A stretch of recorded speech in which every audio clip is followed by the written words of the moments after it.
Bonnie, were you want to?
Hello. Oh, our mic's actually working this time. Hey, is that three real people? Or is that you somehow twice? One of them might be me.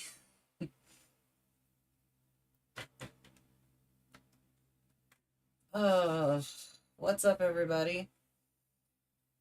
It's Friday. It's been a long week. It has and it hasn't. You know, It's been a week. it's been a week.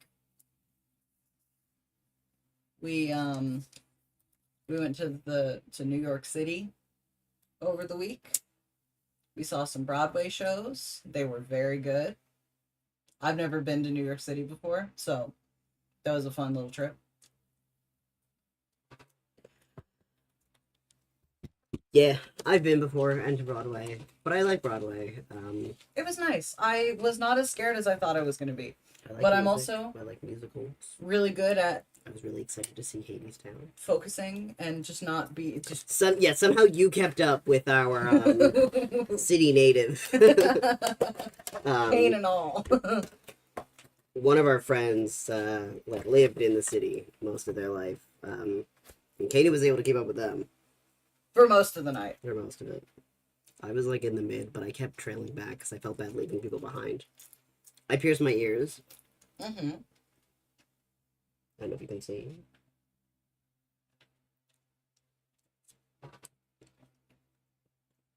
Sorry, Ian.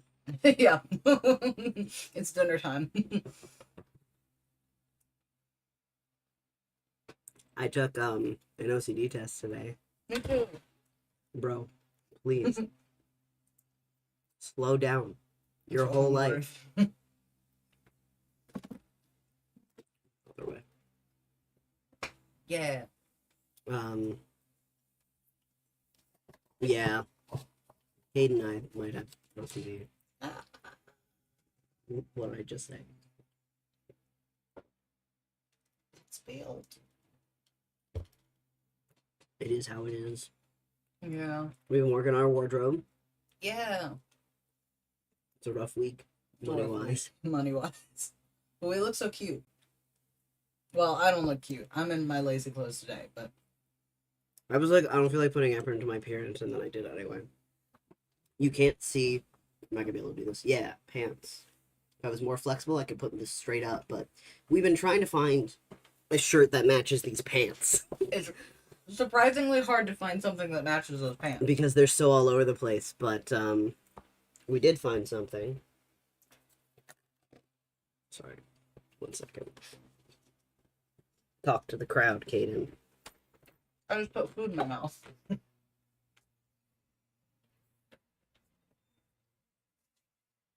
But we had a good week. We got some clothes. We saw some shows.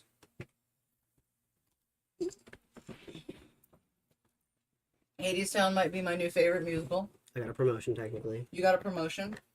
Technically, temporarily. Then it'll come in to play next month, but still. I got my referral for sleep study. Which is fun. Yeah, I have to call them next week.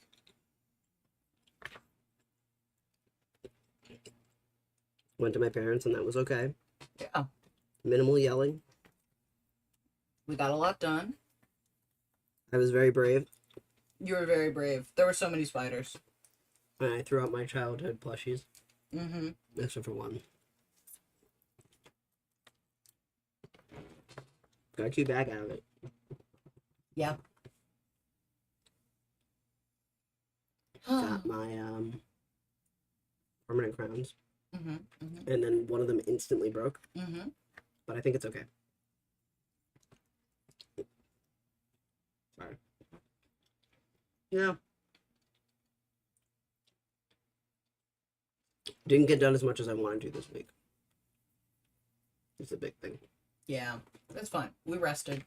We're working on a video game. We're working on a video game. We won't be here next week. We won't be here next week. We're leaving home for a week to go visit my parents. That'll be fun. In Illinois. In Illinois.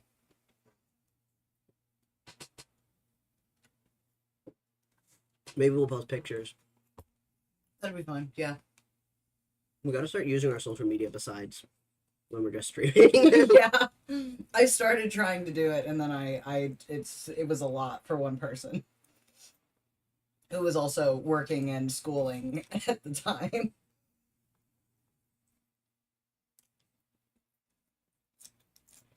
Sorry. I'm having trouble. My jellies are getting stuck in my straw. I learned that taro is a Filipino flavor from my friend who's Yeah. Filipino. Very good flavor. Filipino? I don't remember. Hmm? Don't remember. Eating ASMR channel. Yeah. Sorry. I don't remember if he is Filipino or mixed Filipino or however he identifies. Yeah. But we talked about Filipino food during the trip. Hello. Hello. Taro's really good. I didn't think I liked it, and then I do. It's a very do like it. versatile food. The plan today, streaming wise, we're gonna start with a Jubilee. Yep. Because we hate ourselves. I literally keep forgetting that Breeze says all the time. This Yeah. is my friend. I think one time I was like, I keep my instinct is to she they you, and Bree kept being like, No. There's 2 short ones that I have here for Jubilee. We'll do that. That gives us a chance to eat, and it'll be a fun little video. The autism one was fun. and the odd man out one was fun. We've got a Mhm. middle ground one, which usually make me very mad. Yep. I don't think this one will. I think this one will be fun and cute. Yeah. And then we have another odd one out. 6 high schoolers and 1 secret adult. And last time we were wrong. We were very wrong. We were very wrong. We were super wrong. We were like, it's definitely, which I feel bad because now we're just bullying teenagers. But we'll do that. And then, what game did you want to do? I want to do Buckshot Roulette. Talked about Buckshot Roulette and possibly Iron Lung if we have time, or if you want to play Dark Souls, we'll do that. We'll see how we're feeling, or Boba Simulator because we like that. I'm running into the issue with Dark Souls that I run into with every game I play. You know what's happened? I actually don't know that I've played 50% of the game, but I've played a good amount of the game, and you know what that means? You have to restart. I want to restart the game. I play 70% of a game, and then I just restart it. Yep. Or I never go back to it. So, we'll see. We gotta finish it, though. I do want to finish it. Sorry. I did start a new run, though. I want to finish it so we can play Dark Souls 3, Mm-hmm. which I did start off stream, and is fun. There's something about Dark Souls 1 that I don't think is captured by Dark Souls 3, but Dark Souls 3 is overall easier, and it makes a lot of quality of life changes to mechanics that I do think overall work better. Yeah. But there's just something so charming to me about how clunking and unforgiving Dark Souls 1 is. But you actually have mana in Dark Souls 3 instead of a set number of spells, which makes more sense. Yeah. It is the way literally every game with a spell casting system works. Right. But I find something so compelling about Dark Souls being like, you get 9. You get 9, that's it. Because it does do the, like, well, I have to try to beat this thing without using it, because I have 9, and what if I get to the boss and I need those 9? Exactly. Anyway, so we'll start this. Have fun. Feel free to participate in the comments. In the chat, rather, not in the comments. I mean, I guess in the comments In the comments when we make it a YouTube, yeah. But this is a middle ground, so if you don't know how Jubilee Middle Ground works... I actually don't. I've never seen one. They take 2 groups, and they ask a question, and then people who agree or... I don't remember if it's agree or disagree. I think it's if they agree with the premise, they come to the middle, and they get to talk about it. Okay. And they talk for a little bit, and then the rest of the group joins them, and they have a big talk about it. Okay. And you're trying to search for a middle ground. I see. But this one, usually these make me really mad because they're typically very disingenuous. The way Jubilee runs as a system is not very good.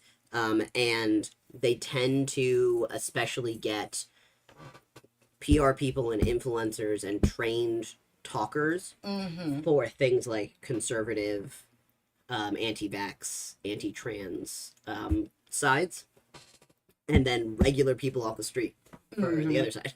So it doesn't work super well, and I think they let things go on screen that are just frankly disgusting. Yeah.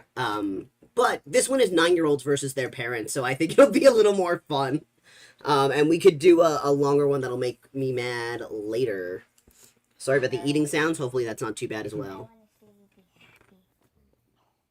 Did you speed it up or no? Nope. I don't know how. In settings.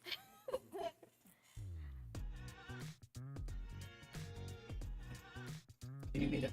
Yeah. Thanks. I Oh, stopped too trying to loud. worry about the person on the other side. That's the opposite of what I want. That's good. Oh, no.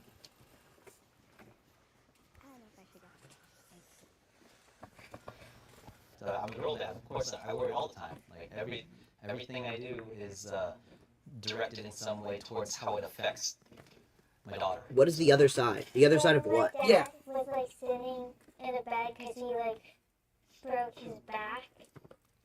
I was really worried, and I didn't know if he would ever stand again. Oh. So I would always be like, "When are you gonna get up? When are you gonna get up? Go to Oh. work, go to work. Go to your backyard, daily routine." And I also remember when he like went up this like ramp and then Well, that like, sounds his bad as friends, well. and he was like, I can do it, and he went up, and then he like hurt his shoulder after he went up like on his bike and like fell or something like that. Was that it? Yeah, I've been in a few accidents. And he like, and I was at my grandparents' house and I didn't know, and my grandparents got a text message from my mom and like, and then there was a picture of him like all like bloody on his face and like Why he are you like texting a there picture of was this? like no reaction. His face was like so puffy, and I was like, what happened? I want to go to the hospital right now to see if he's okay. Oh, I didn't know what to do. what a The other sweetheart. side of the thing. Like, Oh. still Do you worry didn't about the know what to other? do. So do you worry about the As kid? Do much you as worry you about the guys are, adult? like, And they all afraid came of us, like, forward. getting hurt, That's really sick, cute. or, Yeah. dying, right? For us, I think even more than that, we really care and worry about how mentally strong you're going to grow to be, and how like your level of happiness in your future, your capacity nice. to love and be free and not feel so heavy and the depressed thing and that stuff. I think I worry about that more than the physical stuff. When I That's so fair. had my Yeah. first Because job, it's also like, and then every so we're not parents. Just a disclaimer. Yeah. We have been 9. We're not parents. Yeah. We haven't been 9 in a few years. It's been a little bit. More than 1 decade, you might say. Yeah. I do really want kids. I'm slowly brainwashing Caden to want kids. He wants kids. I think you're just scared. I'm just scared. I'm terrified. But that's what they're talking about. It's just, it's scary. And I understand being like, the physical, I haven't been 9 since I was 9 years old. Yeah, fair enough. The physical stuff isn't as scary. It's just not as scary. Like, Yeah. it's obviously it's scary. You don't want your kids to be physically hurt. But your kid hits their head, you go to a doctor. Mm-hmm. Kid has a cut, you put a bandage on it. What do you do if your kid's depressed? Right. What do you do? And it's like, well, there's doctors for that, obviously. Yeah. But, babe, What's up? you keep scooting out of frame. I'm not. But depression, things like mental illness are so, and this is, I have depression. We were just talking about potential OCD diagnosis. Right. It's not a straightforward answer. I was on like 4 different SSRIs and nothing helped. Right.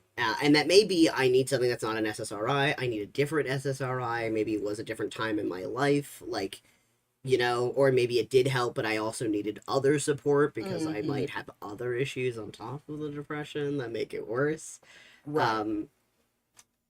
And solving those things are all very slow. And Mhm. while you're in the slow process of solving those things, what do your child is just suffering during that Mhm. time. I get it. It's scary because it's like you can, it feels, which is not the case either, by the way, but it feels like you can do more to protect your child from physical harm.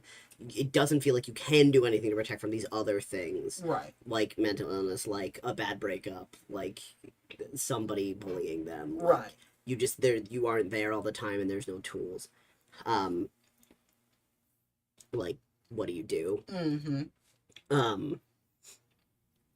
And I also understand being like 9 and like you're 9, you don't know how bad an injury is. Mm-hmm. If there's a lot of blood, it feels like that should be a bad injury. Right.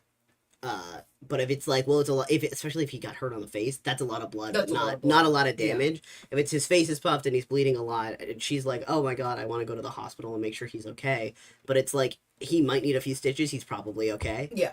Um, Facial wounds tend to bleed a lot. Yeah, but you've been in the world for less than a decade. You have no idea how bad injuries Right.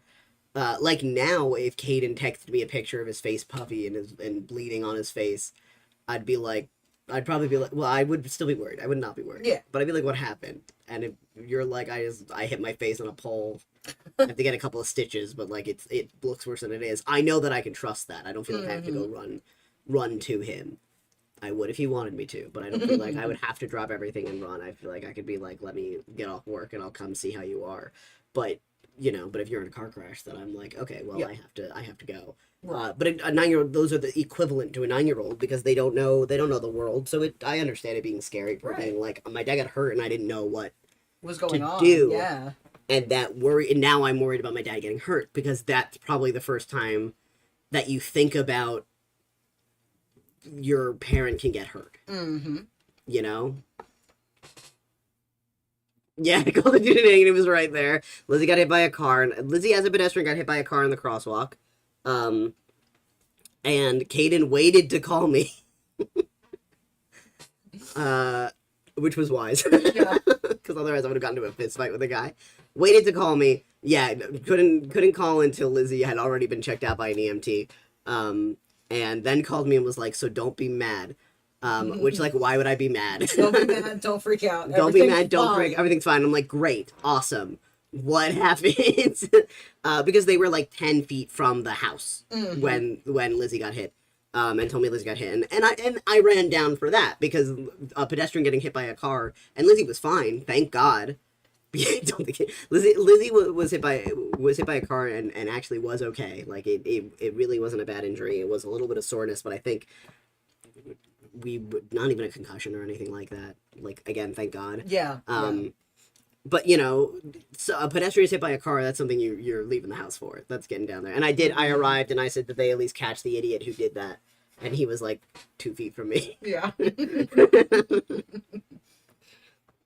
I stand by. There's like 5 yield signs around that crosswalk.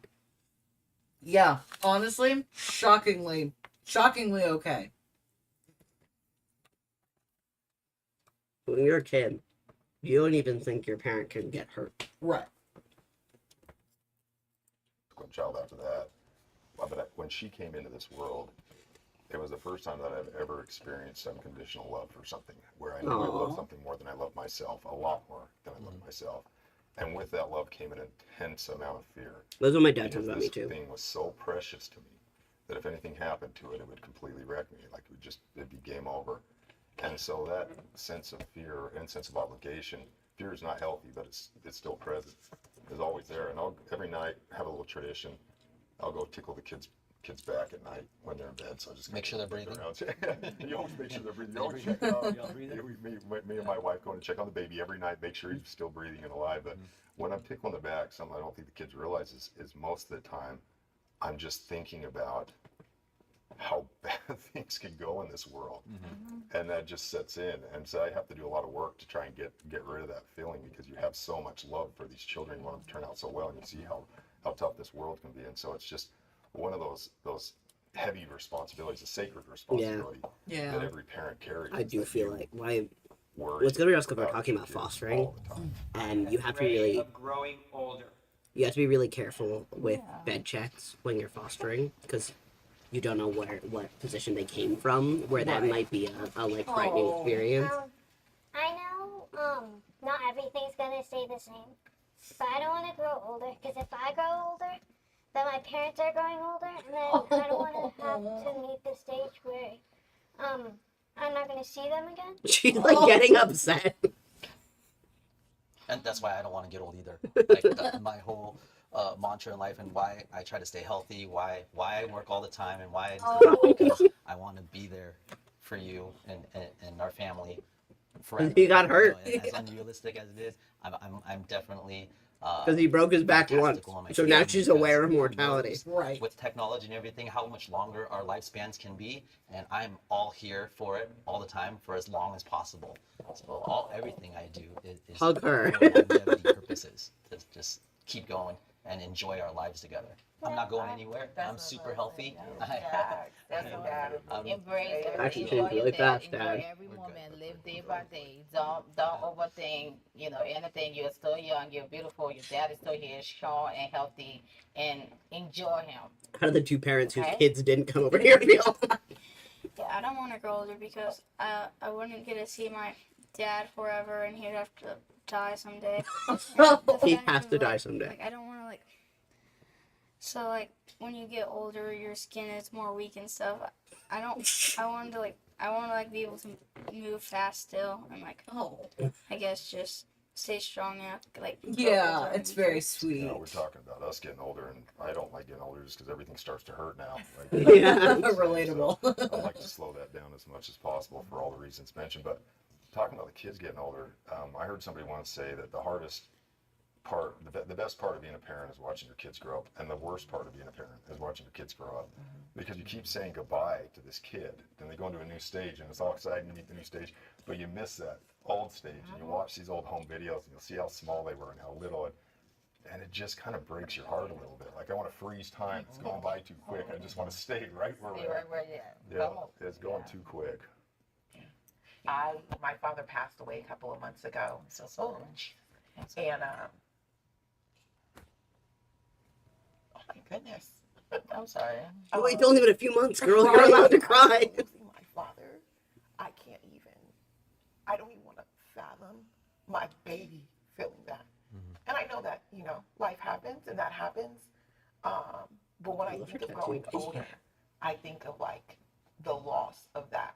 But just like you said, watching her grow up is so beautiful that I look forward to getting older. But then I think of the loss that I feel. What's distracting It's like, Five we're done. days later, and I'm just like, holy crap.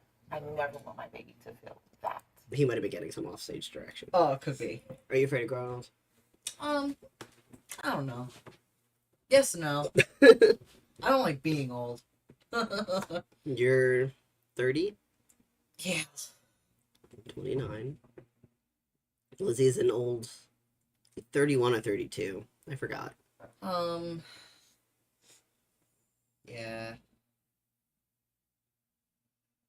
I'm not afraid of growing old. 32. 32, yeah. I'm very cognizant of like I was deeply suicidal for a lot of my life. Yeah. So I didn't think 29 is a mystery to me. Yeah. I didn't think I'd get to 29. Yeah. I thought, God, if I think I used to estimate an exact age. God. Not like, and then I'll do Right. it. It just like, I can't imagine not having done it before the age of whatever. Not Right. like I'm gonna do it on my 18th birthday. But like, right. and I think 22 was the oldest I could imagine getting, and I felt that way for so long. And I don't remember when it like stopped, and it's not. I'm still deeply clinically depressed, but Yeah. and I have moments of like suicidal ideation and like, Yeah. whatever, but I'm not like actively suicidal anymore, and I don't remember when that stopped. I don't remember when I was just like, I'm just doing it now, I'm just alive. Yeah. But like, it's the thing that I see online where it's like when you're suicidal for so long, and then you get to 18, and then you get to 22, 22. and then you get to 25, and then you get to 30, and you're like, I didn't plan to get this far, so I Right. don't know what to do while I'm here. Right. Like, I didn't think that I would be here, so I didn't have any plans or desires, and now I'm here, and it's like a good kind of shock of like, Yeah. I get to plan now, so I'm like, I'm not afraid of growing old because my grandparents like to be like, well, it beats the alternative. Yeah. It beats the alternative, you know. I'm glad that I'm alive now. It took me, took me years to get there. Yeah. And as bad as the world is right now, I think generally life gets better. And it's a thing that you have to work for. Yeah. But it happens. It happens. You get there. And I think that's I'm not afraid. Ooh, turn that way down. We're white enough, thank you.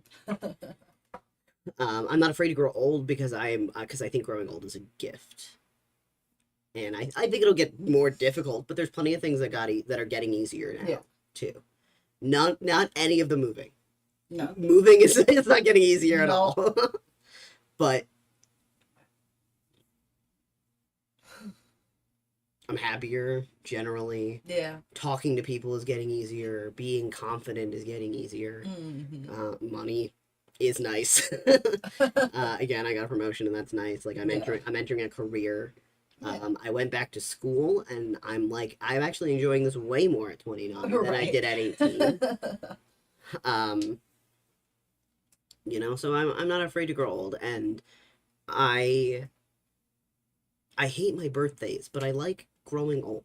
I Yeah. like getting a year older. I just hate my birthday, like the day specifically. But when you're young, I understand fearing growing old. Yeah. Because the only thing you know is what you're. Because I think this is the thing we tell kids, and I think this conversation is bad for these kids. Yeah. Because they're learning that their parents, the people they look up to, they all fear growing old. So that's what Yeah. they should do. And if they already fear growing old, it's being reinforced by these parents who are being like, yeah, it is scary, and it's Yeah. like, yeah, there are some things that go away, but you gain a lot growing Yeah. old too. And again, it's a blessing, and I think this stuff gets good, Yeah. gets better. And if it's not, it's the God, what is it? I don't. There's something. It's a kids thing. I don't remember. That's like the end is good, and if it's not good, then you're not at the end yet. And I don't remember who said that, but I like that, which is very funny because it's counter to the other poem that I Mhm. really love that says there's no such thing as happy endings. Yeah. Yeah. Yeah.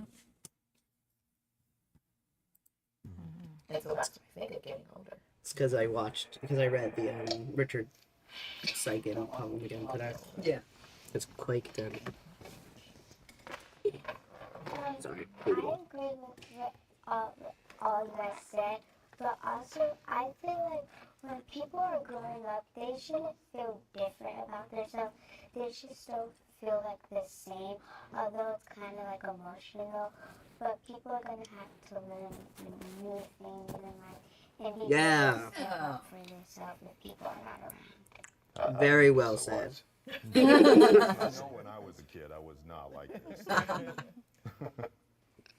I think I'm not like afraid of growing old because you never know. Someday I might have grandchildren and I'll become more challenges. Yeah, and these I'll be these a girls better I think have a person than I good am today. good thoughts on it. And I'll get to make way more memories with my mom and my family members. That's a good one. That's awesome. Yeah, everything you want is storing you. You gonna. That's good. Yeah. Good job, ladies. I wish we had more money. Oh, that's raw. Oh. Oh. I think some of the I kids are think waiting to see their parents I go would there want too. Yeah. more money because not like in a rich or mean way to like show off my money and stuff. I just want to be able to like for my mom to provide me my puppy like us so we'll be able to have a home to live in and to come home to and to have education and stuff. I think you should have like. I think it would be nice to just know that you have like more money and a lot of money to like, so you don't have to worry about like running out and like, you know that you can. And I'm so sure like, these if you're kids low on don't know how food much or money their water, parents have. Oh yeah. then you can just buy more. There is an enormous amount of pressure to make sure you're taking care of your family. This world is expensive, and there's all kinds of curveballs. And only thrown getting your way. worse. Yep. So, I don't feel like it's ever, at least from my perspective, I'm the sole provider of my home. I don't think there's ever a time to like slow down or let up or take it easy. I feel like I have to constantly be on my A game, making sure that I've got what we need so we can be good as a family. As a provider for my household, I just know that I have to wake up every morning, go to work, and then I have my daughter in a lot of activities. And being a single mom, I can have her see me slacking.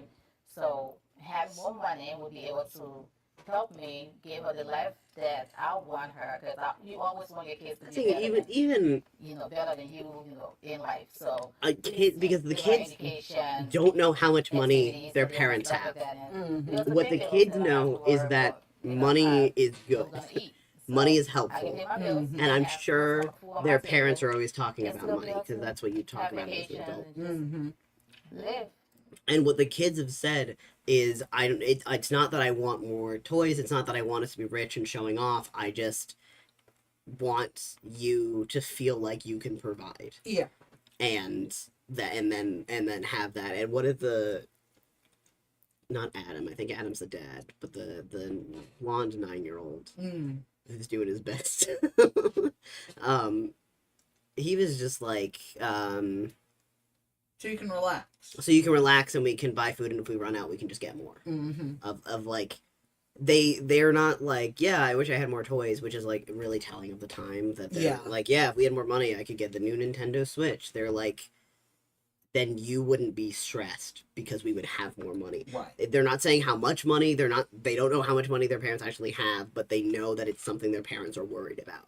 Right. So they're like, I wish we had it so you weren't worried. Right. And the parents are all like, I don't think I ever have enough to provide for you. Yeah. And he's talking about curve walls. The reason this week, this month is so rough for me financially is because I've had dental emergencies for the last 3 months. And I drained my savings dealing with dental emergencies.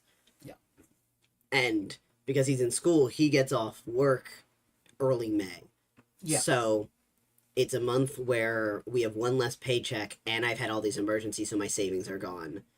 So it's a rough month. Yeah. And it's like, once I get my paycheck, we'll be okay. Once I'm back and being paid again, I'll be okay, and he'll be back to work next month as well. Yeah. But like, it's really rough and scary this month, and if I had more money, I wouldn't be using it to buy stupid shit. I would just be paying off rent and my credit cards and like And buying food. buying food. Like, we don't have groceries right now. There's like another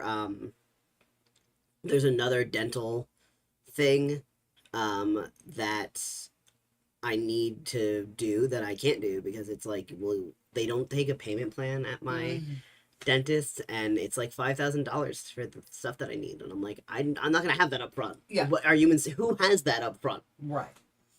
That's why we were like, universal basic income. That's the whole thing. I know I don't get to see my dad that much, and if we had more money, that means I can see my dad more. Yeah, that's the other thing. That's what kids are thinking about. Waking up early, bringing me to school, and stuff like that. Yeah, I know every time they have like a doctor's appointment or a dentist appointment, I'm always crossing my fingers like, please don't let there be anything that needs, you know, because one time they both had cavities at the same time, and I was like, I did not plan for this. Right. You know. How do you? So, yeah, no, money is not the source of your happiness. It's just a tool, and the more you have it, the more you can do things and make your life better together, so that you know you can enjoy it. I think for me, having They've not more really money, been in I enjoy disagreement. education. Yeah. And by doing that, and as a single mom, it's like like you said, like I have to make sacrifices, and so working in education Sorry. is that. I think sometimes, I think that That's me. it allows me to have that open schedule, but it also makes me keep having to go to school so I can like keep elevating in, you know, like working at school or whatever. But I think that having more money as a single parent is just life changing. All the things that you do have to move and figure out, and sometimes you got more month than money, and so you gotta be able to like make it work and have a state that it's gonna work out. And so I do think that having more money would kind of Is just there a allow bag me in to here? like move at It's way a behind slower us. pace. I have felt depressed. Oh. No. Yeah, of course Winter's going to the middle. She's been depressed this entire video. Can we let her dad hug her for a second? Right? My god. Yeah, man, if you were like, here's $10,000, I'd be going and getting my stuff Yeah. dealt with. I'd Yeah. pay off, it would be rents, my cavities, and paying off our credit cards. Credit cards. Yeah. Like, my god. Oh. Yeah, of course. Look at her. She's been crying the entire time. Crying is not the only sign of depression. But when did you get here? Mom said They didn't that. show him walking over. And I remember a friend telling me that, like, I don't remember me doing this, but she said I would try to kill myself to see that cat again. Oh, that's a lot. Whoa. I don't know how I felt, but I felt really sad missing that cat. Oh. I went through a divorce 5 years ago, and No, for real though, what 9-year-old is being like, yeah, I'd kill myself? 9? You're 9. You know what suicide is at 9 years old? What the? What grade are you in? You're, fourth. Fourth? I Third was or fourth. suicidal in third grade, so. But I didn't know that word. Yeah. like I don't feel like I knew what suicide was, at least until middle school. Middle school is when they talk about it in health class too. Yeah. I don't know. That's a lot. I'm concerned. Most of their kids are from that first marriage, and I felt like a complete failure. Arthur, every that's the single kid. day. Like I woke up and I felt like I was having an identity crisis, and I was having a faith crisis. But worse than all of that, I felt like I was failing my children. I felt like I was giving them a legacy that they were inheriting a bad legacy from me. And it just haunted me for a long time. And I came out of it, and I'm not in that anymore. And my kids have been really resilient, and me and their mother worked really well together, raising them. It's in separate homes, 50-50 custody, but that was a really hard stretch to get through, and most of it was centered around the children now. Yeah, that's the tough part, with I just worry about telling these kids how much your mental health rides on them. Yeah. Like, not that it's not true, but it's like, we saw a Reddit post a few days The ago. ADHD one. Yeah. Yeah. Where Oh. a parent was like, I was really depressed today. I was feeling like really, really bad. Something happened. I don't remember. And they were like, whatever. And then I like randomly got a text from my daughter Who never texts who me. never texts, who was just like, hey, just thinking about you, love you, hope you're doing okay. And then she had replied to the text with like, thank you. Like, that's exactly what I needed to hear right now. I'll have a good day now. Yeah, like, thanks, love you too. And people in the comments were like, this is manipulative and narcissistic and abusive. And it's like, to acknowledge that you're glad your daughter loves Yeah. you. Like, And it's that's like, a little dramatic. that's a lot. And like, it's people who have had issues with their parents projecting it onto this relationship in a way that I don't think is fair, where it's like, and I said, like, I think it is a lot to put your mental health on your child. Yeah. I'm not going to fill in the rest. But I think it's good to tell your kids how much they mean to you. I think Yeah. it's nice to be like, hey, I was having a bad day, and hearing from you made me feel like I was going to have a good day now. Yeah. Because you're not saying the corollary. You're not saying the opposite, that if you don't talk to me, I'm going to have a bad day and that's your Right. fault. It's saying you improve my life. Right. Which is good, which is a nice thing to say to your children. And that's good. I think this is doing a lot more than that. It's very Yeah. extreme to be like, because we got a divorce, I felt like I was a failure to my kids. I felt like I was providing a bad legacy, and I was really depressed. And I'm sure that's true. And it's not that, and it's not even like a criticism for feeling that way or saying that. I think it's very good when men talk about their feelings. Yeah. But his kid is right there, and that's now hard to hear. it's hard to hear. And now it's like, if something happens, he's not even going to be worried about getting in trouble. He's going to be worried about confirming his dad's fears. Yeah. And that's really hard to grow with. Yeah. And I'm not like, and whatever, just like, you can see on the kids' faces how hard it is for them to hear these like deep personal anxieties of their parents. Yeah. And I'm like of two minds on it, because like, I don't think it's good to hide these things from your parents, because I think transparency is very important, and if you develop an environment where you're both honest with each other, that's really important. But it's also like, that's a lot to put on your kid. You have to be careful how you're speaking about it. Right. I don't know. Yeah. I don't know, man. It's a lot. It's complicated. And I know, like, parents aren't perfect. And it's you just know? like, this is like I think otherwise this has not been a big deal, and I'm not even like I think these questions are inappropriate. It's just like Jubilee's doing what Jubilee does, and I just think that they are exposing these kids to things that the kids don't need to hear. And I don't blame the parents in this situation, because they're trying to be open and honest. They're trying to model that for their kids. Yeah. They're having good conversations with the kids. They're all validating the kids' feelings. Yeah. Like, yeah. they're doing a good job of being like, it's okay that you feel this way, or you don't have to worry about this, or like, we all worry about this, like, in a non-dismissive way. But just the setup to produce an environment where a father is going to go into details about how deep his depression was following his divorce in front of his 9-year-old son is a lot to me. Yeah. It worries me because it reaffirms things, because then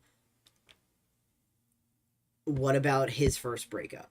What about if he gets married and divorced? Yeah. Like, what is he What going is to return? that saying to him? Yeah. Is he going to return to this conversation? Is a part of him always going to return to this conversation now? Right. And his dad being like, and I got through it, and like we both like, which I like that he was like, the mother also did a good job raising them. Like, Right. we did a good job raising them. I love my kids. We're fine. Like, I got through it, but it was really dark for a time. Like it because of the way kids' brains work, it's not enough to be like, and I got through it. Right. Like that's not.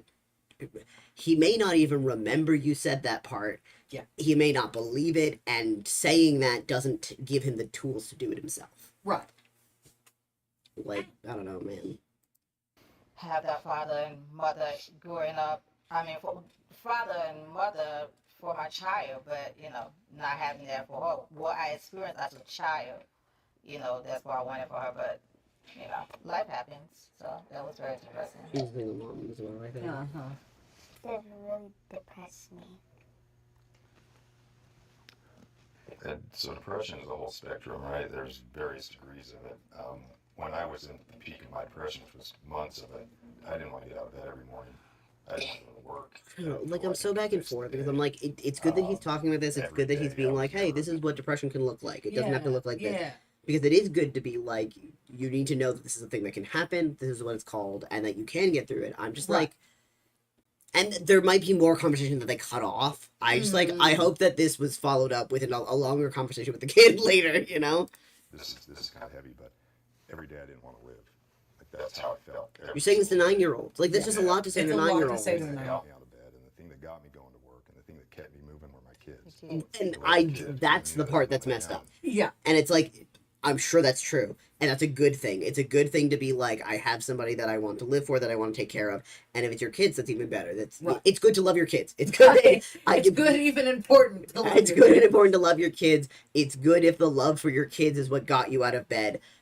But You can't put that on them. you can't say that to your 9-year-old, because what your 9-year-old is hearing now is, without me, my dad would have killed himself.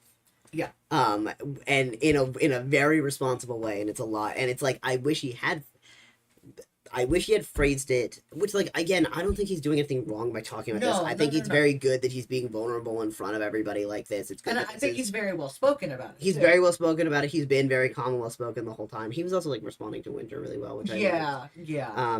And I think he's doing fine. He's doing a great job. Yeah. And I'm glad that he's talking about it, because it is like, male depression is something that is difficult because men don't talk about it. Right. But I wish that he had said, the love for my children got me out of bed, rather than like, my kids got me out of bed. Yeah. Because and it's like, and it's a small difference, but it's like, saying the love for my kids got me out of bed is putting it on him. Yeah. Saying my kids got me out of bed is putting it on them. Right. And being like, because I cared about them enough, it made me care about myself, is different than being like, because of them I cared about myself. Like, Right. it's different. It's different. And I get it.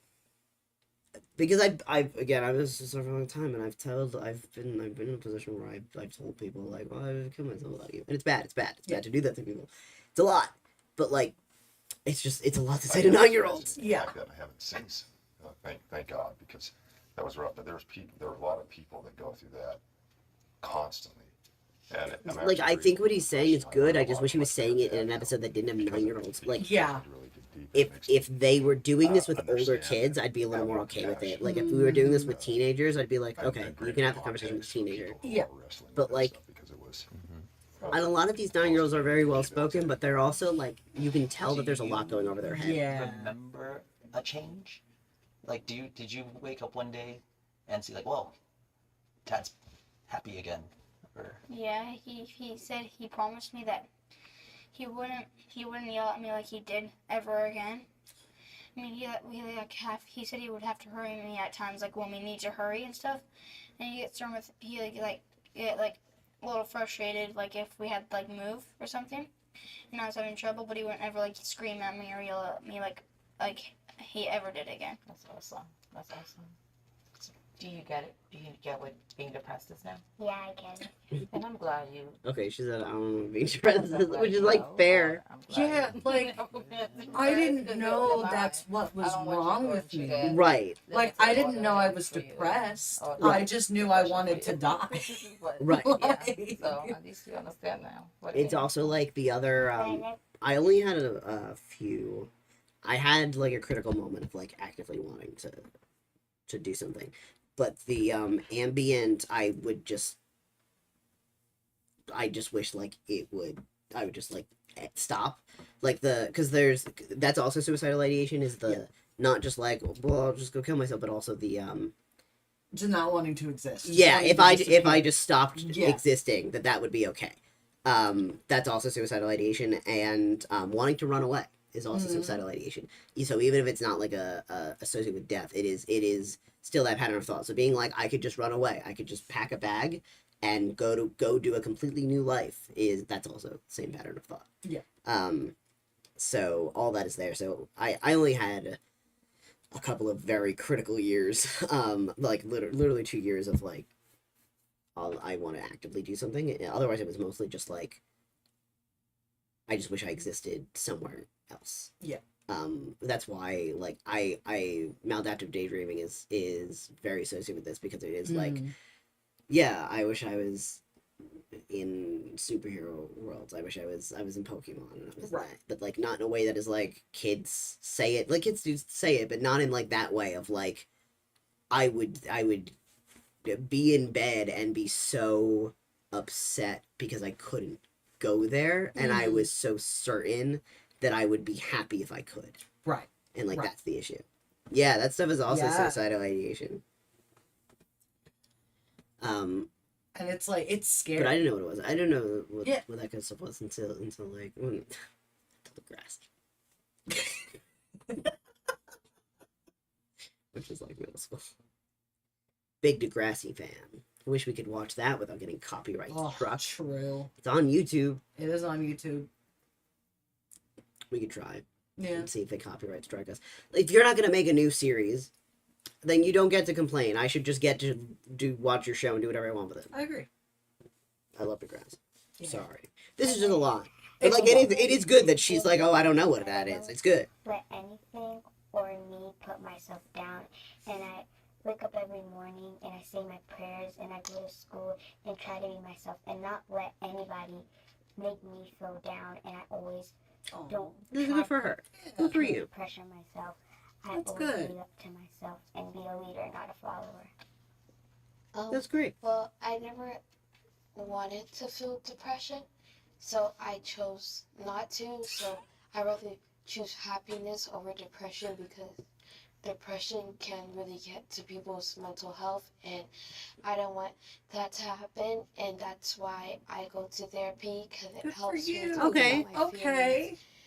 feelings, and that I That's just rather great. be happy, because feeling sad, to me, it's not fun, and it makes me not Wow. want to do stuff, not want to brush my teeth, not want to like take a shower, and none of that. And I always want to. Okay, so you were depressed. So you were depressed. Hang on. Danny, I hate to break this to you, but you were depressed, and you My got parents help, to separate. which is good. Oh, God. He wants to go He- over it. yeah. He doesn't. Yeah. Yeah. I didn't want my parents to separate, because Yeah, they did separate. first of all, I mean, Which I mean, to Christmas be is fair, too sorry, to be fair to Danny, I think she is talking about recovery using language that is not precise, Yes. because she's yes.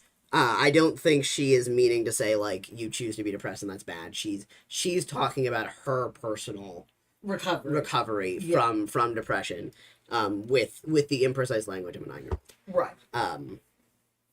Where she means that she worked hard to get out of that. Right. And it is like yeah, I know. Did someone give that to him, and did he pull that off his shirt? Like, get this kid a fidget spinner. Because I get what she means in terms of like it is a choice, not like you choose to be depressed or not, but like recovery is the thing Recovery you have is to a choose choice, and yeah. and fight for, and it is like your brain gets trained into these things. That's why like I could just run away is suicidal ideation, because what it is the pattern your brain has set of your default reaction to strong emotion is, well, if I just didn't exist, if I had a different life, if like what it's going back into that whole thing of like something drastic needs to change right now, and this is the only answer that I have. Right. You have to choose to be willing to break that actively, and it's not like it's a choice, like it's a thing that's happening in your brain. It's chemical, but like you have to make a choice to work for it. That's Right. like that's why affirmations are a thing of like you have to work on this. And like there are times when like your willpower is not stronger than what's happening to you. Not this is how it is, but Yeah. the choice you make is not invalidated by bad days. It's Right, still, you're still right. choosing to recover. So I understand what she was saying. She's 9, so she's not saying it well, but she's I talking about understand what her she's talking recovery. about, Yeah.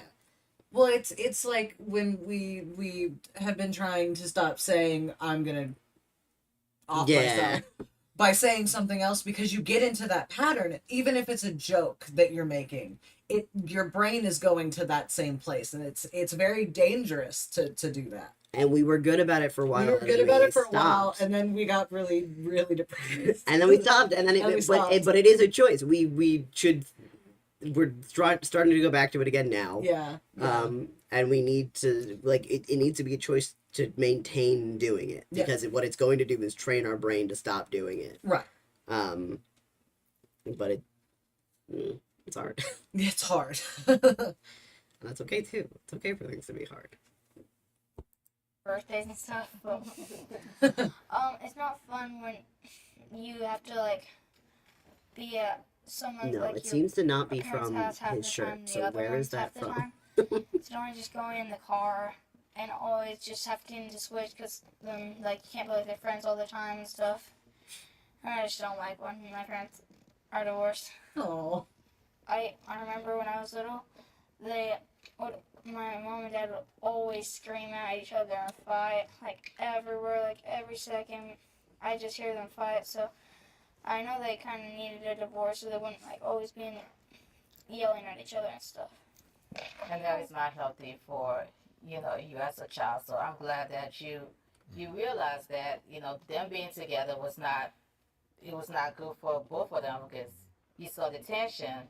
So the divorce were helpful. You didn't like the idea initially, but you felt that was what mom needed, what dad needed, just that separate thing, and they still love you the same, love you equally. Our friend has talked about that Get to see too, you of like for the most part. So when you're that's- young, there's you a- want there's them a to stay together positive no matter what. lesson And now in either that they're an scenario adult, of the it is like situation. So Arthur, how do you feel they about, just super don't want them to be together. Right. about me being remarried? Yeah, I like Kylie because you guys. Oh, that's nice. He likes You it guys that haven't much. really ever had a fight, really. You Aw. only have like arguments every once in a while. I like her. She's really nice. She hasn't done like anything bad to me. So Wow. That's sweet. Do you ever get worried that we would separate? sometimes, Oh. but I don't want that to happen again. Because he went through it before, so you don't want to have to go through that heartbreak again. Because he Yeah, knows it's a somehow thing you now. know, somehow. Because he's not. He's only had so many experiences. So, Because we wanna he's see that. realized, because it's happened to him, that parents can get divorced. So now that there's new parents, he knows that it's impermanent. He knows Right. that there's a possibility, which is not a thing he knew before. So his brain is like, well, because he's 9, so he doesn't Yeah. know what goes into a marriage. Right. So he doesn't understand why they got a divorce, and he doesn't understand the reasons not to fear that Yeah. with the stepmom, and not that it's not impossible for it to happen a second time. Right. But he doesn't know what the elements of the equation are because he's 9. Right. So all he can do is worry, but hope it's better. Like that's Yeah. the only thing he can do because he doesn't know any better. Right. Because he's 9. He's only had so many experiences. Baby girl. I'm happy, but I know what you meant, and that will happen one day. She says she wishes her mom was happy with a man, and she's like, I'm happy, but I don't really. Which is fair. Like, if you're it's 9, I don't know if you understand why you have a the relationship that they like have, a single and parent. I don't know if that's a thing that you really understand. Say, like, my Right. dad's in a toxic relationship, I don't want him to be in that, and I don't want him to have to experience. Danny's very well spoken. Experience She's that because like it's not very good, wise for a and 9-year-old. I Yeah. want both of them to be happy. She's the one who said the stuff It was right earlier for about them like that they separated, and I know that my it's good to mom grow old and sometimes Yeah. has a hard time with my dad, and my dad sometimes has a hard time with my mom, but I just want them to be happy. sorry, I heard my child scratching at the door. He wants You in. have to do what makes sense. No, he doesn't. And, Family. and what's healthy, not just for myself, but for my baby. And the type of woman I want her to be required me to And I gotta be careful what I say. make hard choices sometimes. And Me one of too. those hard choices was like for us to I think well, separate it's each rough other because it's from, like wanting us. because we're adults, right? Yeah. So we do understand the nuances that go into a marriage. Yeah. Yeah. You more than me because you I've been there. were married. I haven't been married yet. Caden has. Soon. I make jokes about his divorce all the time. Because it's very funny to me. But you know, we're like 30, Yeah. so we know what goes into relationships. Right. We're engaged, so I agreed to get married. And we have parents. And we we've have seen parents. And we've seen them and other people and other and other relationships. people and other parents. It makes me really mad and not mad, sad and worried is what I was trying to say. And for some reason that became mad.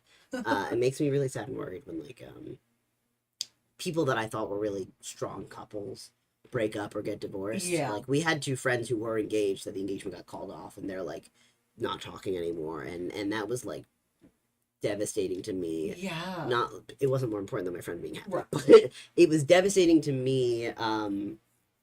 Again, not more than my friend being happy. That's what mattered, and Right. and he's actually in a great relationship right now Yeah. that he seems like just far and away happier in. Yeah.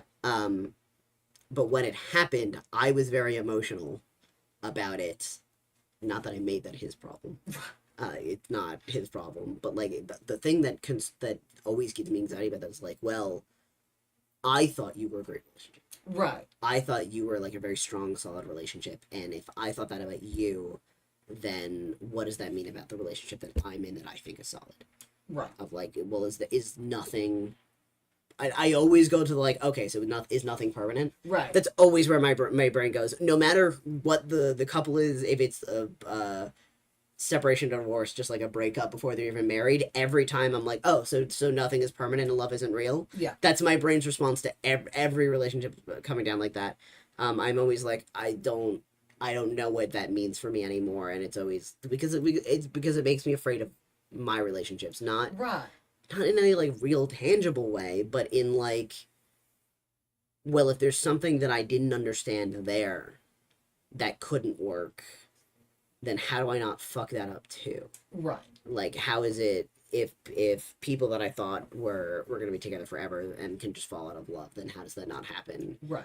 to me? And part of it is like, you don't have to fall out of love to get a divorce. Right. That love is also nuanced and like that, and it's also just like that's probably the OCD, to be honest.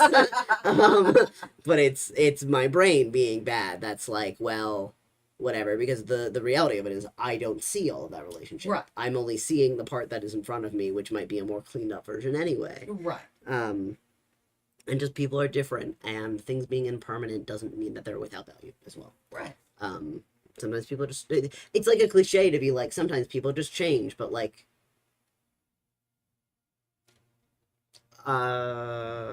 it's not the first yet. There's a parade going on outside. I I thought don't know the- if you guys can hear that. Pride Parade was this Sunday. Is it today? Or tomorrow, rather? I don't know. They're bopping outside. They're bopping, though. He was in marching band. I was in marching He band. likes marching. I he said. played basically every instrument because our They're band bopping had there. 13 people in it. They were bopping out there. Yeah, I mean, I get it, but I think now I am like, but it's like now at 30.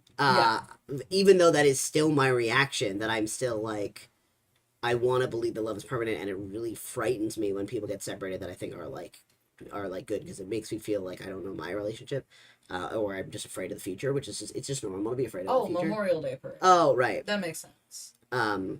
It's normal to be afraid of the future. That's okay. That's allowed. It's better for people to separate if they're not happy. Yeah. It's just better for people to walk away than to be miserable together and in a situation that could continue to get worse. Yeah. Because sometimes people separate and then they're fine. And they remain friends, and they're actually in a better relationship because they're not in this anymore. Resentment's not building, they're not at each other. They're just able to walk away and do what they need to do and grow as people together. Yeah. And that's because they're able to do that. And that's why no fault divorce is really important. Mm-hmm. Conservatives. We know we're not here, like we're good here. So you go and love someone else, I go and love someone else, and then we keep the same compromise of like the individual, you know, being good parents to Danny. But yeah, unapologetic about it. There are secrets that I've never told the other side. Oh, two of them are whispering. Would they whisper? Somebody whispered over there. I don't know if it should be called a secret, but as a mother, there's things that I protect my daughter from. There's things that I don't think that. Yeah. Well, I think there should be things that parents are not telling their children. Yeah. Not like in a. Again, I think transparency is When important. she's older. Yeah, but As she grows. transparency is important. I think. I think my parenting style would probably be a pretty open one. Yeah. But it is like, does my 9-year-old need to know that I don't know if I'm going to be able to make rent today? Right. Like, my 9-year-old doesn't need to know that. Does the 9-year-old need to know that the new skateboard that I got her drained my savings? No. Right.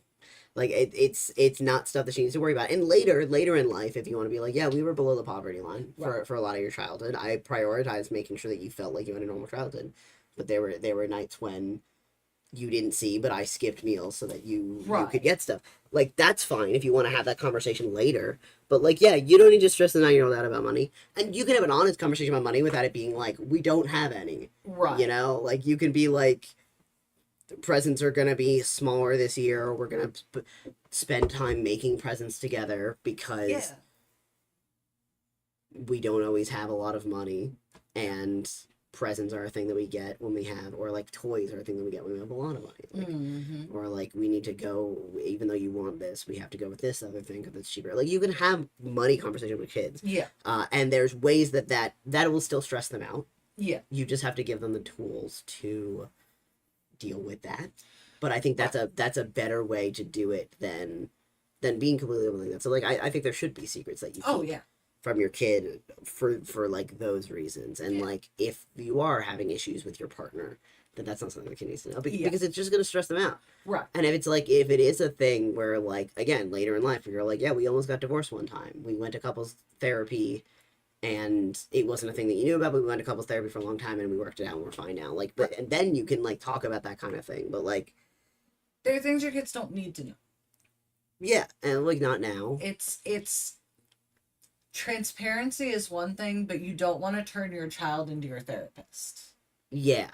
And you don't want to worry them about things that they don't need to worry about. Like, even beyond, like, turning them into your therapist. Because, like, with the rent example, like, even if you're not, like, I'm stressed because we can't pay rent this month. Just to be like, we just can't pay rent this month. Right. It's a thing I'm taking care of. You know, don't worry about it, but just know that that's a thing. It's like, well, but a child doesn't know what that means. They don't know how hard that is. They don't know what the recourse is. In their mind, you could be evicted on the first if you don't have the money right away. Like, it's just gonna cause a great deal of anxiety, and that does permanent damage to their brain. Yeah. High emotion like that. Yeah. You know, and like, even separate, like, obviously, same, don't use your child as a therapist as well. Like, that's that too. But like, even just on a more assuming the best in the way that you're phrasing it Yeah. way, it's just like that's a lot for Yeah. them to deal with. Yeah. Let them deal with smaller things, and that's a privilege. I recognize that that's a privileged position. Mm. Being like, you shouldn't tell your kids if you can't make rent, I know is like that's a privileged position. That's a thing that I can say because I've never been in that position. Right. Obviously, if you're getting evicted from your home, They need to know what's going on. they need to know what's going on, and that may have to be a conversation you have Yeah. where we can't pay rent this month. I know we're not going to be able to next month. Even if you're like, we're going to fight it, but you should probably start packing. Right. Like, sometimes you just have to tell the kids like that. But then if you, that's why I'm like, if you have to, but if you have to, Yeah. if you don't have to, if you don't, again, sometimes months are harder. Because this is the position I'm in now, where I'm like, I can't pay rent on time this month. It'll be fine, Lizzie, don't worry. But I already have a whole plan in place. We're good. But I wouldn't tell my kid that this month because I know I'm gonna get a check, and once I'm at my next check, I'm back to normal. Right. Because I'm privileged enough to and lucky enough to be in a stable position right now. Right. So I wouldn't need to tell my kid that. I could just Right. keep that to myself and not let them worry for no reason. Life's hard enough. Yeah. I don't know. That's what it comes down to, really. Life's hard enough. At 9, Yeah. there's bullies. There's bugs in your Yeah. room sometimes. Sometimes. There's the chicken pox if you're not careful. Sometimes Or- you're sick. Sometimes you're not good at the sport you have to play in gym, and everyone knows it. Sometimes you have to go to bed and you just don't want to. And You want to stay up like the adults do. sometimes you watch a movie that's just a bit too scary. Life's hard enough. I used to not be able to watch Labyrinth because I was scared of David Bowie. There was a movie that really scared me, but that wasn't a horror movie, and I don't remember what it is now. Grows as she develops, as we grow closer together. One of the kids definitely and I whispered shared about Whispered something, Yeah. At 10 and it years might have been old, something about I not feel wanting to go like forward because they didn't want to talk My about job it. is to protect. My job is to uphold. And so maybe not secret, but there are things that I don't say. There are things I don't that know if I don't had- tell her. There are things No, that I- I purposely do not I share did. because I just feel like I did have it's not secrets time. from my And as a parents at mother, that I keep age. those things with wisdom. Usually it was really stupid stuff. Let me go with this. Whoa, Winter, let her sit next to her mom. She wanted to sit next to her mom. Danny wanted to go sit here, and Winter said, "That's my seat." That's her mom. Let her sit next to her mom. What she said. What the? That's so me coded though. Heard the question differently than I did, but for sure, I Which is fair. Yeah. If you're like, do you keep secrets? I don't know that I would go forward for the same reason there, Right. because I wouldn't consider that like a secret. Right. The secret has a connotation that's a little different. So I understand him being like, I agree, but that's not how I interpreted the question. Right. And I understand why the kids wouldn't, because they might not be interpreting that way either. Because they Right. might be like, well, a secret is when like I break something and then I lie about And then it. I lie about it. Yeah. I took something I wasn't supposed to. So we had a swing set when I was little, probably this age. And it had like a built-in, it wasn't a tree house like in a tree, but it was like a Yeah, we had one of and those. it had stairs that would go up and then a slide that went down. Yeah, we had one of those. And the stairs and the slide were right next to each other, and the stairs had these handles so you could pull yourself up. Uh-huh. And we had dogs, and they had the big long dog, like where you tie knots in a sock. You tie a bunch of them together to make like a rope to tug of war. Okay. I would take it and loop it through the one closest to the slide, and then I would slide down so that it stopped me. And Mom would always be like, "You have to stop doing that," but never explained why. So I would just do it when she wasn't out there. And one time I did it, and it pulled me off the slide, and I fell off the dumping slide. And I didn't tell her about that until high school. Yeah, that's the best case scenario for what I was happened. Fine. You could have hurt the dog, which would have been, it's not, and this may be controversial, it's not better that Kaden got hurt over the dog because Right. because I value the dog's life more. it's better because the dog can get hurt worse in that scenario. Yeah. And you're a child and would not have recovered. Right. Luckily, the dogs weren't around, but like I could have gotten caught in the. You could have stairs. hung yourself. Yeah. You could have caught in the stairs. You, Which they you had could to have, build. depending on your weight, you could have toppled the whole thing over Oh, onto yeah. yourself. I got in trouble all the time. Really. They had to build like stairs. It had a ladder, and my dad had to build stairs because I couldn't climb the ladder and I kept falling off of it. And they were like, "She's gonna break her neck on those." So, That was me too. They had to get one that had a rope ladder that you could go up, yeah, because the other one that they were almost gonna get had like a regular rope that you had to climb, and Yeah. I couldn't do that. yeah, And I did not understand as a child, which is another thing of like, life is hard enough at 9 years old. In gym class, we had to climb a rope. We never had to do that. We had the ropes. I could see them up there. We never had to. We climb only them. had to do it 1 year. They didn't do it any other year. I kind of wish that we had. I wanted to It's try hard. It. It's way harder I've than it never looks. tried it before. And as a kid, I've never been athletic. I've never been like good at that kind of stuff. And you know, it's whatever. Yeah. I fundamentally didn't understand why other people could do it and I couldn't. Yeah. Where I'm like, but I'm trying. I'm doing everything. Right. I couldn't do the monkey bars either. Allison did. Where like I'm watching you do it, and I'm doing mechanically all the things that same you're thing, doing. yeah. Why can't I do it? And I would get really upset. And I just couldn't do it. I just couldn't. Yeah. And there was no way around it. And that was like really a lot to deal with as a kid. So we had to get a thing because I wasn't able to do it. And I love the when we monkey went to go bars. look for, like, Dad took us to a place where we could pick one out, Yeah. which was also cool. It's just like a big warehouse full of, Oh, that's fun. Play sets. Yeah. where it's like, which one do you like? I don't know if you went. I don't remember if you went with what we actually wanted. Right. Because we were really young, so we were younger than 9, so we weren't looking at prices at all for sure. Right. Right. So I'm sure at some point we pointed to one that was like $3,000. Right. But like he listened to what we said we wanted from it and what looked interesting to us. Yeah. And when we were looking around at stuff, I said I'm not gonna be able to climb the rope, and I want to Yeah. be able to get up there. So like I'm glad he listened. Yeah. Yeah, that was a thing that was like upsetting to me, even into like adulthood, when like starting adulthood, because when I was a camp counselor at like 18, was I 18? I might have been 16. When I was a camp counselor, Mm-hmm. in my In your like, teenage years. my late teens, starting to move into being an adult. My camp had ropes course, which is you know what a ropes course is. Kind of. Yeah. It's we usually have the zip line and like the rock climbing wall. Yeah. Yeah. So Yeah. those are called high ropes, Uh-huh. and then low ropes are the things you can do without a harness, basically. Gotcha. So high ropes is anything you need a harness for, and low ropes is anything that you don't need a harness for, Mhm. which doesn't make it less dangerous. No. You still need, they train you to do spotting. They still have adults there. Spotting's really important. Oh yeah. And it's really cool because spotting was the only time I felt athletic, because you can catch someone twice your size if you're spotting with 5 other people. Yeah. Because the way that spotting works is you teach people how to catch in a way that distributes the weight across everybody. Uh-huh. So people don't feel as heavy. So that's how you can like lift people with just your Right. fingers if you have enough people. Which is cool. That's why it's like Yeah. a common team building thing. But low rope stressed me out just as much because the parts that required any amount of athleticism I still couldn't do. Yeah. And I was fat. I am fat, but that's, well, not quite at this moment, but that's another issue.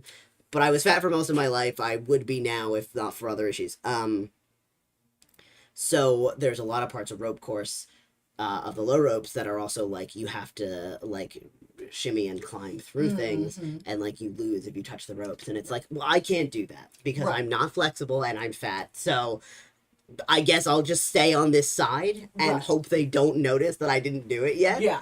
And I would get really upset. And there was one that I remember, like, even as a camp counselor, I was like, I'm not doing this. Yeah. I'm like, I'll find, and they were like, well, the kids will be upset if they see you doing XYZ thing. And I'm like, I don't think we should force kids to do it if they don't want to do it, because as a camper, it really upset me Right. when I stepped away and was like, I'm not going to be able to do this. I don't want to do it. I don't want Right. people to laugh at me, for them to be like, no, you have to, Mhm. which I never understood as a rule, and Right. still don't.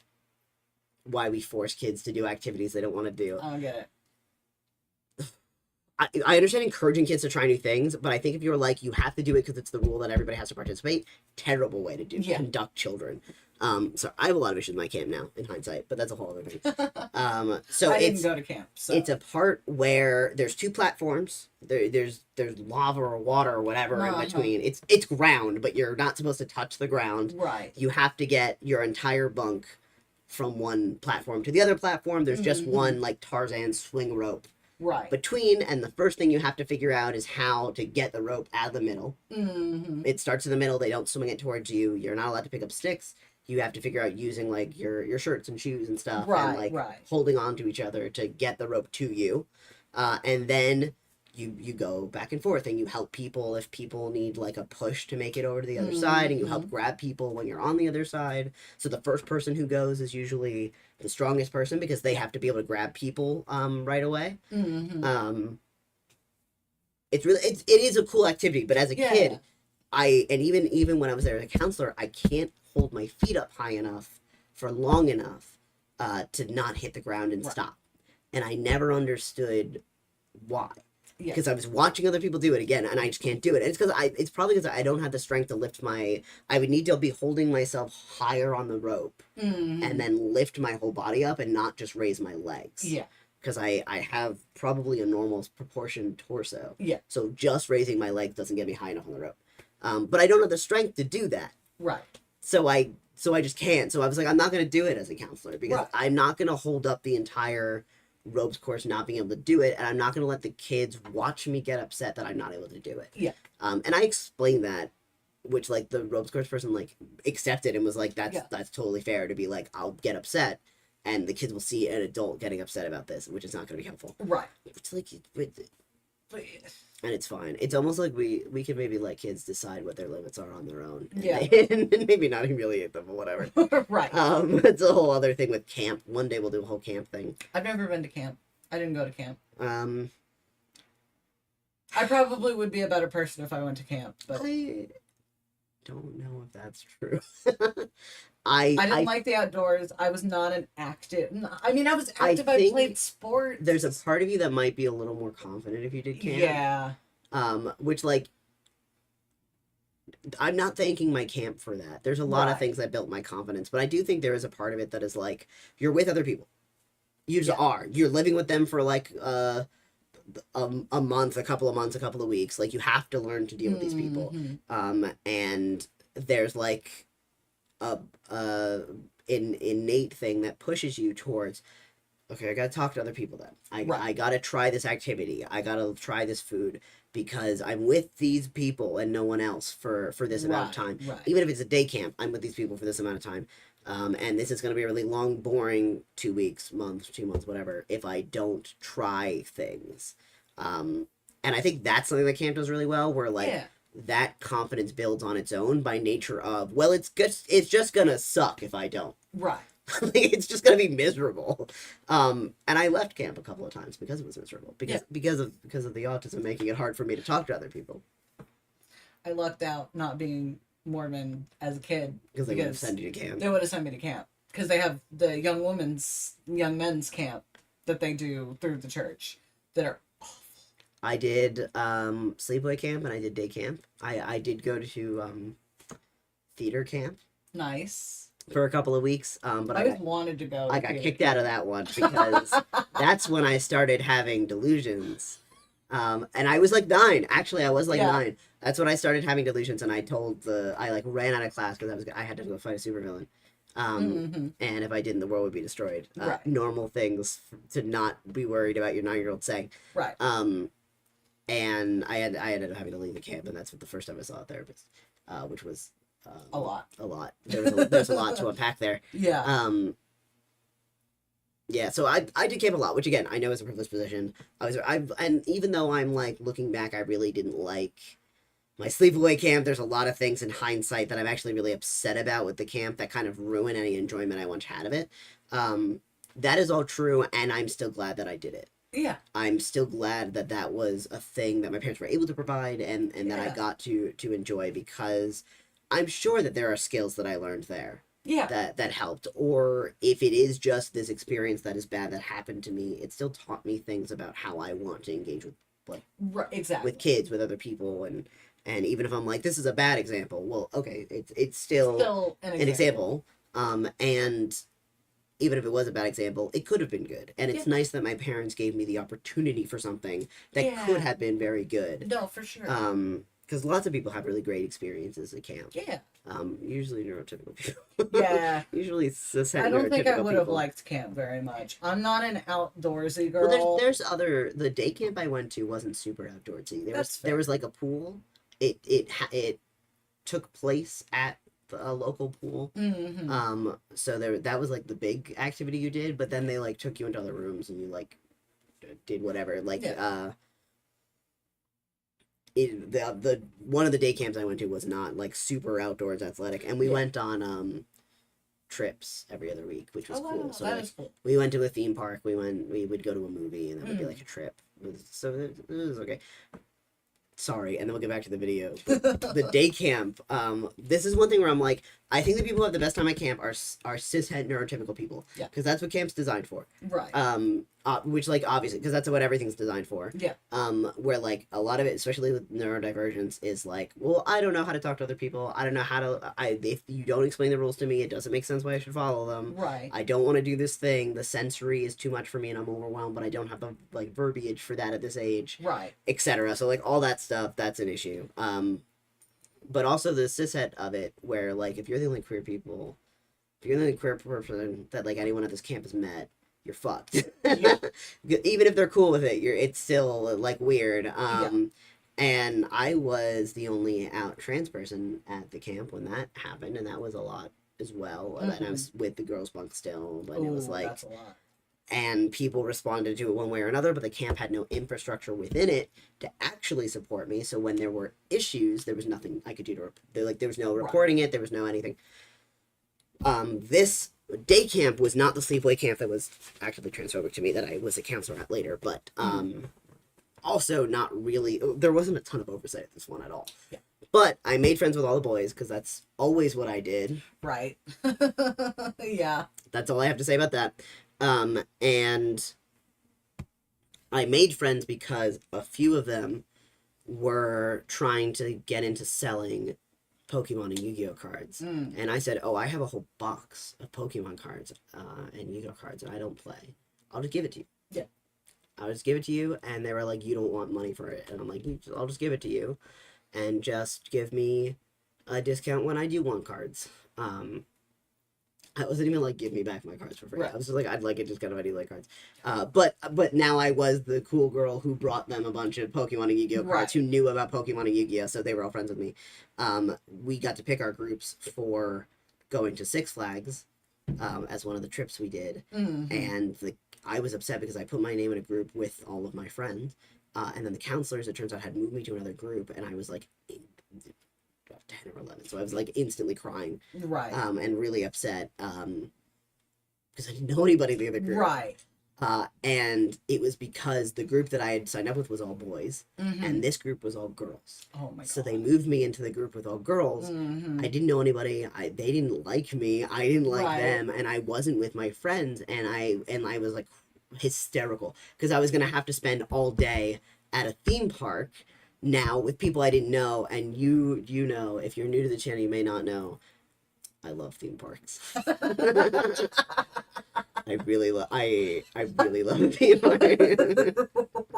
So I was really upset that my theme park experience was being threatened over there.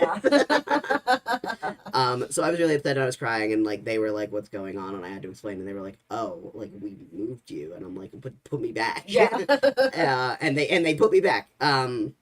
I'm so neurotypical about theme parks. Yeah, I'm so normal about theme parks. So they put me back, but now it's like, okay, but now I've cried in front of a group of boys. Right. Now I cried in front of a group of boys because I wasn't with them for a second. Right. So, like, hello? And it's like, you know, the cishet of it all, of like, the girl's not going to want to be with the boys. Right. But it's also the neurotypical of like, well, someone who's more neurotypical may not have like started hysterically crying over Right. that. Right. Like, which like probably meltdown. Like, Yeah. it's somebody who is more typically adjusted for 9 or 10 will just be like, oh, okay, even if they're bummed, not be like, vocally loudly in a gymnasium crying Right. to the point where like 2 counselors had to come over. So I did have a good time with the park. That's good. But because we separated, it was like a big group of 10 that got separated into subgroups. And they were and then we were let without supervision Terrifying. into the. We were not very old. We must have been in our teens at least for them Yeah, to do that. But yeah. I could not have been older than 13 because then I went to the older camp. Yeah. At my sleepaway camp, so I had to be at most 13, which is unhinged to allow a 13-year-old to wander Six Flags alone. Yeah. So not alone, in groups of 3. I But- don't even want to wander Six Flags alone. But I was like, I could tell that the boys were worried because some of them were, I think, were a little older than me as well. The boys were worried that I wouldn't want to go on all the roller coasters.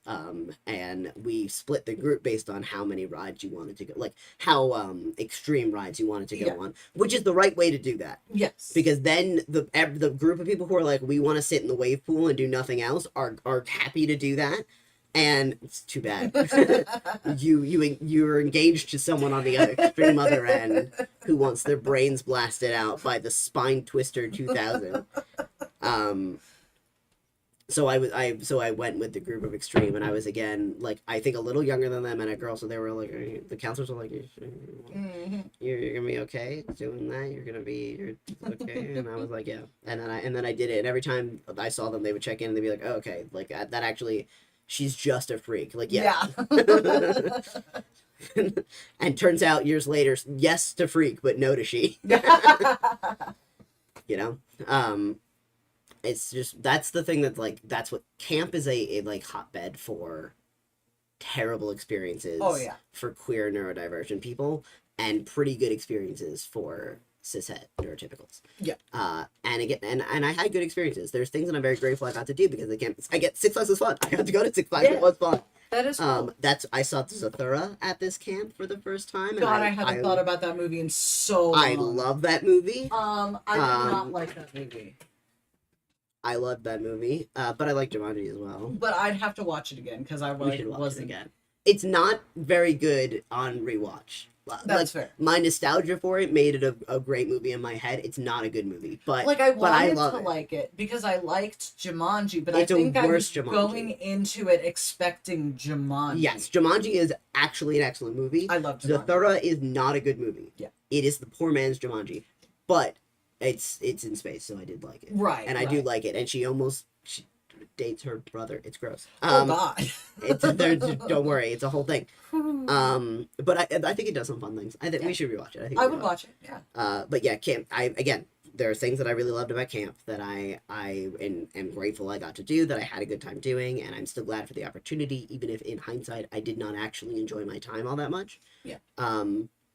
But they are designed to create good experience for cishet neurotypical people. Yeah. And if you're not cishet neurotypical, then you're being put in extremely difficult conditions. Yeah. It's an inherently overstimulating environment. It's inherently a very tiring environment. We were getting up at 7 a.m. and we would be out until like 10 p.m. Yeah. Actively doing things every day at camp. Like Oh, yeah. that's what you sleep through the night, no problem, because you're Oh, yeah. exhausted. And it's good for kids to be out and doing all that. But like, Yeah.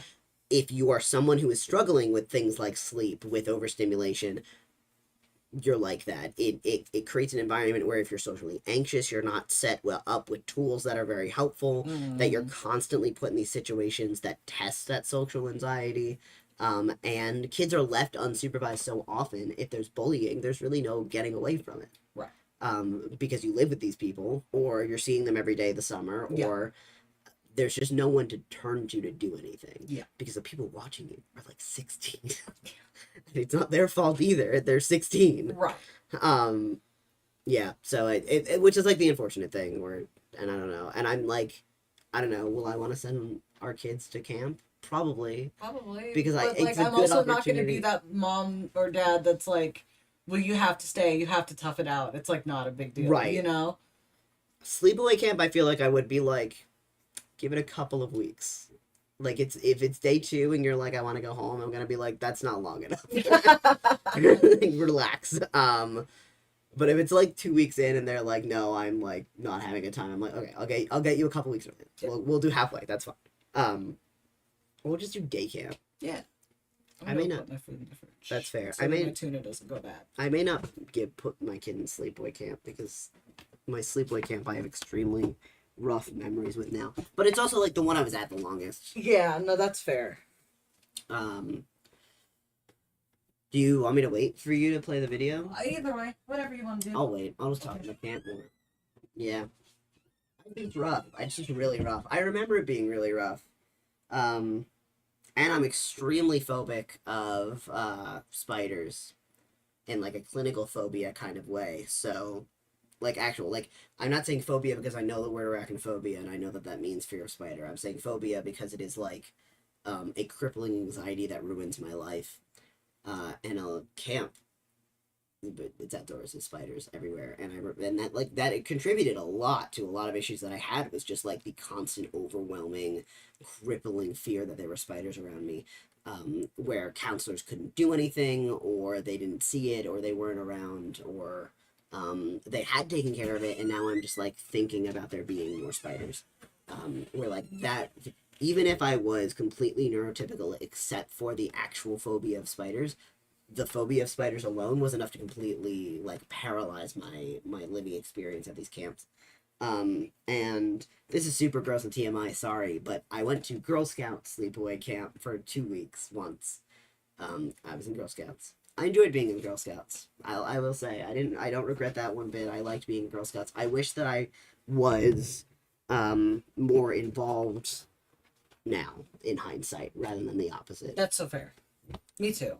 Because I that is another great opportunity, and I think if I did more of that, it would, because I think it did help me build social skills, and I think if I did more of it, it probably would have helped me more, and even if it didn't, I think I would have been doing other things that would have interested me. But that's besides the point. At Girl Scout summer camp, I was very young. It was like brownie age Girl Scouts, if you know anything about Girl Scouts. Mm-hmm. So elementary school, young elementary school. That's like kindergarten to first grade. Yeah. Young. So I was at a 2-week Girl Scout sleepaway camp when I was around brownie age. So kindergarten, first grade. Crippling fear of spiders. I cannot stress enough. It's not like, oh, I'm scared of spiders. It's like, I'm gonna have to kill myself because there's a spider in the bed. Right. Like it is like a really debilitating part of my mental illness. And it started very young.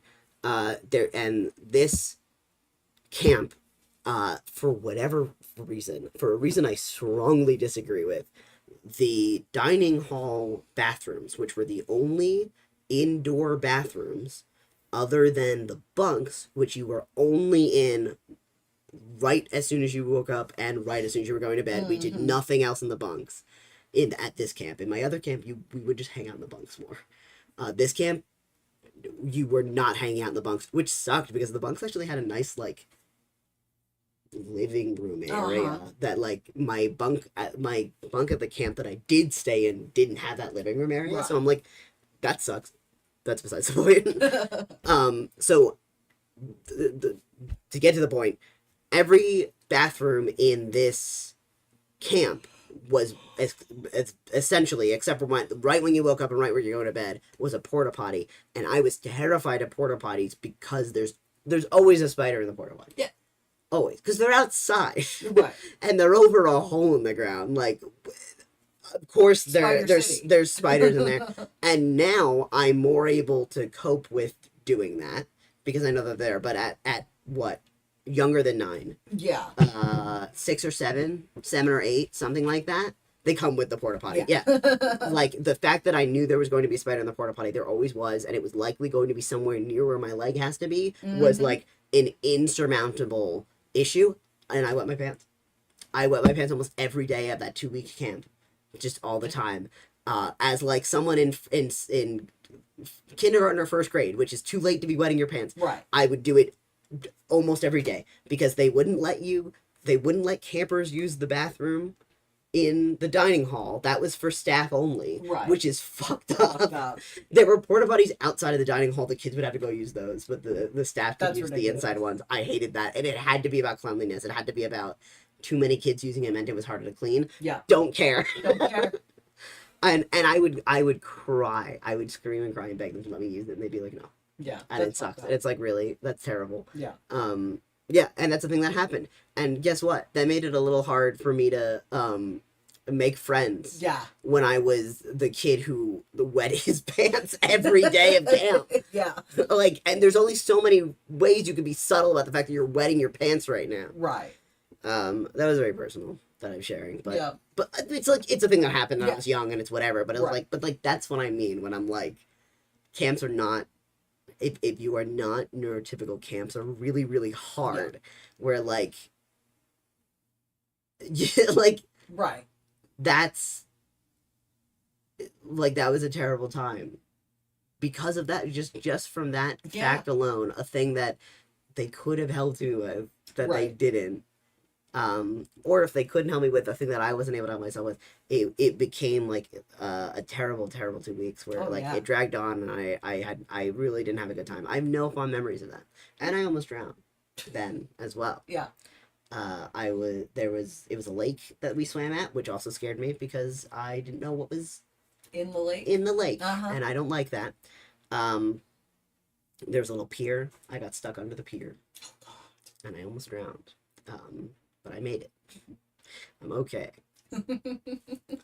Still can't swim, but I made it out from under the pier. I don't think anyone rescued. Someone might have rescued me. Actually, Yeah. somebody might have grabbed it and like pulled me free. But after that, they made me wear a life vest when I went in the lake, which is fair, I suppose. Yeah, I have lots of camp stories. We could do a whole stream on just my camp stories. Yeah. I went to counting the theater camp. I went counting the theater camp and counting the Jewish summer camps as two separate camps. Which I mean, they are two separate camps, but it's the same program. Mhm. It's just when you're older, you go to the older one. Yeah. But if I count those separately, it was.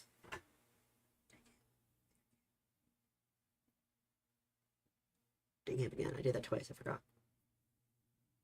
5. Wow. 4 or 5 different oh, and the Girl Scout camp, so 6. Yeah. So 5 or 6 different camps that I've been to. And that's not counting my summer abroad Yeah. program. Which I'm very grateful that I got the opportunity to do. Again, I understand camp's not cheap. It's a privilege that I got to do these things. Yeah. I'm very grateful that I got to do these things. But I have endless stories of how terrible it is to be Yeah. a queer, neurodivergent, generally kind of awkward and weird person at these camps. Oh yeah.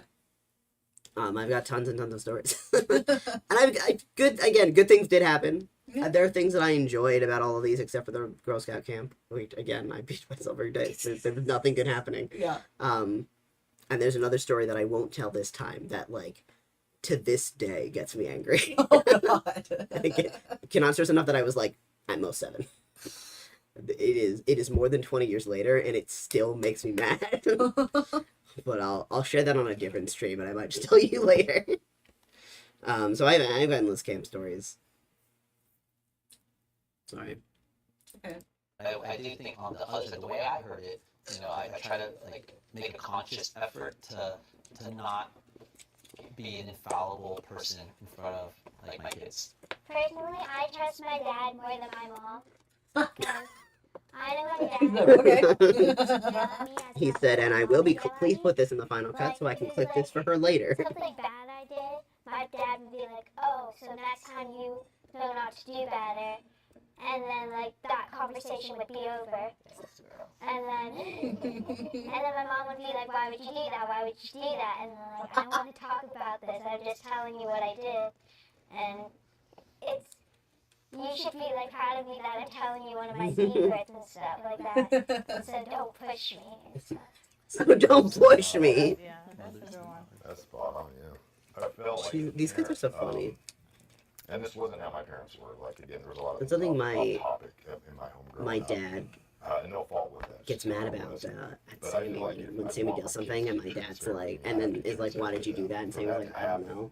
And then he gets mad at the answer. It's like, if you don't know, why did you do it? And it's So I like, feel like I have to be really transparent about who I am. because what I first the 2 issues is, one, with ADHD you often don't know, Right. and if you don't know what the correct answer is, the default is to say, well, I don't know, if you don't know what the words you're supposed to say are. Right. Even if you know why you did the thing, but you don't know what answer the parent wants, then you're more likely to say, I don't know, instead of the truth.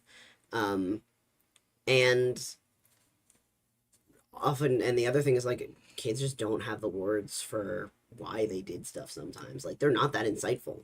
Right. Sometimes it doesn't occur to them, and sometimes the answer is, it really is, I don't know. Like, I don't, like, not even, like, from a, like, I don't understand my feelings kind of way. Like, I'm thinking about the TikTok we watched with the kid with the deaf mom, where she walks over and like, slaps a girl's Yeah. leg.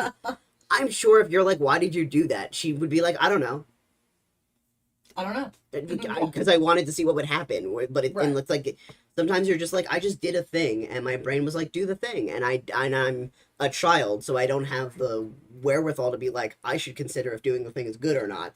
My brain said to do the thing, so I did it. You know what is a common thing with children with ADHD and autism? They have trouble with inhibiting things. They have trouble with inhibition. Lack of impulse control. Lack of impulse control. Intrusive thoughts. Yeah. And it's also, like, the other part of it in terms of, like, yelling at my sibling because they can't say why they did a thing, so why did you do it, is like, does that help the situation? Right. Like, what is the lesson you're trying to impart here? Right. Because you can't say, don't do things if you don't understand why you should do it. Because then the next time they're like, why are you saying this is a rule? And you're like, because I said so. That becomes a contradictory lesson. Yeah. Because then you either have to be very transparent and patient with why they have to follow certain rules. Yeah. Or you have to accept I don't know as an answer to why something happens. Yeah. Because then, this is why, Right.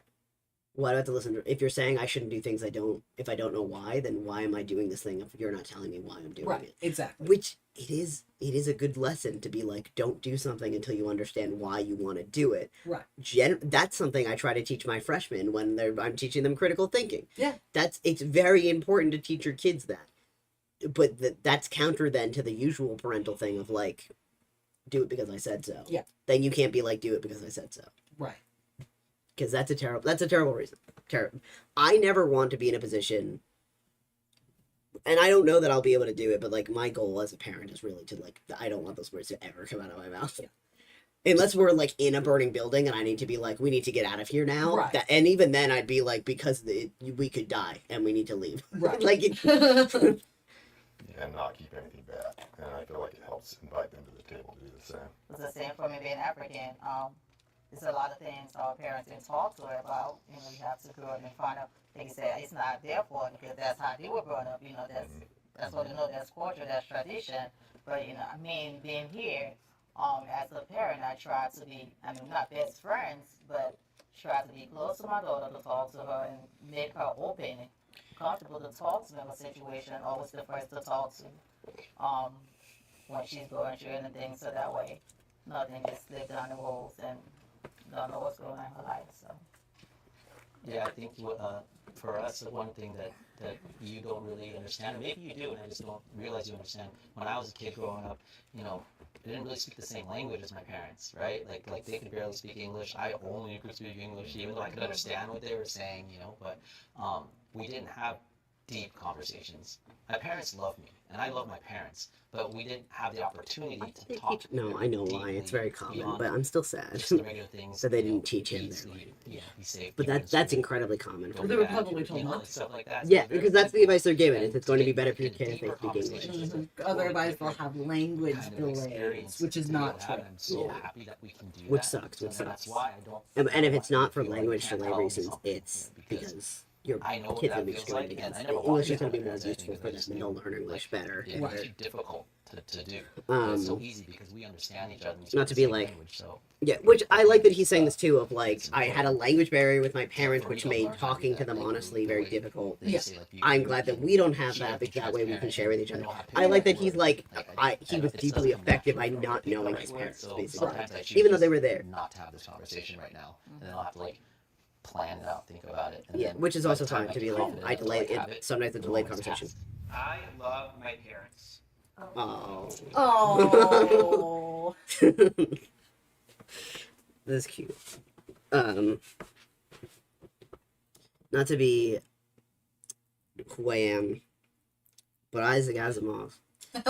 His parents are, well, he's a Russian immigrant. He was a year old when they moved from Russia to America, and he illegally, he was in a suitcase.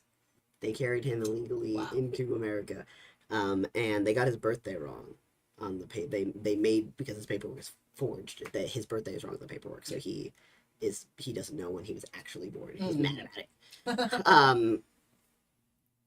And they spoke Russian and Yiddish, obviously, which they didn't teach him. Yeah. And he was also not the oldest. He was there was one kid younger than him, and I think one or two older than him. I don't remember, but I don't think he was the oldest. I think he had another kid, but they didn't teach their kid. He might have been the oldest. I might be misremembering. He wasn't taught Russian and Yiddish. They were like, they're not going to teach him to do that. They're going to make sure that he's speaking English because it'll be better for him to integrate into the society. If he's speaking English, he doesn't need the old language. Right. But it also meant that his parents could talk about him with Yeah. him there, which they liked. Yeah. And he really didn't like. So, it's like very, very common to be like, you need English more, which is very sad. I think it Yeah. sucks. And he's talking about the effect of like, he never felt like he was close to his parents Right. because they didn't know English that well, so they couldn't speak together, and that's sad for him, is that he Yeah. loved them and he wanted to be close and he couldn't. And Yeah.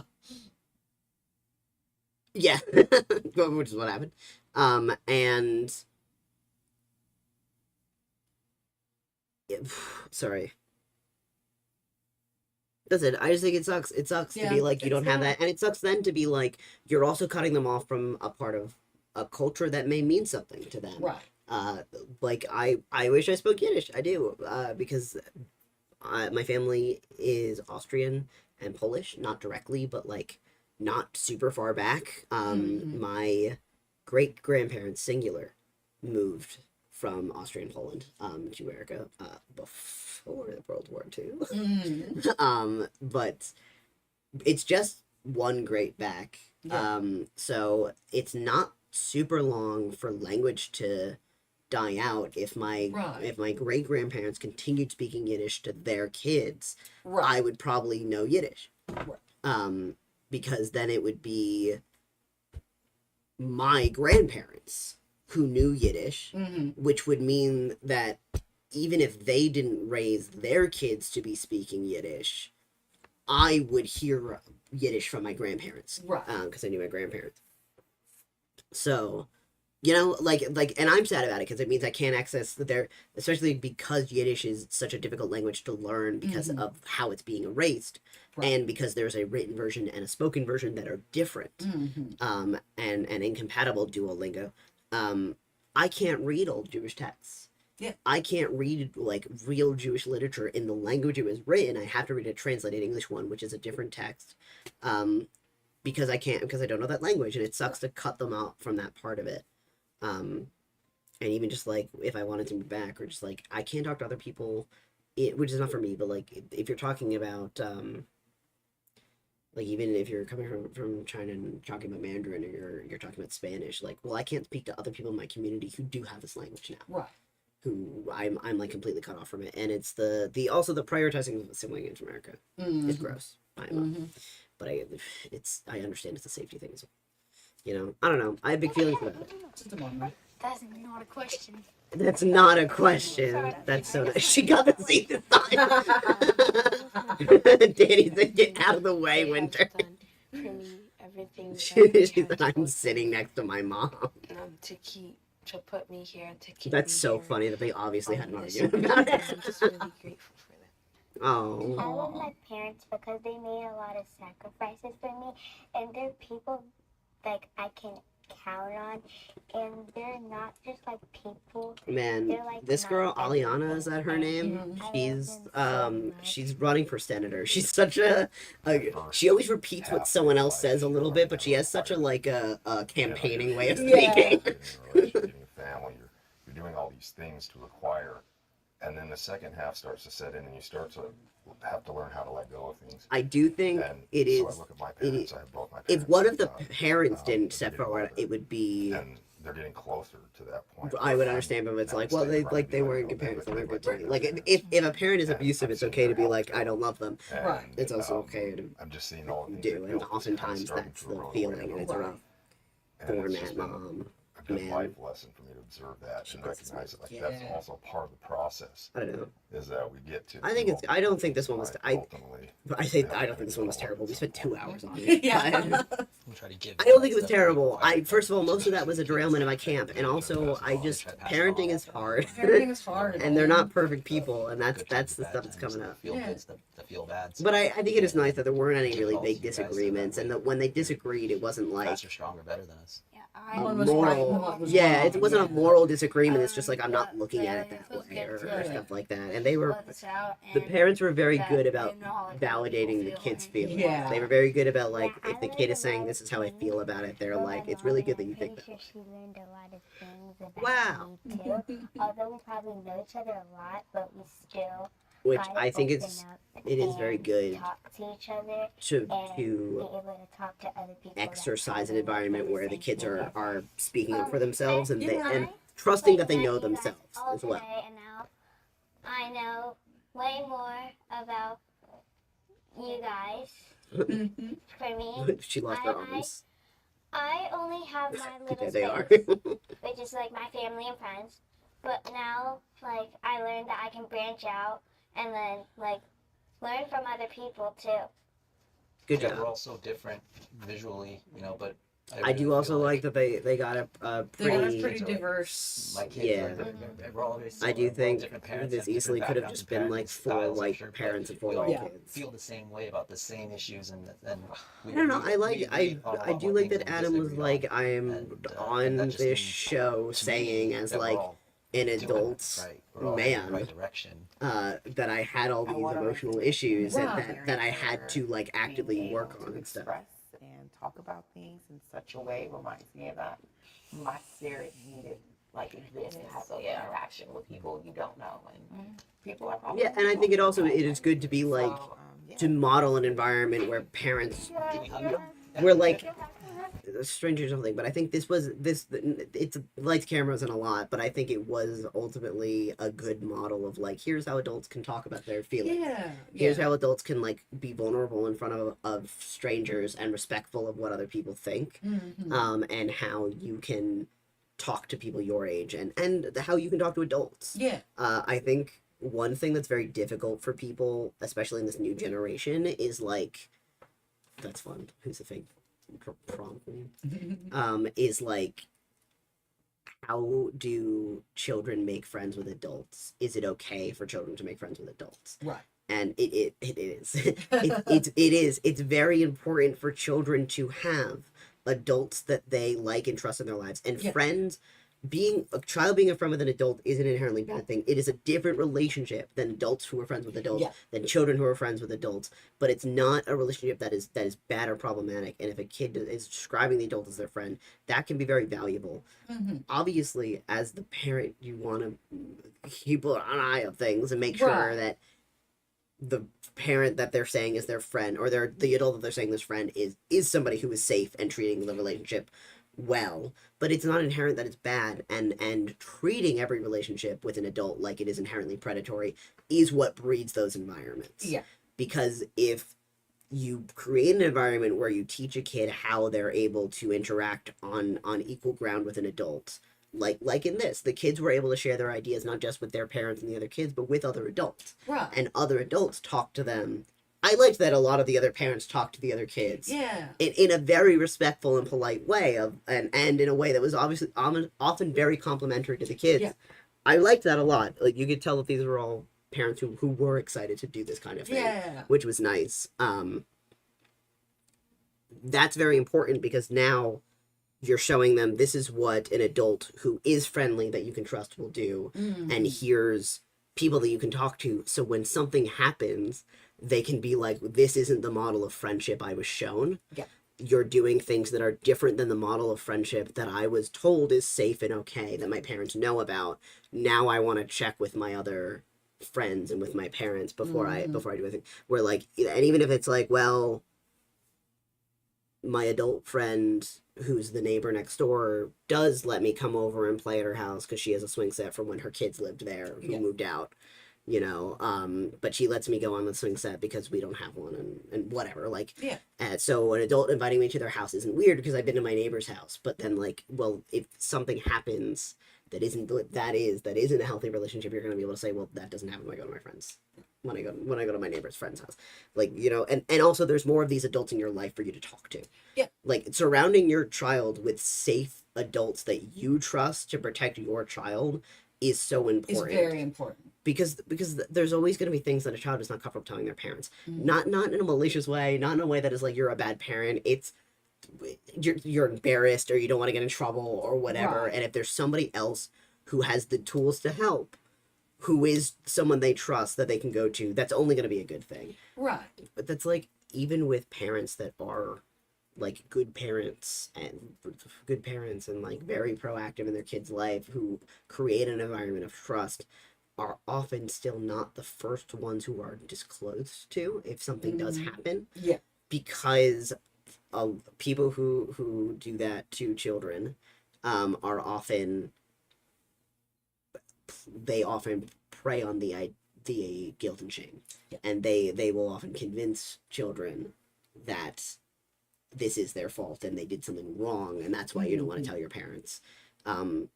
So even if they're like 90% sure that that's not true and that's what's making them uncomfortable, but it's like, but you don't want to get in trouble, and maybe you were out late and that's what put you in a position and you knew you were doing something wrong. Like maybe you had a drink before you're 21 and you know that you did that wrong, so you can't tell your parents because you don't want to get in trouble for that. But something else happened you need to talk about. If there's an adult in your life who's like, I'm not going to tell your parents if you drink. And like, to some degree, not that I'm like, let kids drink, but like, if our kid like tried a beer and like at a friend's house, and was, or in whether they liked it or whatever, and they like told Lizzie and it was like a beer, Lizzie confirmed nothing else bad happened, like the kid didn't do anything else wrong, they just went to a friend's house and had a beer, and they got home okay, and they don't want me to know. I wouldn't be mad if Lizzie didn't tell me. You know, like if something happened, I would want to know. If the next day the police show up and are like, a car, like the teenagers were joyriding this car and crashed it, then I would expect Lizzie to be like, hey, did you do anything else at the party? You know, then I would want all the information. But like, if no one's actually hurt, and underage drinking can be very dangerous, but like, if my kid is asking someone to keep a secret, and it's not a secret that is going to be harmful to them in a way that I can protect them from, then I don't need to know. And that's just like autonomy stuff. Yeah. But they need adults they can go to if they do. Yeah. I didn't have anything like that growing up. I was raised to be very distrustful of adults because any stranger could be the person that kidnaps you and takes you away. That was what our generation went with. But like, it's important to know that you can talk to other people, first of all, because that's a lot of anxiety to put on kids. Again, to be terrified of other people, to be terrified of your fellow man, I think is the worst thing we do to kids. Which is like, stranger danger is important. You should tell kids there are people who will hurt you. You should know how to here are the warning signs. Like, do tell kids not to get into vans of people who offer candy, but like, I am 30 years old. They can talk to people on the elevator. And if someone knocks at the door, you don't open it. I hide. I have to open the door if somebody knocks. I hide. Because that's what I was always taught to do. Even if we know our friends are coming and it can only be our friends, he still won't open the door. No, you open the door, but only if someone else is actively doing something. Well, if you guys are home, I feel okay, but if I'm home alone, I'm not opening the damn door. Yeah. I have once. Now that we've moved here, I have, and I regretted it every single time. Our handyman came to fix a thing that we asked him to fix, and he knocked, and Caden was home alone, and we were on the way home, but Caden was like, "Is that you guys? Because why wouldn't you just open the door?" Right. And he did not answer the door. I was back here, and I shut off everything, and I went completely quiet, and I'm like, maybe they'll go away. And they did, but then it was our handyman, so he texted me and was like, "Hey, I tried to come fix the thing, and no one was home." And I'm like, Caden was home. Let me just tell him to let you." Like, it was a thing, but it's like, yeah, and I think it's a terrible thing to do to kids. I think it's much better to be able to teach them warning signs to look out for, and how to do good behavior with other people, what good behavior looks like with other people, and the tools to help themselves. I think it's nice. I think it's good. Yeah.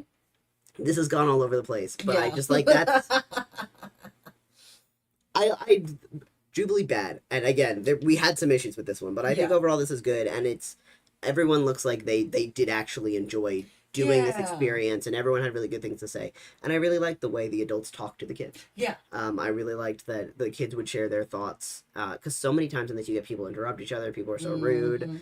There's one that makes me so upset. That's liberal teens and conservative parents. Oh, yeah. And I that hate one's that. terrible because every time the teens talk, they're always interrupted, and the adults are always like so condescending. It's like, you're not a parent, that's why you feel that way, Right. etc. We're like, these kids were not spoken to that way. Right. Everyone, even when they were speaking to someone who wasn't their child, was always great to be like, I totally understand why you feel that way. That makes a lot of Mhm. sense. And a lot of times they were like, I'm glad that you feel differently than me. That's Yeah. good. And a lot of times when they were like, here's what I'm worried about, they've been like, well, listen, there's like, I like when Arthur was like, I am scared that they'll get separated again. Yeah. And I was really sad that they got divorced. I didn't want it to happen, but they were screaming at each other all the time. That one of the other parents was like, it's okay that it's sad, it's okay that you miss when it's together, Right. but they weren't happy together, and like ultimately it's even if it was hard, it was better off. And like, even if that's not something he understands right now, it's nice that they're like, the way you're feeling is right. It's okay that you feel that way. Just know that here's what that means. But not invalidating that, like, he's sad that his parents broke up. Which is allowed, Yeah. because he's 9. Yeah. Even if later in life he's like, actually, that was terrible. They were not a good match. They had no Right. chemistry. Right now he's 9 and they're his parents and he's sad. Yeah. And at no point was he made to feel like that was incorrect, which I think is fair. And I think it's really funny that Winter. What are you doing? Can we let this program up here? Oh, yeah. I think it's really funny that it looks like Danny and Winter got into a fight because over that seat, because Danny wanted to sit next to her mom. I think Danny wanted to sit next to her mom, but Winter wanted to be in the middle because that's where the camera is. Right. I believed her tears were real, but she did seem to love the camera a lot. Yeah. She did seem like a girlie who knew where her shot was. Oh yeah. That's so nice though, and I think it's nice. First of all, he's huge. What He's- the hell? God, his arms. His arms. They're as big as his kid's head. Very cute. I did think he's. I'm I glad that both dads are very cute. I'm glad that Arthur found a string. He kept getting distracted by something too. Yeah. And I don't know if like they were trying to prevent or distract him off screen, what was going on there, but he did seem to be struggling to pay attention a lot. But I like that he talked about his feelings a lot. I think it's good to model that behavior, especially in an age when like men don't Yeah. share their feelings. We were talking about the other day about like the reason men think women are more emotional is because they turned anger into not an emotion. Yeah. Oh man.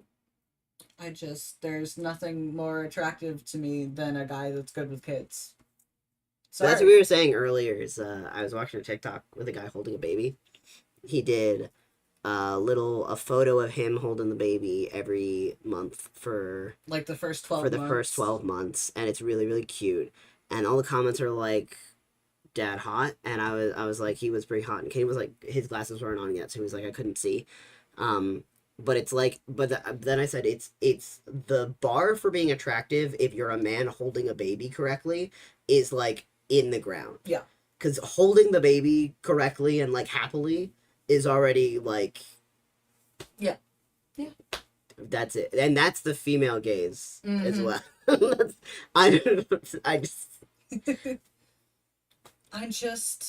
I'm just imagining him with over the baby. exploding. Yeah, Like, this man, hold it in one hand, baby. his son's head is the same size as his biceps. Oh, he lift her. Yeah, they're all very nice. They're all very and it was sweet. great to hear him. Also, what I liked about the TikTok with the baby Mhm. is because eventually the baby is able to recognize that that's the baby in the mirror. Yeah. So the baby starts to get happy to see And wave at the mirror. to see itself and its dad in the mirror. It's very Then it claps cute. at the end. I love babies. Okay. Well, that took longer than I thought it was, so we won't do the We second won't do one. the second one, but we'll have one for maybe next time. Because these are fun. These kids are too nice. We need teenagers versus kids. Man.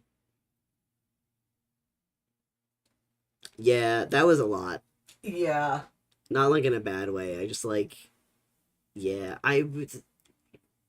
because it sounds like her dad got really hurt A few times. a few times, and she's like 9. Again, she's not experienced that much of the world. She doesn't know that like there are worse injuries than what looks like here. This seems like insurmountable. What's That up? one at the bottom. This one? Yeah. The confidence, the self-esteem, the positivity. She wasn't even nervous or afraid to say. Anyways, what's depression? Beautiful. Yeah, which it's nice that she got there and she was like, I don't know what that is. what that means. But also it's nice that she like waited. Yeah. She was because they're allowed to ask during that too. Like there have been times when they've paused that part to ask follow-up questions. Mm-hmm. So like she could have paused there to be like, I have a question, I don't know what depression is. Yeah. But she waited and she listened to everybody and then she got to the circle and was like, it's my turn to talk and I don't know. Yeah, yeah. Which I think is like also a very emotionally intelligent thing. Yeah. To be so good at taking her turn. Which I know they're 9, they're not like kindergartners, but I struggle with waiting my turn to speak. So I thought it was very good, a very good job. Therapy for both sides. Yeah, I like his openness. I just think it's a lot for the kid to hear some of these things, even though I agree with what he's saying, and I think what he's sharing is a good thing to share, but I think the language around it is going to be difficult. Yeah.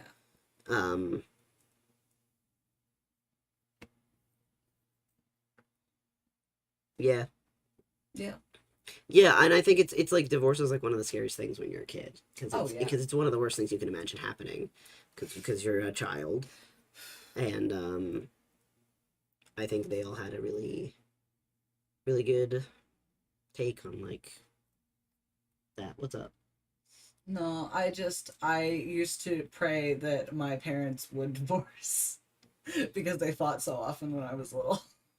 Now they have separate bedrooms. Now they have separate bedrooms, helps. and that helped a lot. 90-year-old versus 9-year-old. Sorry. Hang on. I'll add that one to our queue. Oh, that's gonna be great. Match the parent to the kid lineup. Oh, cute. That's fun. Yeah. Yeah. Okay. Do you want to play a game now? Yeah. Little Super Nanny episode. We should watch Super Nanny, and we should do just like not a stream video, but like a YouTube video on a Super Nanny. Yeah. I think that would be fun. I like Super Nanny. These were extremely emotionally intelligent. Yeah, they were very emotionally intelligent. And I think even because in the beginning I was like, Arthur, okay, hang on.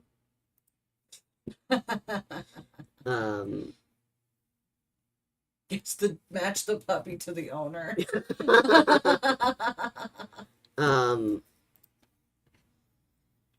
Sorry. What was I saying? Early on, I thought Arthur was probably the least emotionally intelligent. He seemed the least mature of the group there. Yeah. And part of that is like there were 3 girls and only 1 Yeah. boy. Yeah. But he felt the like least equipped for the environment. But he still had a lot But to say. then later he had some really really emotionally intelligent things to say. The way he talked about divorce, I think, was actually like showed a good deal of maturity of like, because he's saying he doesn't feel good about it yet. He's sad his parents got divorced. He wishes they didn't get divorced, but he understands why. He understands why. And he does think that he also didn't like them fighting, and he likes his stepmom. Yeah. And he's recognizing the differences in his stepmom's relationship with his dad and his mom's relationship with his dad. Yeah. Which I think that alone was great to be like, I can see the difference between an argument and a fight. Which, like, for a 9-year-old to be like, I know the difference between an argument and a fight It's very impressive. is very impressive. And, like, it gives you an idea of how bad the fights must have been. Yeah. Well, I mean, and the one thing he said, and they didn't go into it too much, but I think it was like, I'm glad that he said it, and I think his dad was really good about, like, taking it, where he was like, because somebody asked him, could you tell, like, when the change happened, and he was like, he was through his depression, where Arthur was like, he said he wasn't going to scream at me anymore. Yeah. Where, like, and when Adam was describing his symptoms, he didn't talk about the way he talked to his kids, but he talked about needing to change. And Arthur didn't go into it in a way that was like accusatory either, but just like that was what he did that Arthur saw most, because he's 9. He's not going to notice really if his dad's in bed that much at that age. Like, he will later, especially, and it will occur to him, but not in a way that he can vocalize, where like he can tell that his dad screaming at him is out of place. Yeah. Where he's like, he promised me that, and that was like the thing that he noticed that his dad was doing better. Yeah. And then he's like, and he hasn't. Like, he stuck by that. Stuck by that. So that's how I know he's better as well. Like, it shows a lot of Adam's character to be like, that he had that moment and that he recognized that moment was about him. And he made a change. And then he made a change, and that he stuck through what his changes are, where he like really takes accountability for who is being hurt by his behavior. And like keeps that in mind in terms of changing his behavior. Sure. So I think that's really impressive, and that's like, I'm glad he said that stuff, even if I'm like, that's a lot for whatever. Yeah, but then when Arthur was talking about it, he was very emotional about it too. So I mean, I guess if the dad is being that emotionally intelligent, then it probably does follow that Arthur. Yeah. Because if he's doing that now, I can't imagine he doesn't model that at home. For sure. Too. For sure. And it does it sounds like there's therapy involved in there. Like, Adam didn't go into needing, like, dealing with a therapist, but it would make sense if he recognizes it's depression, and the way he speaks sounds very like, these are the tools a therapist gave me to cope with these things type language, which is good if he did. Men often don't, especially in that age and race demographic. I don't know. I think it was actually, is that cheesy of me to be like, I actually think it was a good video. I think it was a good video. It was nice that they talked about their feelings. Yeah. You can just know. tell how much they love their kids, and I just think that's important. I just like, I'm blown away by how much it was like, how good they were about listening to the kids. Yeah. Like, that was the thing that was like, oh, you are a good parent, because you're like, because you're taking in what they're saying and responding to it. Yeah, even with the kids that are not your own, they have no obligation to, you're really listening to what they're saying, and like, you're engaging with what they're saying, and you're, even when you disagree, you're like, I understand why you feel that way, it's okay that you feel that way, or even it's good that we disagree. Yeah. And that's fine. Like, especially when they were talking about growing old, they were like, it's good that you're not afraid of that. Like, that is a good thing. That's a good thing, yeah. And it was really sad because they're like, I don't want to grow up because I want my parents to die, and that's a lot. That's a lot. But like, yeah, because you're 9. Because what do you think growing old is when you're 9? Right. Because because that's the other thing is, to the 9-year-olds, you were like growing old, and they thought you meant 90.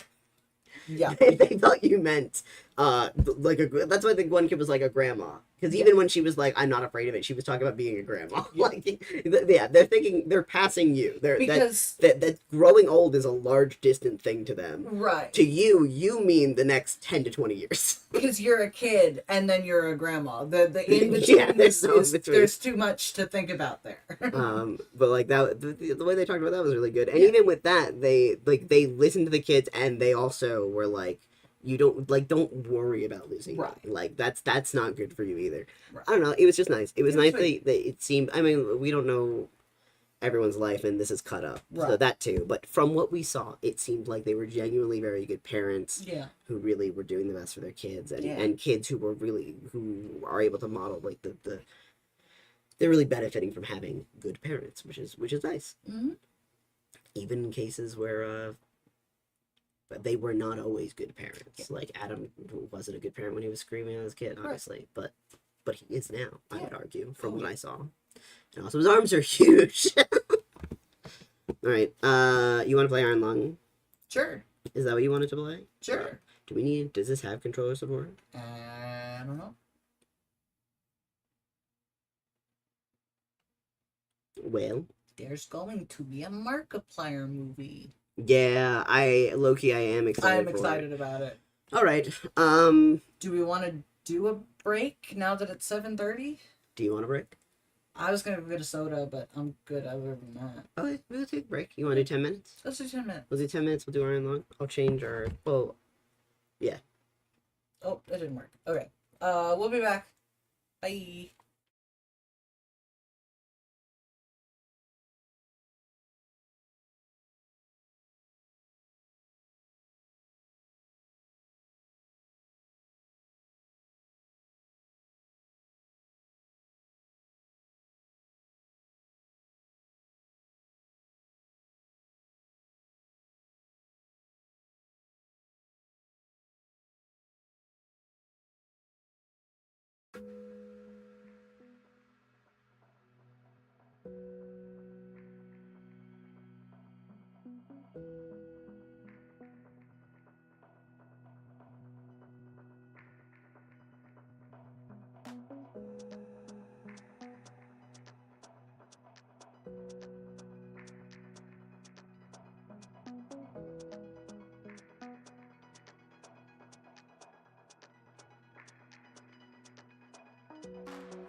That pisses me off. Yeah.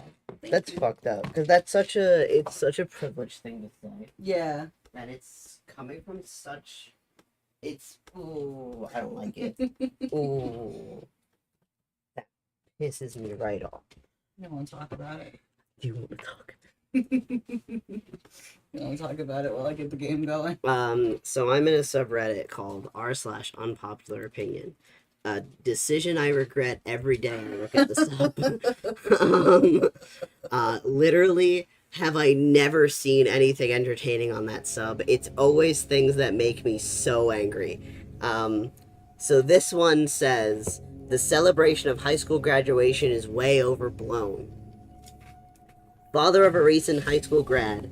I think people make way too big a deal about graduating high school as if it's some monumental accomplishment. It only takes an unoppressive amount of intellect and effort to simply graduate. Is this just harmless celebrations? Maybe, but I think making high school graduation a bigger deal than what it is helps train grads to think they just accomplished their life's biggest milestone and can become naturally complacent afterwards. There's 2 more paragraphs. Oh my god. I will not be reading all of them out loud. But I'm so mad about that. That's such a privileged position to be in, to say those things. And also, fuck you. It's also just not true. It's hard. It's hard. Being a kid is hard. And, like, that's what it is, too. It's also a coming of age. Yeah. It's supposed to be a coming of age, because ideally you do it by your 18. Whoops, sorry. Decades ago, every known star and habitable planet vanished, leaving only those who were on space stations or starships. This event became known as the Quiet Rapture. Terrifying, hate that. With supplies dwindling and infrastructure crumbling, survivors are searching for any trace of natural resources in a universe of barren moons lit by the ghost light of vanished stars. One such moon holds a strange anomaly, an ocean of blood. You are a convict tasked with exploring this anomaly in a makeshift submarine. Do I have a speech impediment? Nicknamed the Iron Lung. It was not designed for this depth, so you will be welded inside and the forward window will be closed. There was no time for training. If successful, you earn your freedom. What am I trying to do? We're exploring. Exploring. What's the any key? Okay, there we go. I hit 3 keys and nothing happens. Just like... Oh, you didn't do settings first. Press escape for a second. Actually, yeah, just quickly. Yeah. Yeah. Were you not able to? Yeah. Press escape again. Yes. Yes, yes, yes. Enter. We're starting to lose radio signal. You'll be at cruise depth soon, so... Okay. Okay. Quick question, Is the Iron Lung. Controller plugged in? No. Okay. I can if you want to. I didn't No, think we were going to need it. Why did that happen? Wait, hang on. What was I saying? High school graduation. High school graduation, yeah. It should be a coming of age. Because ideally you do it, you finish when you're 18, and that's your stepping into adulthood. Right. It is you're learning things, which is important. Yeah. It's not easy for everyone. Oh. And not everyone gets to. Sometimes people don't finish high school, and it's very detrimental to their lives. And there's nothing wrong with a big celebration for a small feat. The other thing that you teach them by doing that is that if your accomplishments are worth celebrating, just like period. Yeah. It doesn't need to be a big deal. No. We love celebrations over little shit. Yeah. Yeah, go ahead. Concerned that it doesn't seem like some of the keys are working, but we'll see. Go to settings then. Screen on, resolution, sensitivity, invert Y. Okay, no subtitles. No subtitles. I'm gonna turn the sensitivity up. High. Let's try again.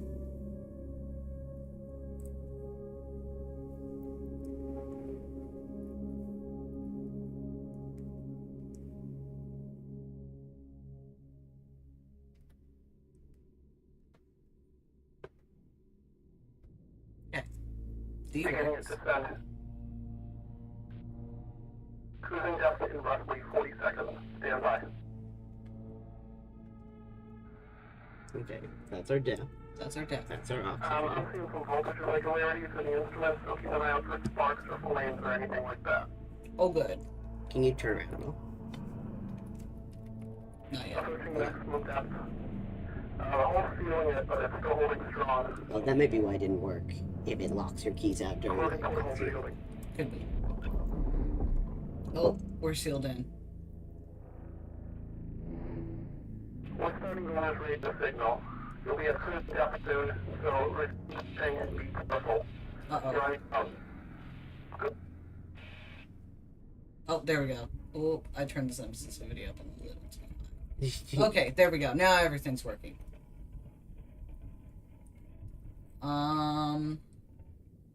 Mouse 1, interact. Tab is the map. Where are we? Where are we? Oh, that tells us where we want to go. We might be able to. Oh, we. Oh, we're not marked on the map. We have to know our coordinates. Oh, God. Okay, let's see. What else do we have?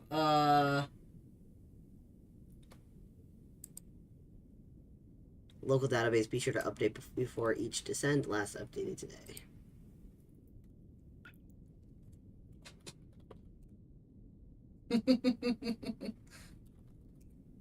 Okay. So we don't know how to do that yet. That's fine. We can interact. Oh. What did that? What did you break? I'm not sure. I can't believe you broke the first thing you touched. Okay. God. So what are we at? 182. And we're at 116. 182, 116. So We're down there. which one's X and which? Okay. Y is 116. So why is Yeah. So like there-ish. there-ish. So like there-ish. So like there. Okay. So we're like approximately here.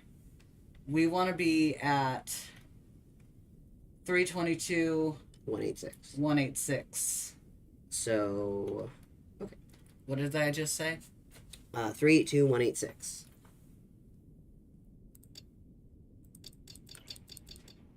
One.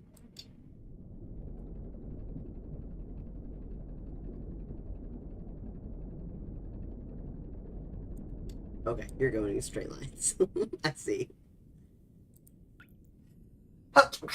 Yucky. Oh dear. Oh my. Why can't I change the Y? What is that?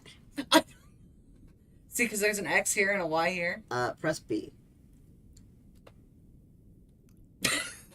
What does B do? That's your brief.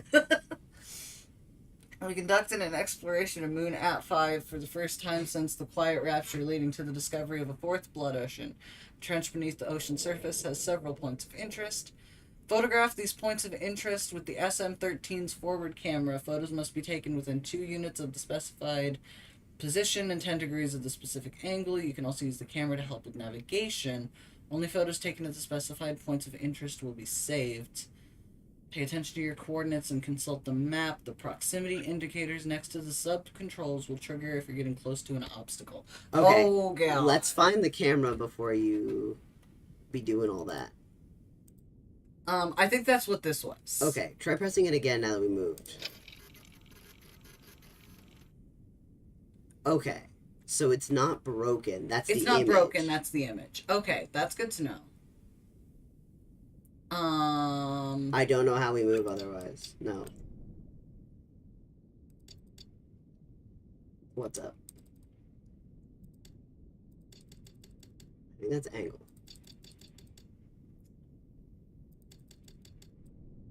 I mean, you might as well try to... Can you press... No, that's another valve. What about the dial. No. Wait, hang on. Stop moving it for a second. Oh no, the HUD's gone. We don't need that anymore. Okay. Yeah, that's gone. Tab was map.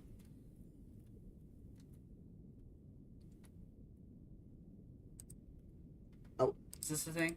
Okay. This is not an expedition, it's an execution. When they put you in here, they don't want you to return. Even if you do, even if they keep their promises, what freedom waits for you? A few dying ships and a sea of dead stars. If there is still hope, it lies beyond the veil. Hope in this void is an illusionary as the starlight. I will choose to breathe my last here at the bottom of an ocean unseen, unheard, and uncontrolled. They will get their execution. I will get my freedom. Ooh. Okay. Yeah, I have big feelings about this, about you being a convict doing this. Yeah. I don't know what this means, but we're clearly moving. Yeah. I'm just trying to make sure there's like, okay, oh, I don't like that I need that. I'm just trying to figure out what I can interact with at this point.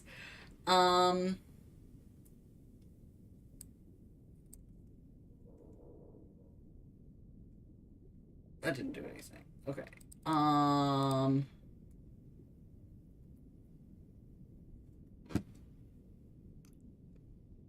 186 is what you want Y to be at. 186. Well, let's just... Oh, there we go. Now the other one's moving.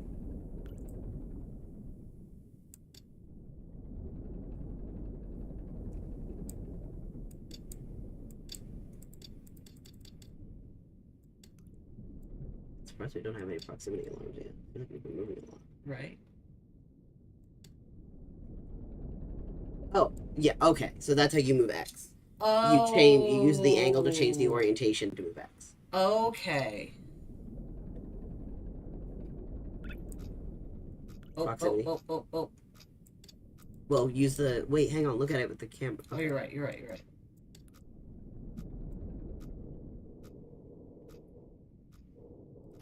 So,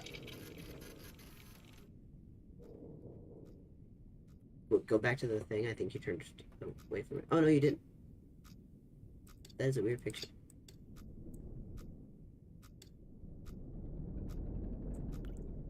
Yeah, try that way.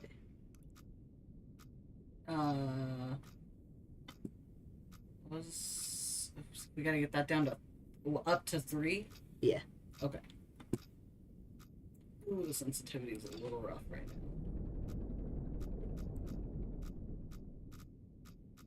Okay, we're good. I think you're like... Okay, so you're probably up against the cliff face.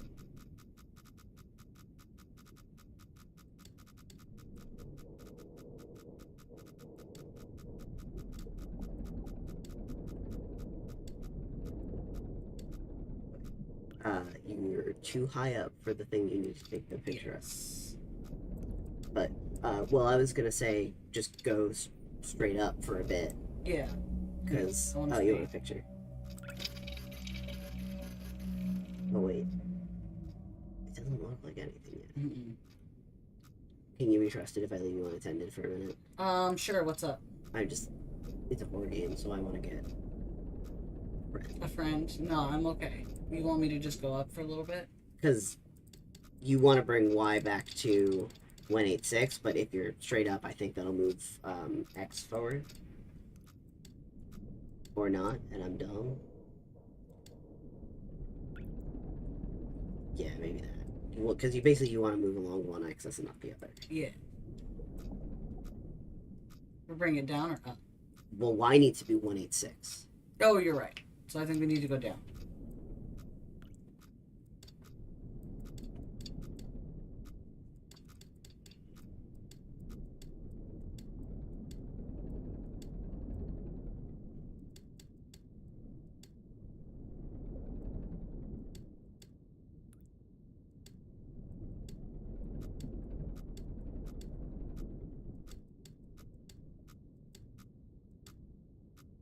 Yeah, and then you want to turn so that we can move X but not Y. That's going to be an issue.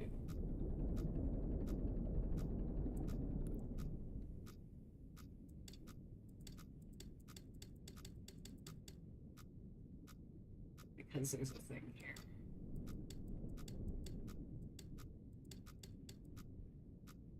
Let's try to skirt around this. Try going. Up more? Yeah. Oh. That was scary. That was scary. We hit a wall. Okay. Settings. Do you want to turn your sensitivity down? Yeah.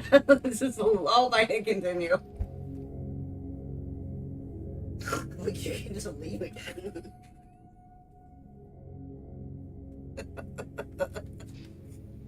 Man, I'm so hungry. I'm sorry.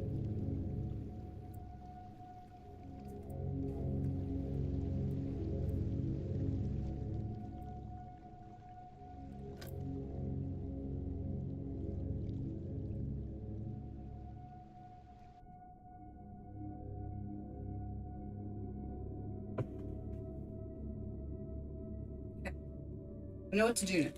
And I brought a friend for moral support. Meow Day is here. Sorry. Sorry. Are you okay? I'm man, nothing's even happened yet. We've just crashed. Yeah, we and just died. crashed regular style.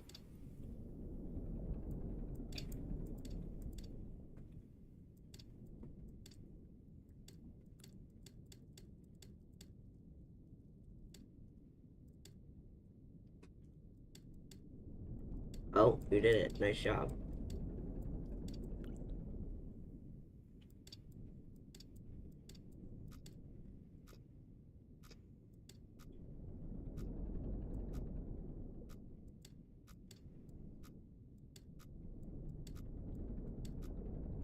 What are you doing? We want Y to go up. Not down. Apparently not. Yeah, try that way.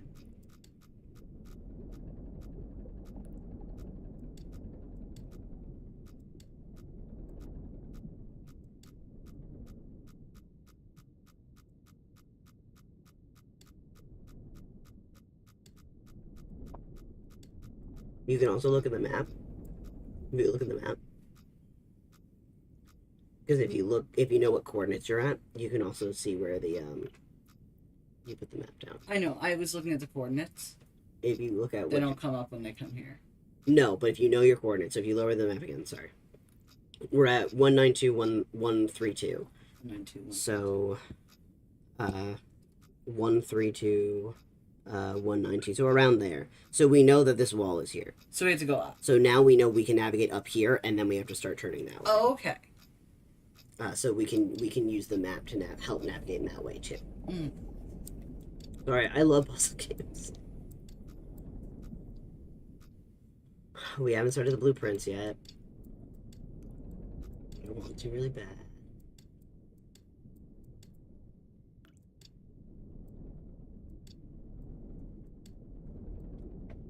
Protect me, my day. I'm scared. I don't even know what I'm scared of. We basically just want to go until we hit the up wall. Yeah. Yeah.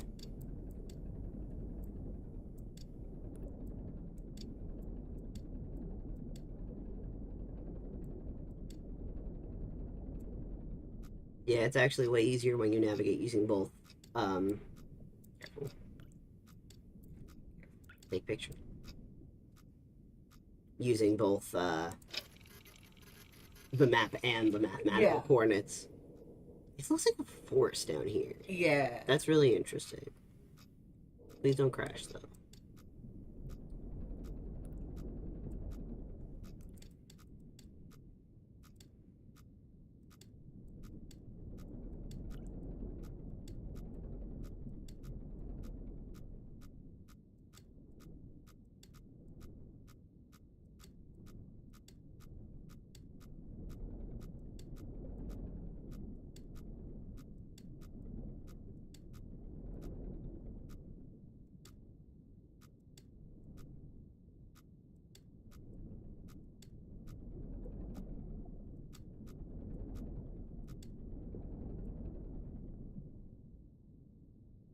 26 and 212. 226 and 212. So we're like here probably. Looks like it. Be careful with your angle, because depending on how you go forward, it's a little bit of a tricky turn. Mm-hmm.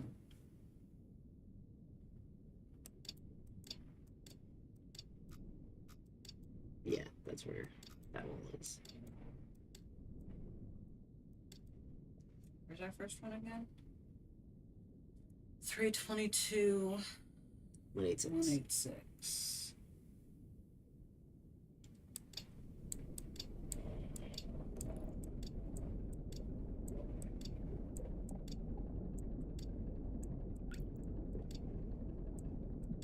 You'll need the right angle as well. But it'll be easier to get the coordinates first. Yeah.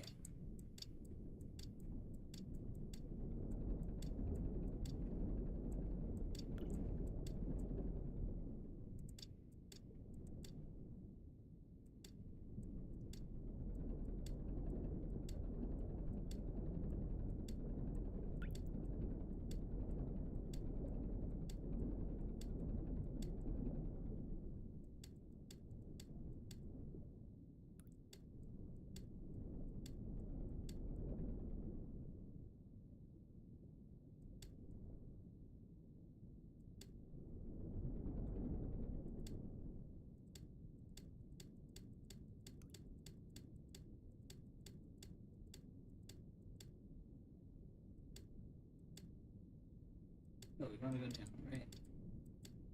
Yes.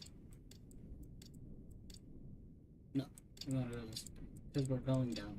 Yes.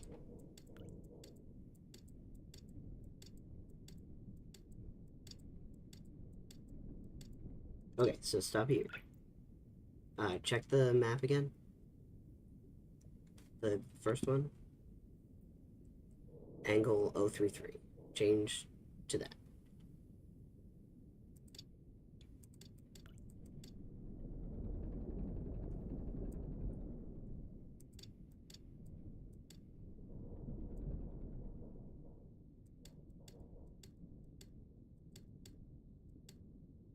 Try taking a picture of that.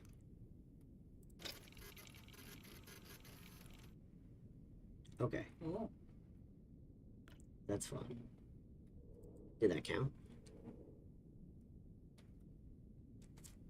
I'm not sure what I'm supposed to put here yet. Did that? How do I know when it works? Look at the map. Guess not. Okay, get a little closer then.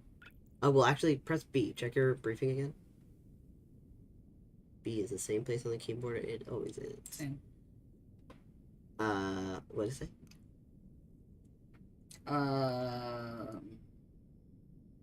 Within 2 units. And 10 degrees. Okay, so you have to be a little bit closer, I think. Oh, it looks like you're within 2 units.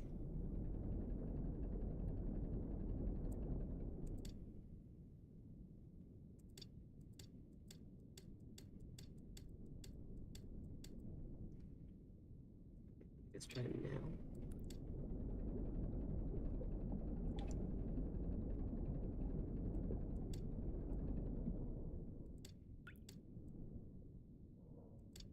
Okay. Did that count? Nice. I was writing that on. What about it? See if it gets checked off of your map. Yes. Got it. Okay.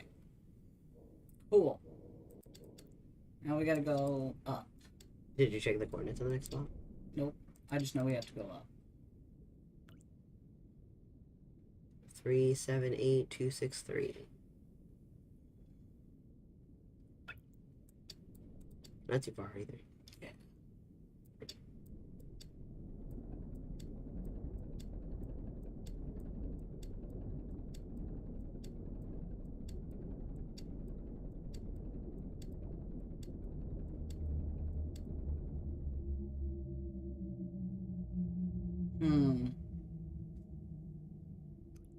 378.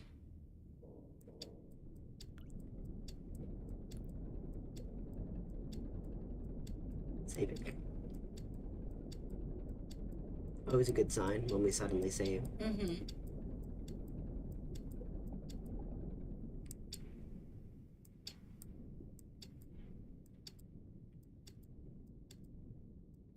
You're almost where you want to be on the Y. Yeah. Okay.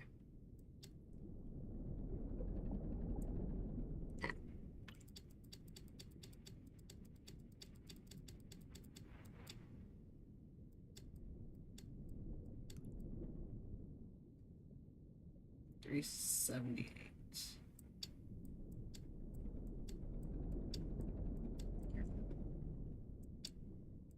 Your Y's going down.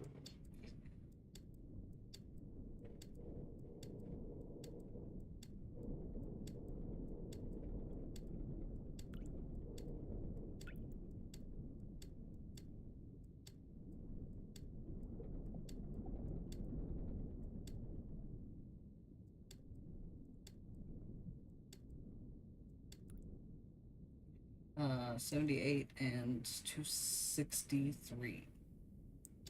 And did you check the No, thing? I'm gonna check that.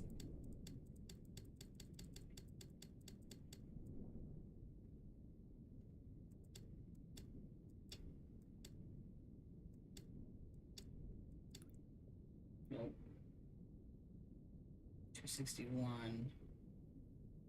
Did that go up or down? That No, went it's going down. down, so I need to go the other way.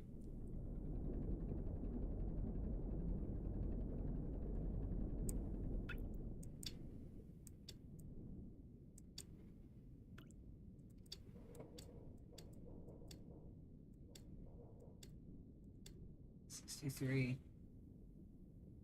50. $50. That's the opposite way you wanted to go. Too far.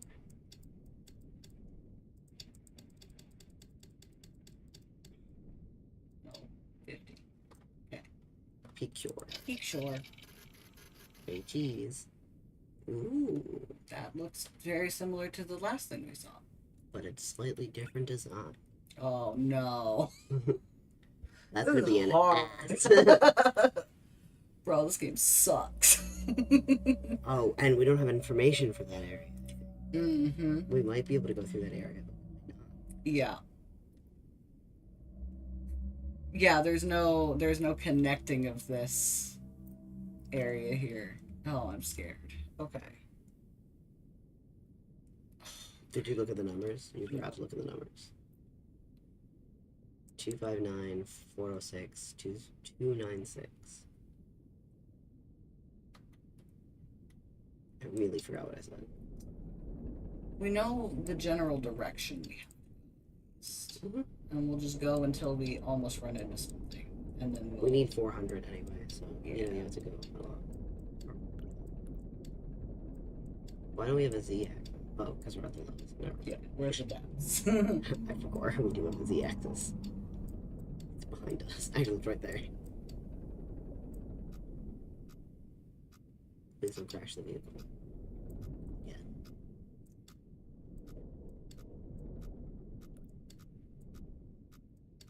You want to look at the map again for a second? I don't know where we are. 336, 311.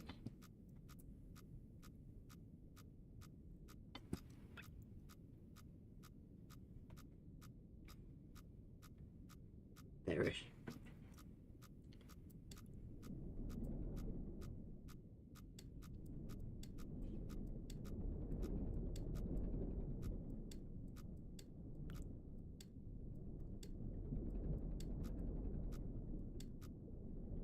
Man, it sure is a circle.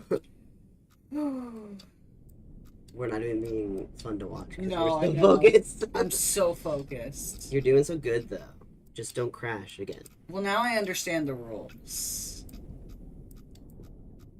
I didn't even know these were mechanics in this game. I don't know what I thought the mechanic in this game was like. Right? Oxygen notification. Oxygen notification. Oh no. We We're going may too slow. Yeah, I don't know if there's like if it's like a timer or if it's how much you move. You know? Right. Or maybe how many pictures you take or something.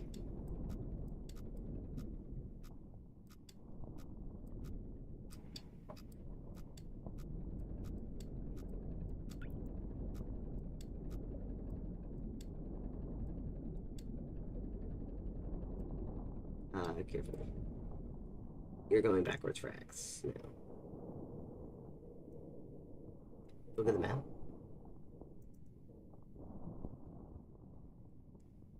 Two 5 9. Oh no, you're good. You're right. Sorry, my bad. I have the map memorized now, um, so I can see where I am on the map in my 259. mind palace. Where we got two? We need to be 259. Yeah.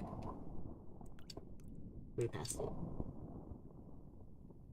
259. We passed. Y needs to be 406. 409.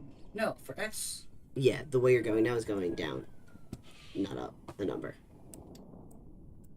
Oh, how is that? You passed it. You got there, but you went too far.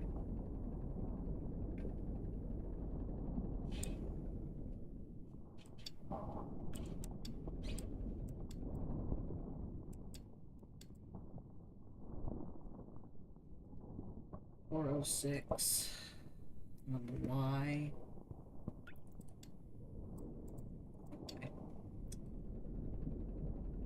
Oh, this is a very scary game.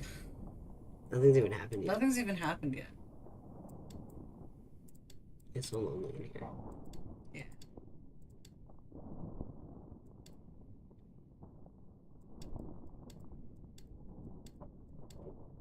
Say 40. 409. 406.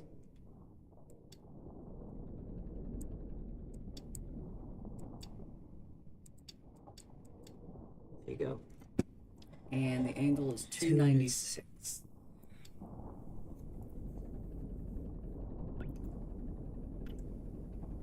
I just remembered we have a fire extinguisher. Mm-hmm. That is interactable. Mm-hmm.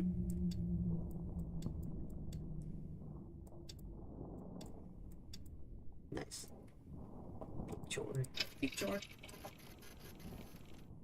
Ooh. Worm.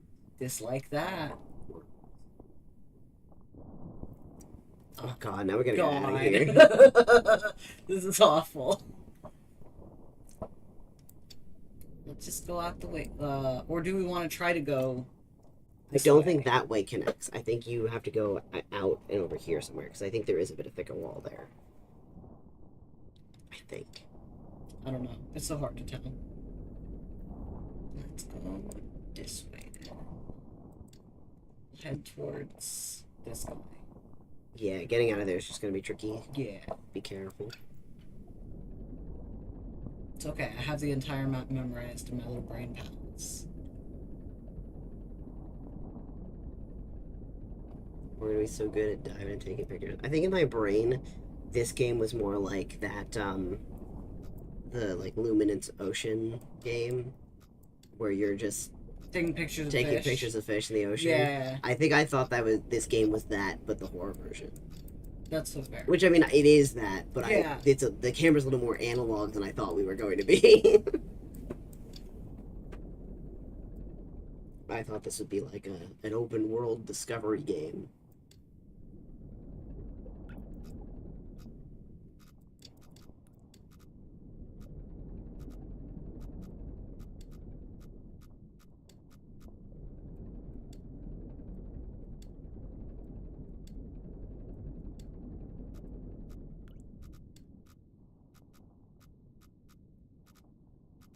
.314, 327.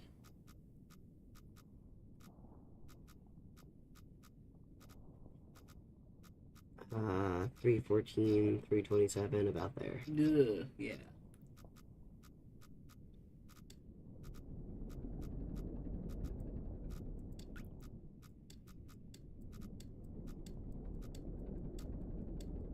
So, okay, right down. Never mind.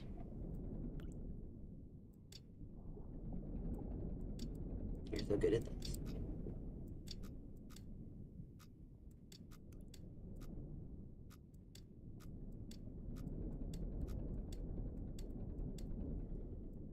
I just know at some point we're going to be perfectly still and something's going to be approaching us on that radar. Mm-hmm. I just know it in my heart. And it will be scary and it will be cool. Yeah. And I don't think it's cliche to do that with radar. I think that's why you put radar in something. True.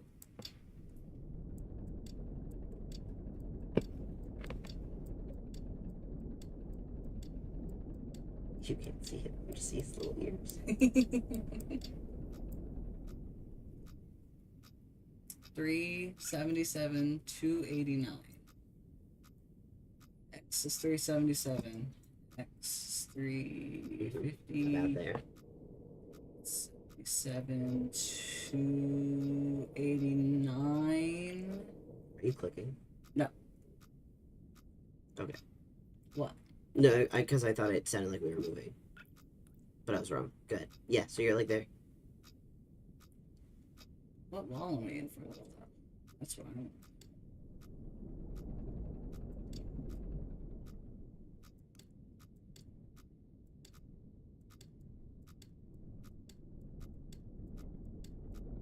Well, just be careful, because last time we did this, we crashed. I would maybe move away from it now. Of course, we are. Okay. Peek. Let's use it to peek at it. We can't now.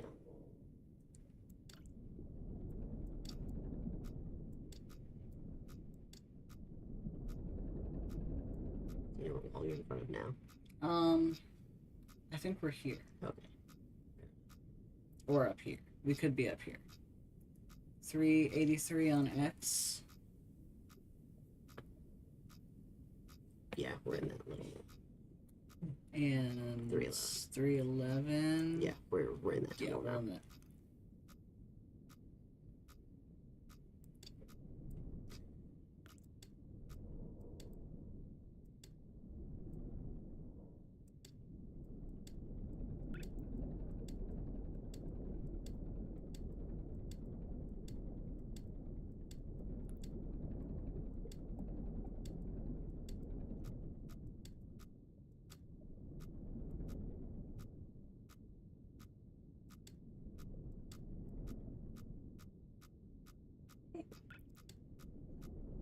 Dude, that's going towards it. Kind of away from it. Okay. Well, why don't you just point away from it? What are you doing? Well, I'm trying to find the tunnel.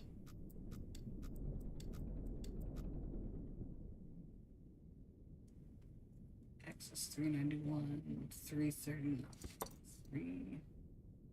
So basically 400.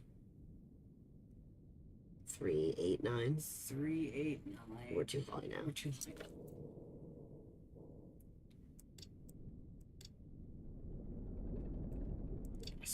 We go down.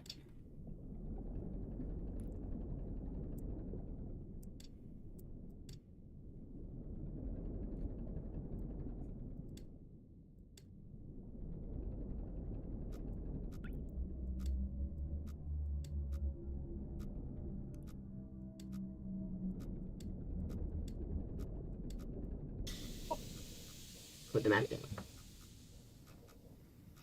Water. Water. What do I do about that? Fire extinguisher. Wait, that's not fire. Can you turn the valve? Does it just do that now? Does it? Are we just doing that now? Okay, cool. Where? I'm scared. 410. And I didn't see what Y was. 325. 325. So you're there. You just gotta go forward carefully.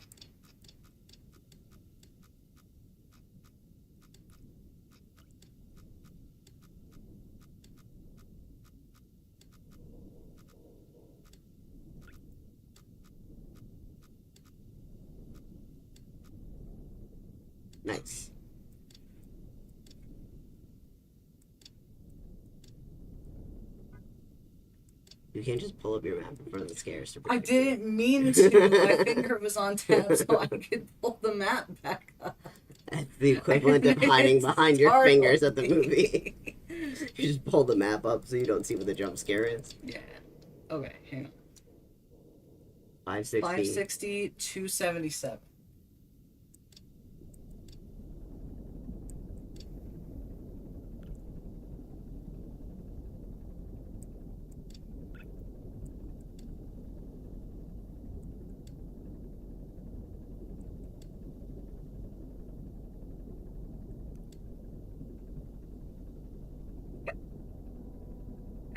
Shut up.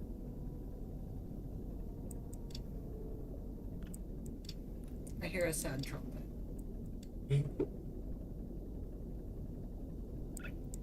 Is there more lore for us to find? Whoa, whoa, Whoa, whoa. whoa, whoa, whoa,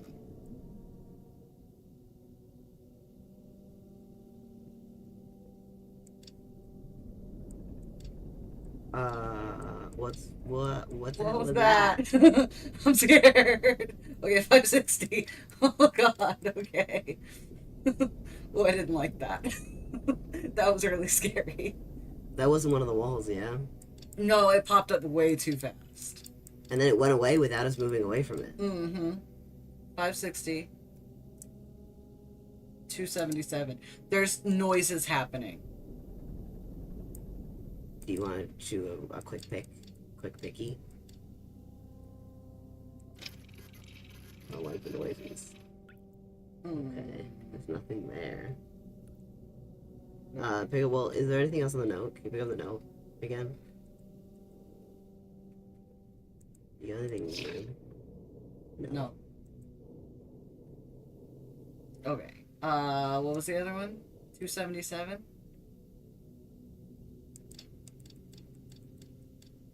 Oh, wrong way.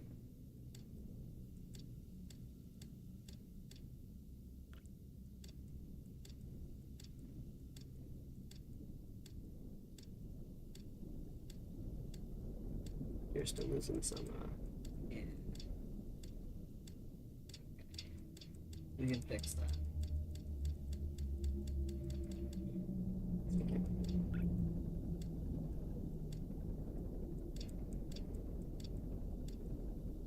Okay, 277. You went too far. 277. Wow.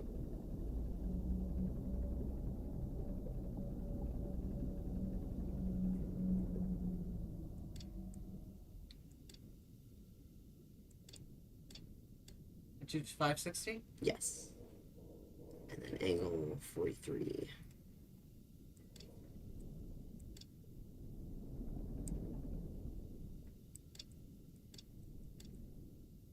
$43? $43? I don't think we're gonna finish. I think you're gonna. Oh! Oh! Oh! Uh-oh! Uh-oh! What am I supposed to do with this?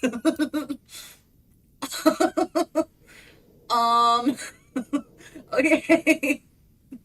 Awesome. Oh no. Oh, Do I go up or down? I guess let's do down first. I don't think you're gonna finish though because I think you try to get too precise.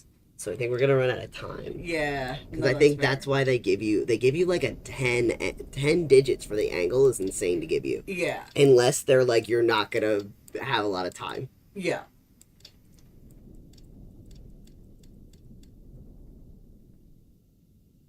$613, $197.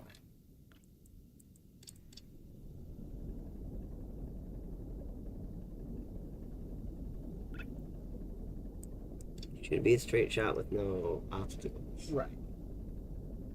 But that worries me. Mm-hmm.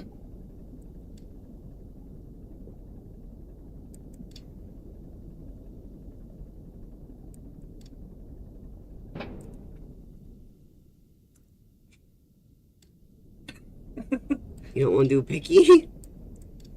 Saving again. 13. And I think 197. 13.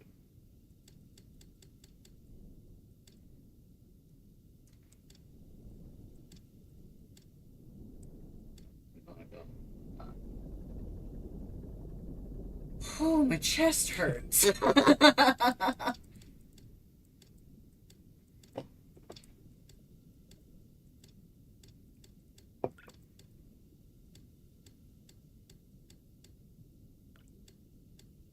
Yeah.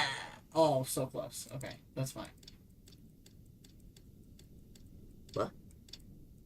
Almost got it to all zeros. Is that the angle they want? No. Oh.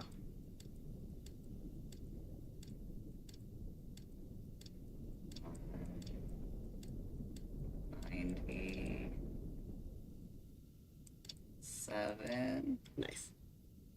and 55. yeah, I don't like the noises that we're making.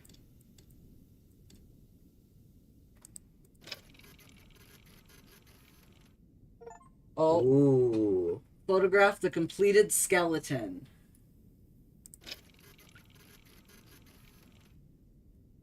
Okay, there's nothing fishy going on. Oh man, that one's gonna be so hard to get. What do you think? That one, or should we go up?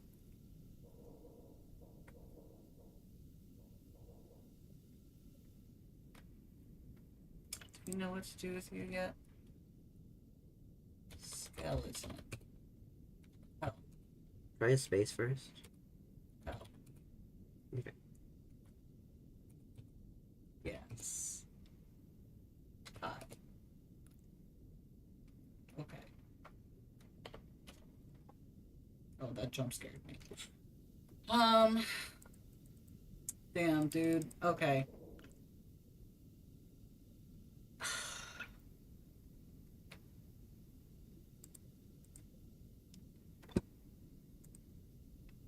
Can we go for this one? I think so. We might as well just finish out this area. Yeah. I don't know how much doubling back is going to be possible. Right.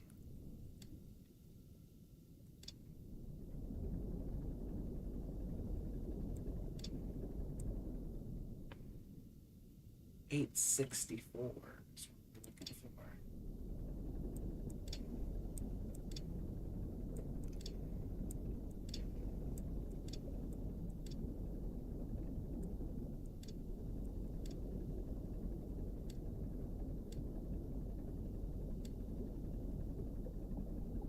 Yeah. I'm scared. Nothing happened. I'm scared.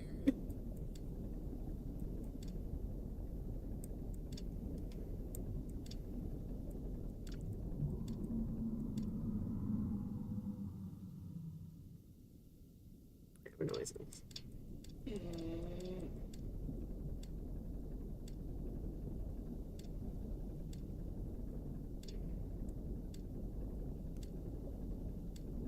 There hasn't been a wall in a hot second. Oh, there we go.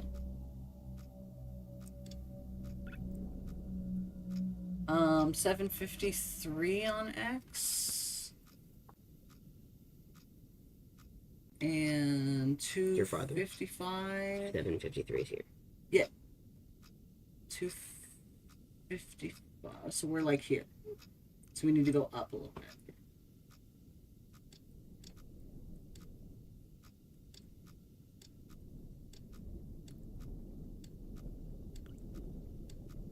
Whoa. Please do not die at this point. We've made so much progress. Oh, Well, I guess it's saved. Will we go back to the save point? we're good.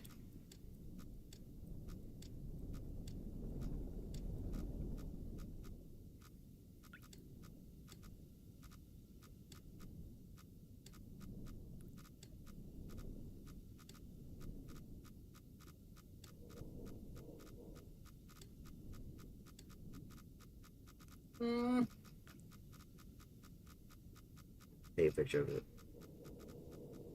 You have to face it to take a picture of it, though. Get a picture. just a Oh, wall. it is a wall. Okay.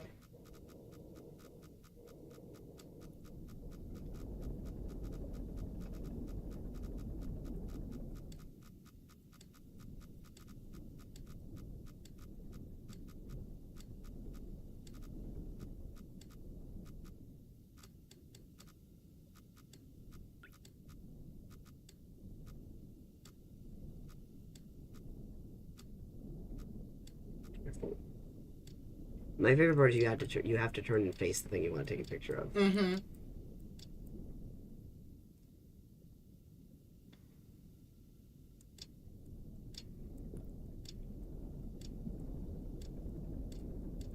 I'll up the thing again. 864. And 864. 256. 256 or 58? 58.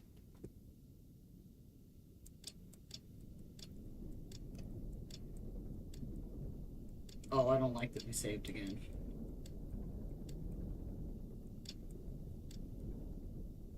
What did I say? 860 And 250. and 250. So you need to be going down more.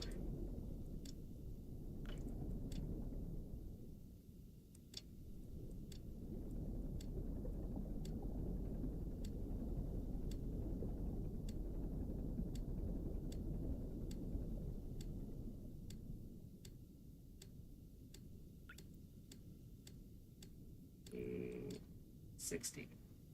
And no, wrong way.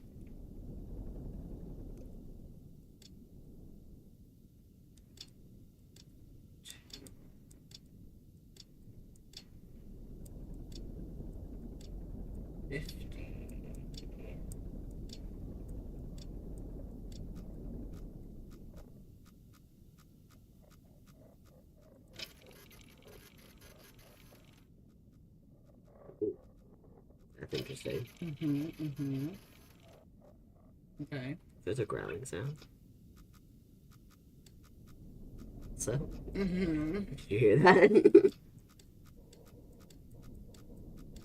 Oh, Oh, true. wait, what's the angle? 209.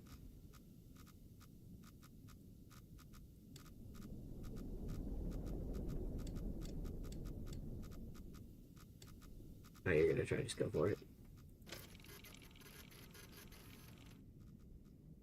No, I don't think we're close enough. 864 is right. 258. 258. We need to get one more closer.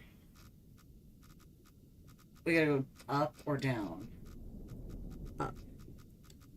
I think the only direction away from those things, luckily.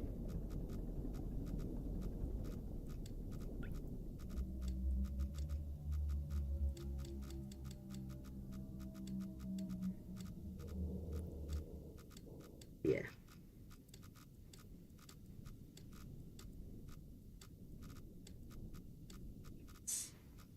And then 209. I could've got the other one.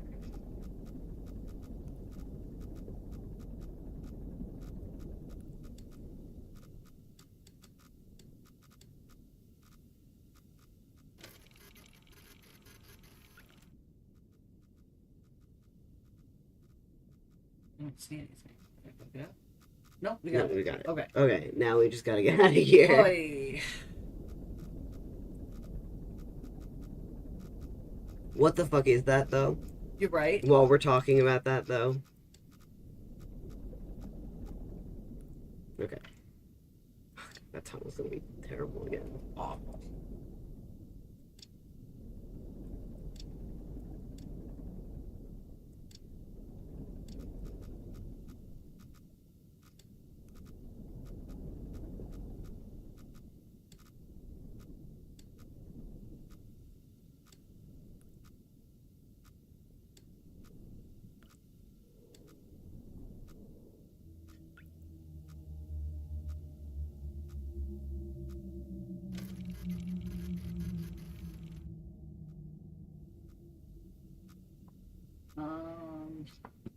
8 coordinates. 845-273. 845 2 7 3. So I'm like here. like That should here. be. No, that's in the 300s. We're down here. So I guess I just need to. Well, continue point going at up. it then. Point at it and take a picture. If we don't think it's a wall.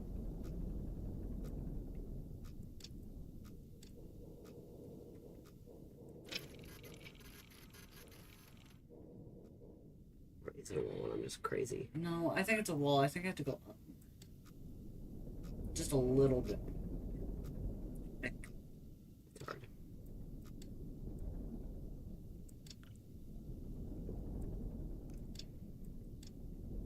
Sounds for here. Mm-mm.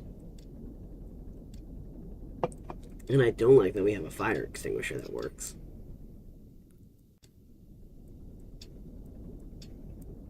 No, because why do we have that? What's about to catch on fire? But also, what's the computer?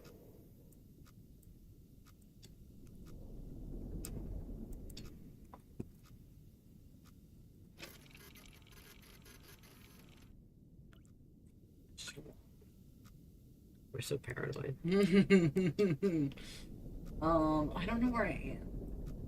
We're ultimately really scared of one picture we saw that had a fish in the ocean. Yep. Oh, We're going down. We're going down. We're going down. It's alright. let's look at PS for a second.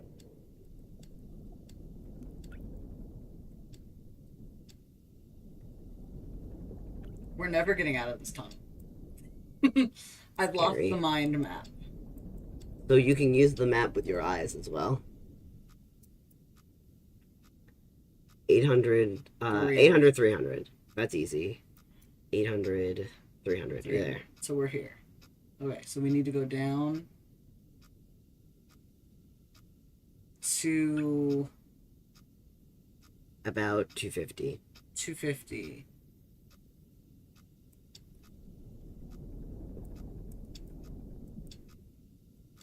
Just be careful on the wall.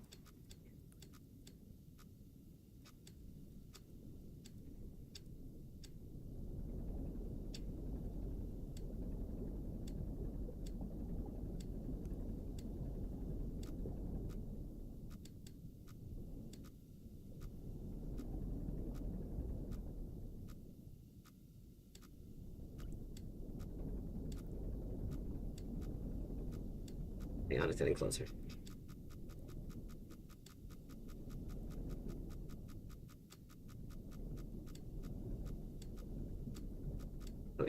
Okay, we're Look- in the tunnel. Look at that map again.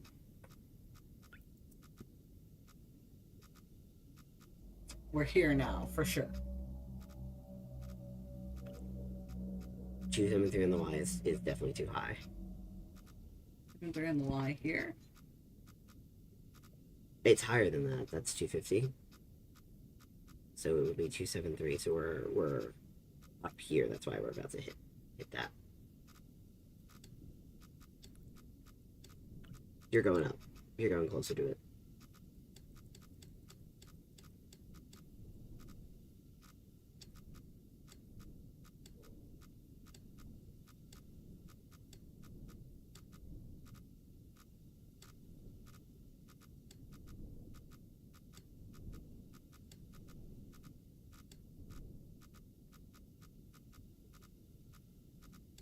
It's so stressful. Sorry, we're not even making good content. Oh man. Do you want to check the map again?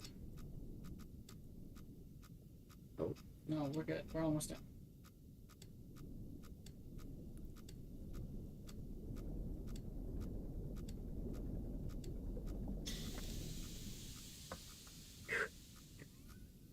That's my fingers on tab.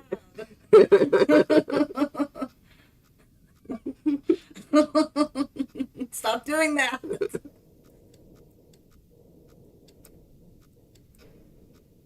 You want to check the map again? Now I can't find the map. What were our numbers? 748267. 748267. So about up here. So still kind of high.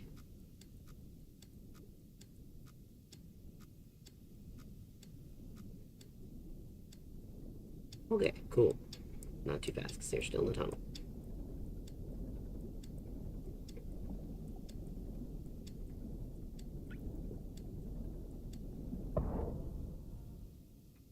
What? Picture.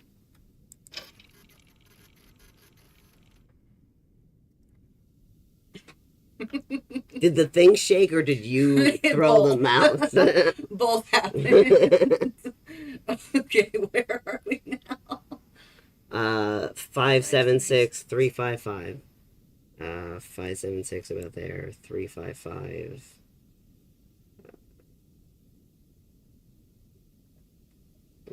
So like here-ish. Okay. So we're Now we wanna going go up. Bro, this sucks. Oh my god.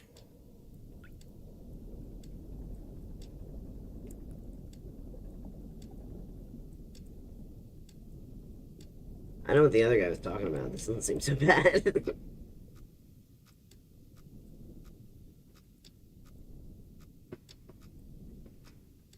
So far, the fish has only approached us once, I think. So.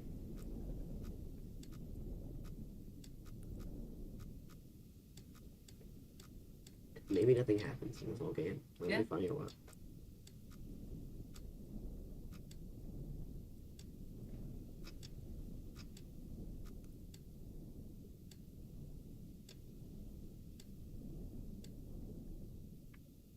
I think we're in the tunnel.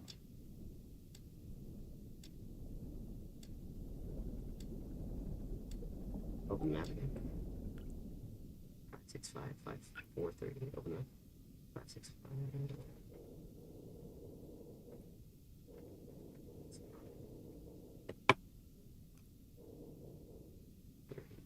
530 or 430? 4:30. 430. So like there. We're past the tunnel. Okay. Good job.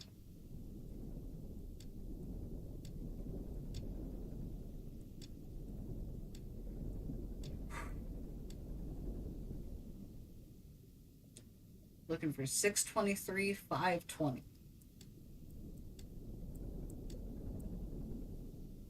Going down for some reason on the x-axis. I want to be going up on the x-axis.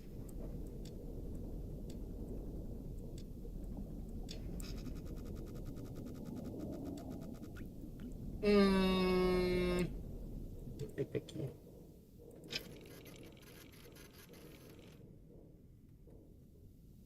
What's that about?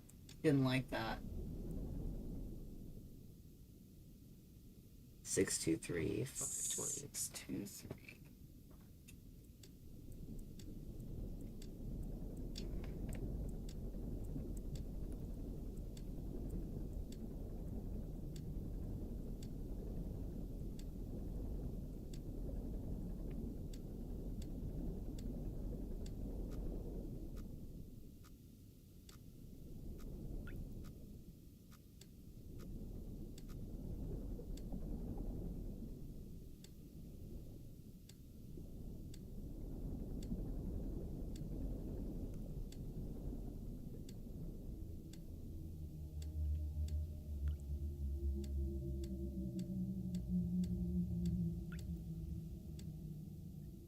And 63. 063.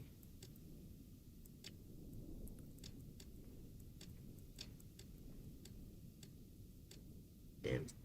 Good job. You got it right on. What we got? Ooh. Another skeleton. There's giant creatures in here. So now what? I think we gotta go through here. Okay. So let's just turn all the way around.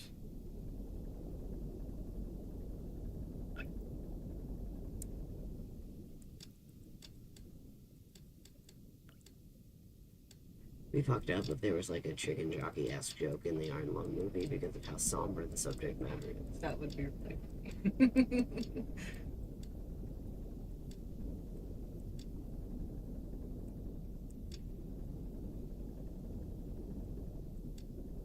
I don't like that we have this and we haven't had to use it yet. And there's only 3 pictures And left, there's only 3 pictures left. and we only dropped 1 oxygen.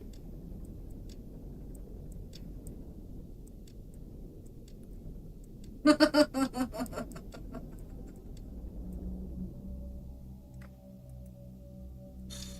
like the sounds. So I'm expecting to hit a wall here. Because eventually we're gonna hit this. That's when I know to turn. Ooh, I'm sorry. My leg hurts. Are you good? Yeah, my shorts are like the seam is like cutting into my leg with the way that I was sitting. It was cutting off circulation.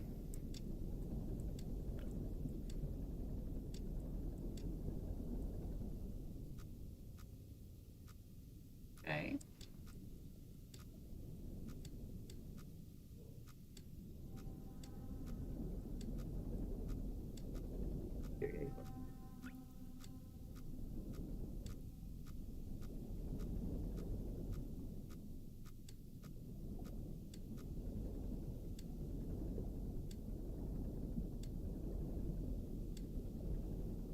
What coordinates do we need?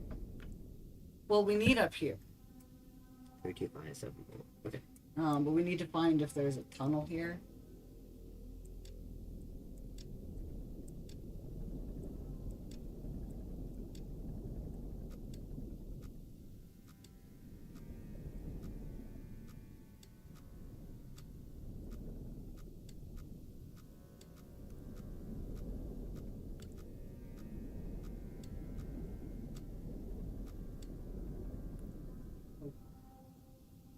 Four, 3, 4, 5, 18. 3, 4, 5, 18. Right there. Oh, so we should just be able to keep going sideways.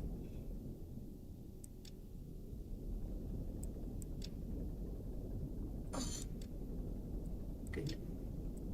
Oxygen notification. Uh-oh.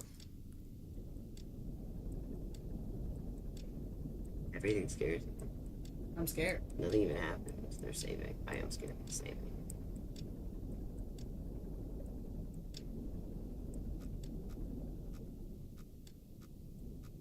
Don't turn towards it. Away from it.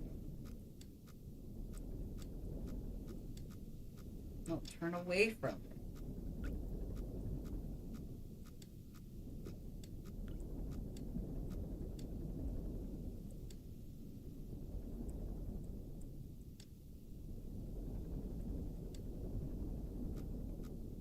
Okay, that's what I was looking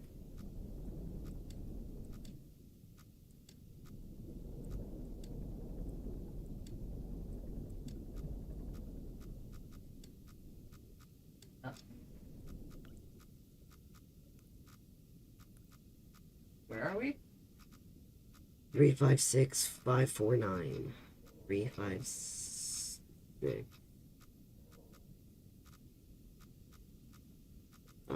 5, 4, 9.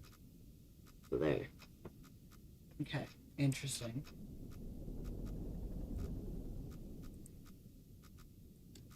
Careful, you're still going towards the one.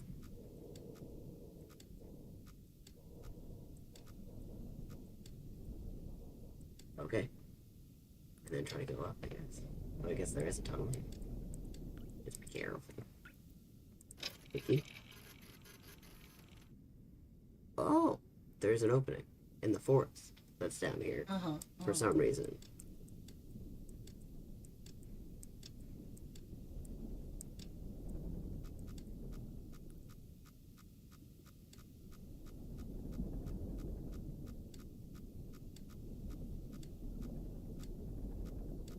Oh.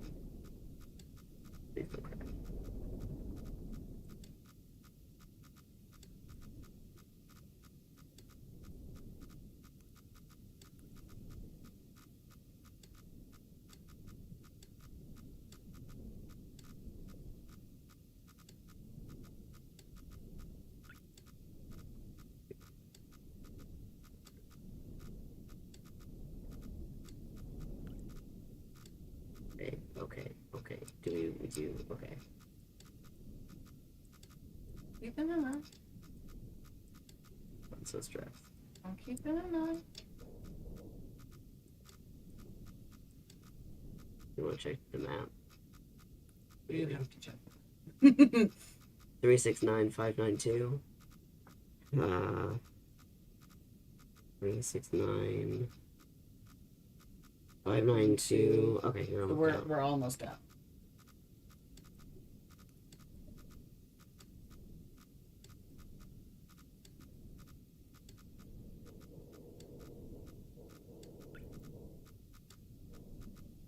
You don't want to go maybe a little straighter.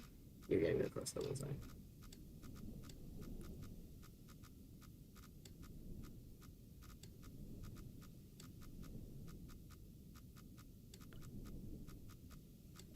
The other one, nothing's kind of close.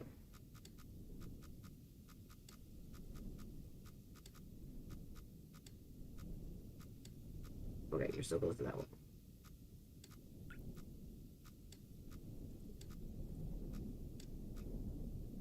Okay. Relax, I got this. 325, 741.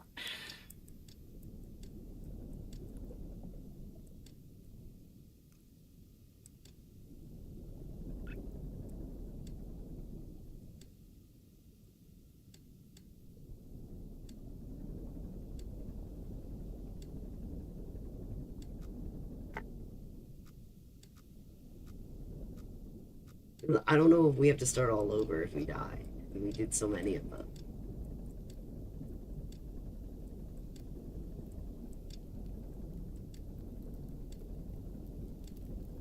Ah! When did that happen?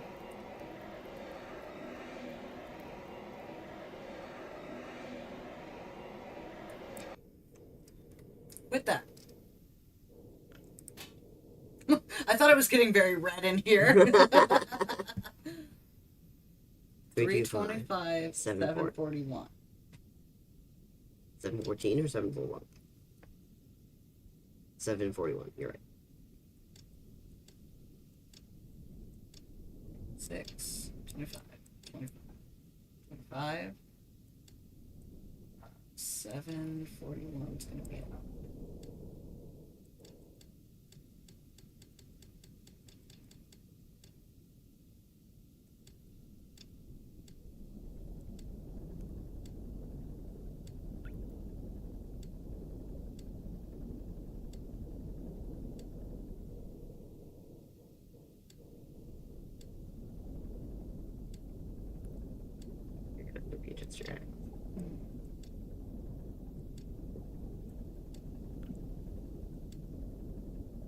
Say me again.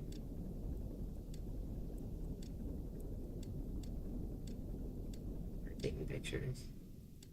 I like that part of this game. That is fine. 740. Oh, 1. perfect. And 18. 18. You could do it now.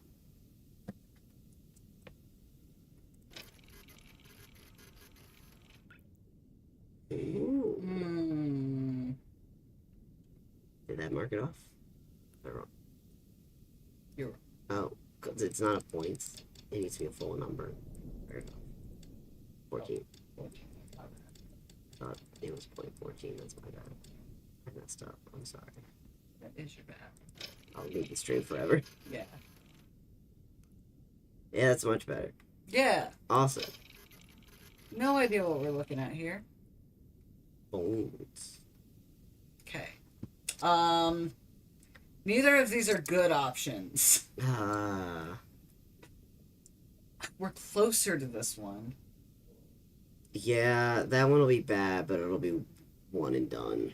The other one's gonna be a whole thing. Yeah. So let's go for that one. Can I have a sippy if you're about to? No. You've been so focused, you haven't sipped it. I've been afraid to take my hands off the keys.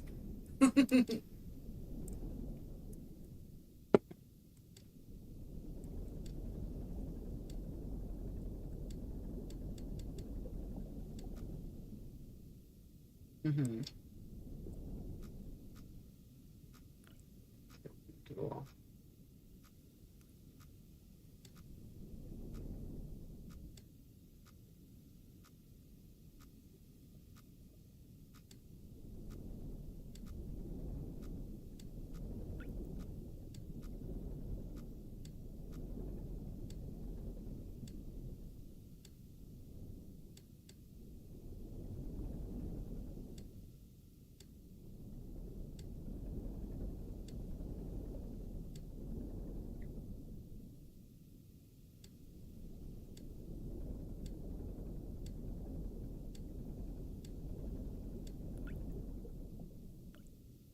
checking for fire every now and then. Paranoid.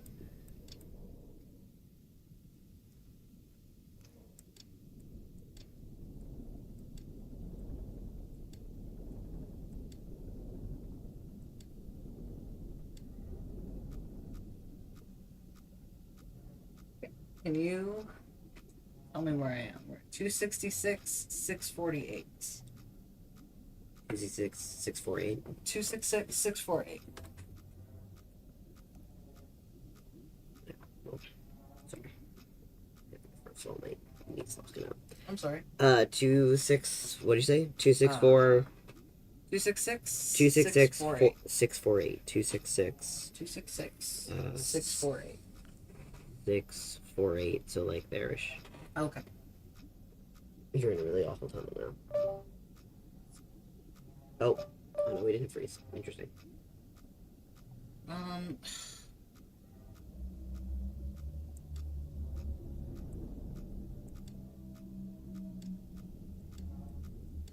You're getting closer to the wall. No. Do you want to play? I am playing. It's not controlling. I'm stressed. And I'm not even stressed about a monster. I don't want us to hit a wall. Listen, I figured out. Well, I thought it was like you had a few times to hit the wall before it ended the game. But apparently not. Yeah, Oh, we're in the tunnel. not a very sturdy ship we're in.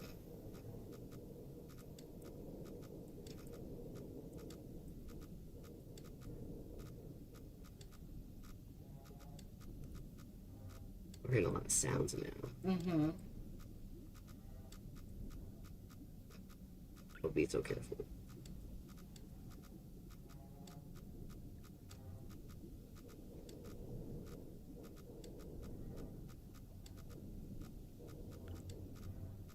Oh, please be so careful.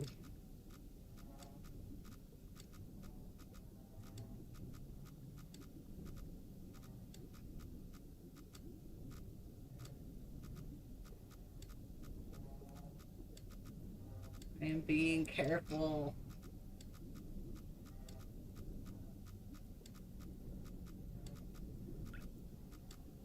Are you seeing the conditions that I am under right now? You want to turn around and make sure we're not on fire. We're not red, so.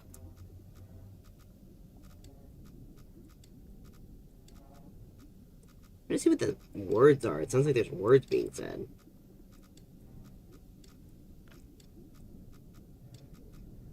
But I can't tell what the words are. Mind saying? You hear what I'm hearing? I think it's supposed to be like a Shamu call.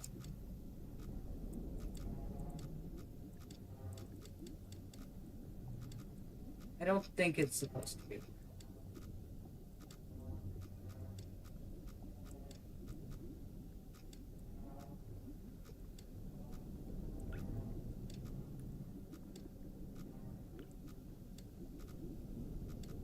think this is what parallel parking is like. It sure do be what it feels like. Well, I don't need to go up. Okay, so we're close. Okay.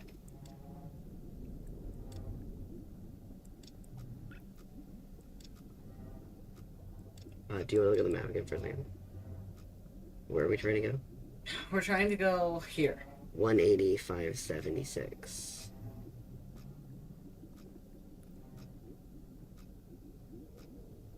We're at 221, 657.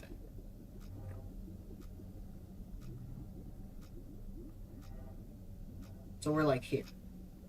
We're in this stretch now.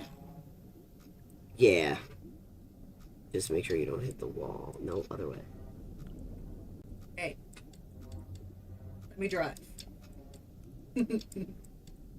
Scared.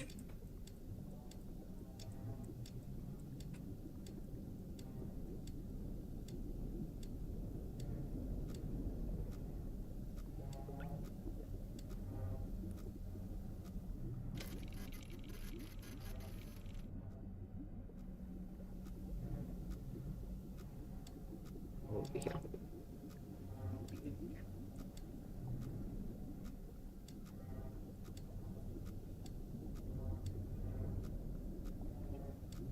That's good. It means I can go down.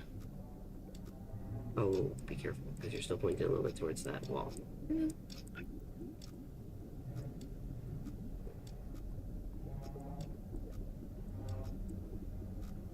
Oh.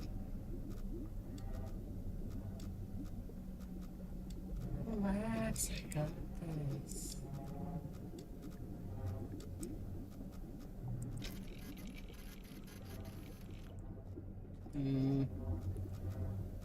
I don't like the noise in here.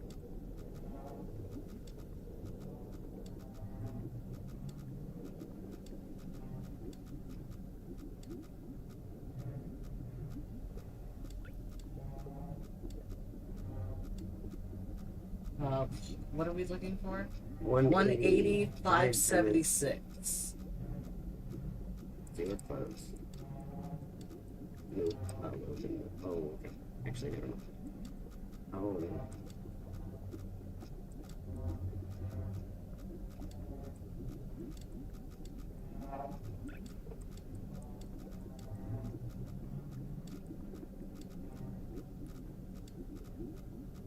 But how do I get further away from this wall?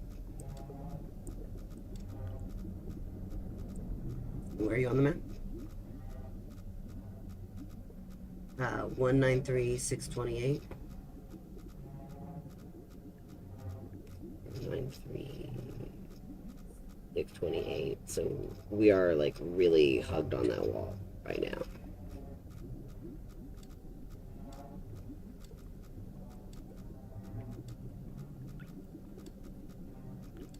Okay.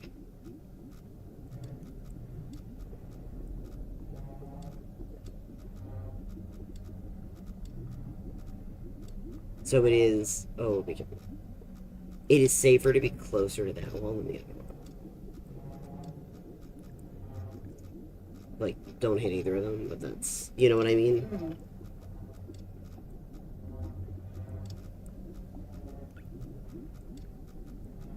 Oh, well, hang on. Now you're getting really close to it. What? You're getting close to the other wall. That's all. Just be careful. I'm being careful. Okay, okay.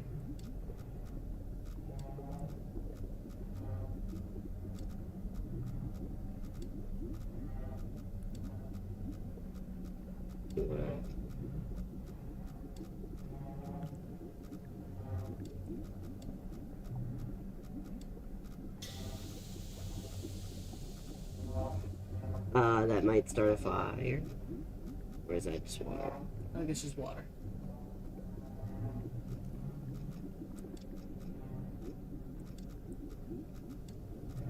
Okay. It's 180 and 579. So just probably going down now.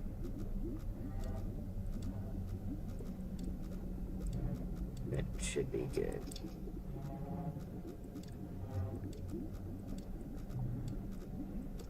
It's 571. 576. It sounds like words now, but I can't hear what. It's not great.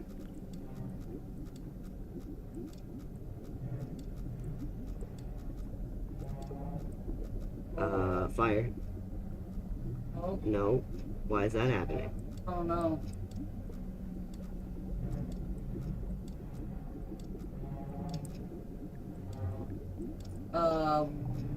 What was it? 578? 575. Whoa. Oh, be careful.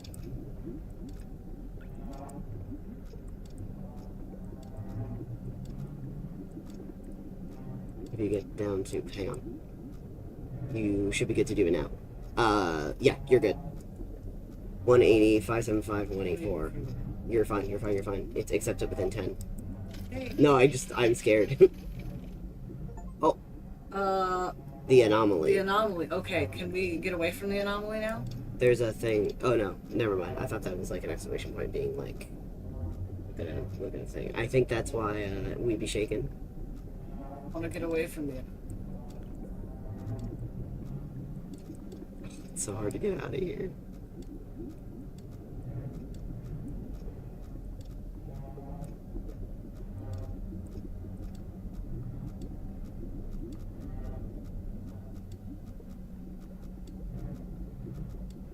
Terrible. I hate this. We still have one more area to do. Take a picture. Also, the voice has stopped.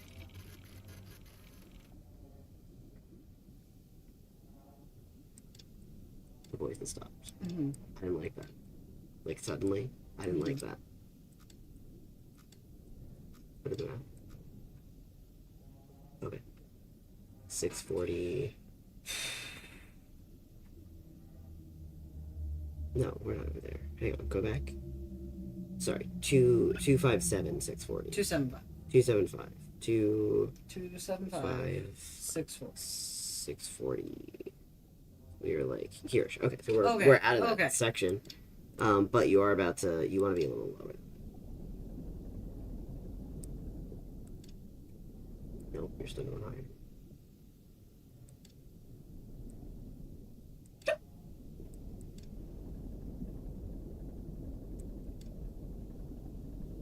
I'm scared. If We that's only the have anomaly, one. what's the What's last? the other thing?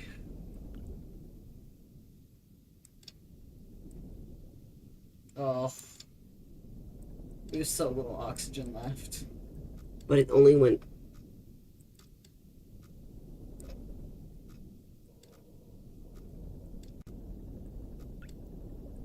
Feels like it might be scripted. The Yeah, oxygen. So it's not a thing that you can actually like fail. hopefully. Except by crashing and maybe by fire if it gets bad enough.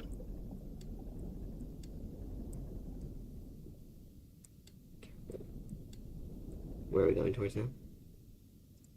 This. 75825, but we have to go through all that junk first. Yeah.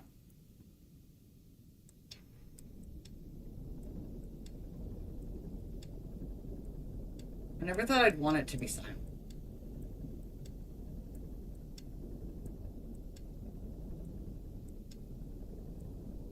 Just careful because you're going way past where you. I know, I gotta find this wall. Okay. I don't like that everything shook. Not a good time. Scared. Might it protect me? 6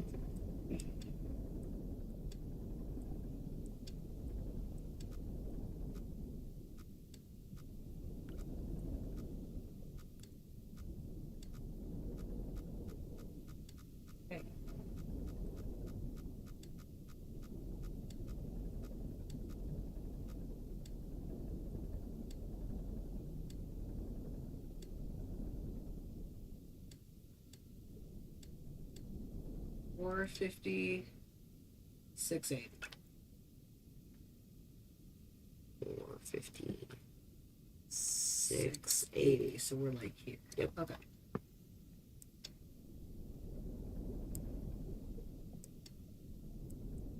Yeah.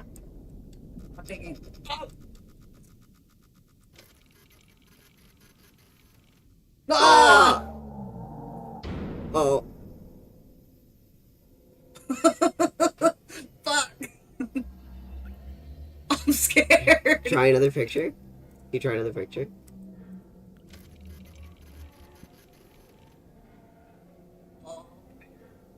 That was really cool. I like that. That was cool. Man, that was scary. Good reactions. Okay. Wait, hang on, okay. I'm just looking for it. Okay.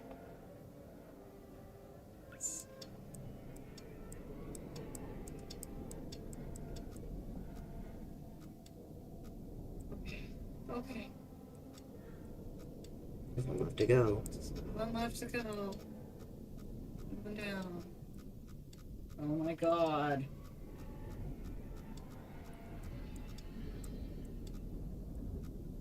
There's sounds. Yeah, I don't like it. Does anything happen if you... Oh. Does anything happen if you go to the,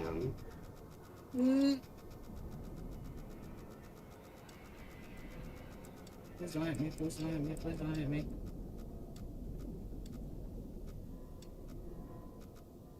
Okay, we're in a tunnel. Or is that the creature coming for us? I think we're in a tunnel. I think we're in this tunnel. Okay.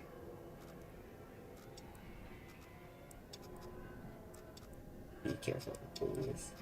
I was gonna say, if you could check the computer when you get a chance.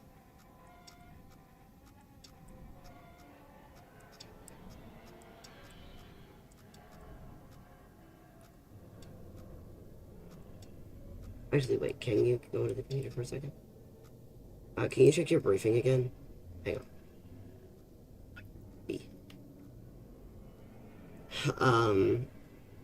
Can you type in AT-5? AT-5.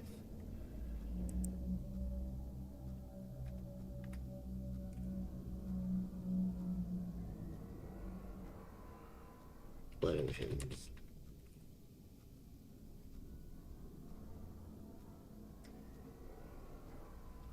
Dude, can you do the COI?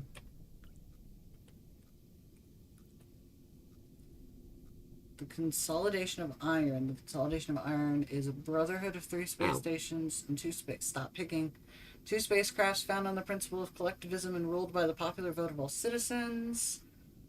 Its name comes from iron and steel materials. Its 2 main stations are constructed from the principle of unity and togetherness in the face of menace from other surrounding stations such as Eden. Space Station Eden was the largest man-made structure that still exists in the wake of the Quiet Rapture. It was formerly the main station for Mars, and the populace still maintain a strong sense of Martian patriotism and independence, making them a constant threat to the sanctity and security of the COI. There's a current population of 468 and has the only known remaining trees in its interior garden.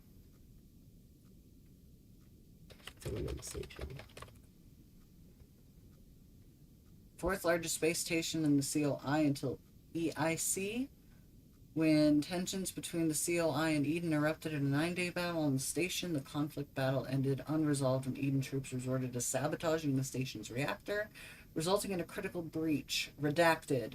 The breach left Filament Station uninhabitable due to high levels of radiation and has sat empty since. Prisoners taken during the conflict have been undergoing conviction realization in the years since.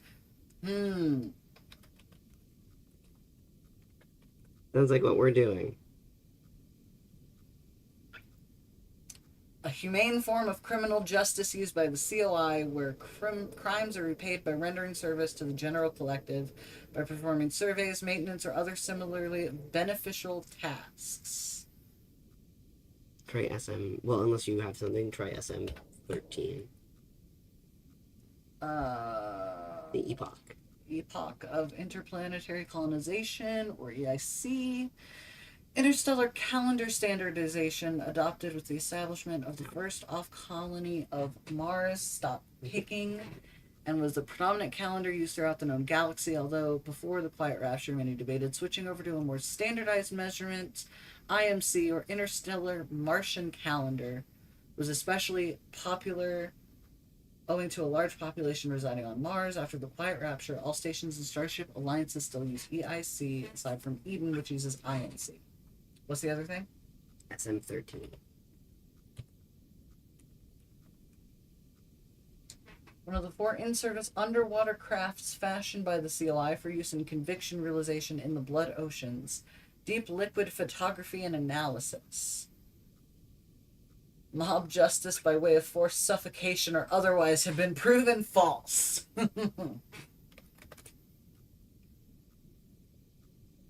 Mars was the most populated planet in the solar system before the Quiet Rapture.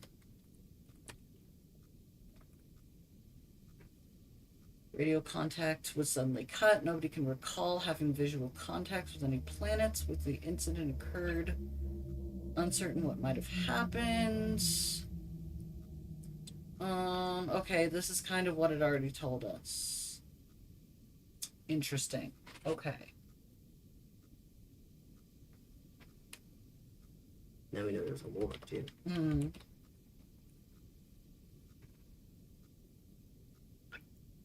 CZ8. We're on AT5.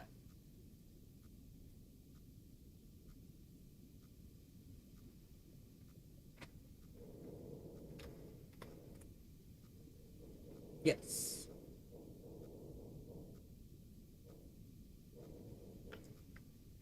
Lots of redacted information. Is there a fire? No fire.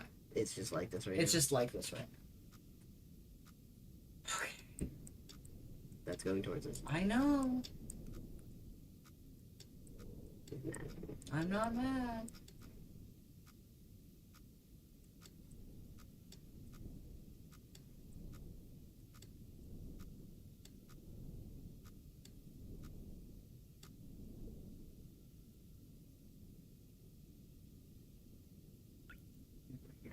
Yeah.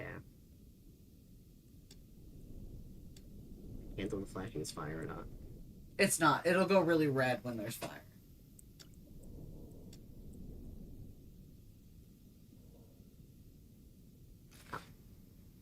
Stop picking.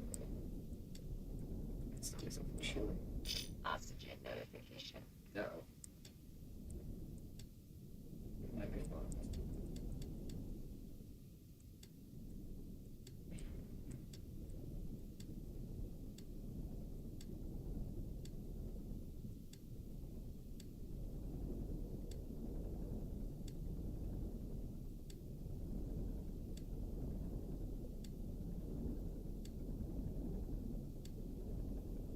Oh. Uh-oh. Uh-oh. Uh-oh. That's not good. That's not good. You take a picture. Can you go to the query thing again? Can you type in emergency? Nope.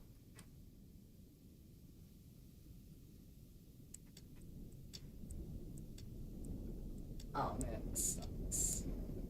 Okay, right?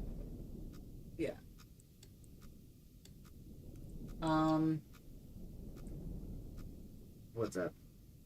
602 7. 720. Is that what it is? Yeah. And the angle? Oh, no, I'm trying to figure out where we are. Oh. 675, 828. 602 602. 7. I don't know. 720? 720. Like there. Okay, so we need to go up. I don't think we're gonna make it. I wonder if this is just on a timer or who fucked it up. Right. You gotta look closer to them.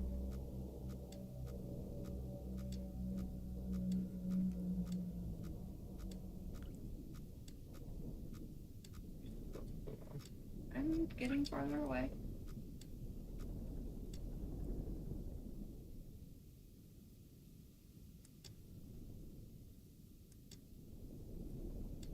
You have to stop moving up now.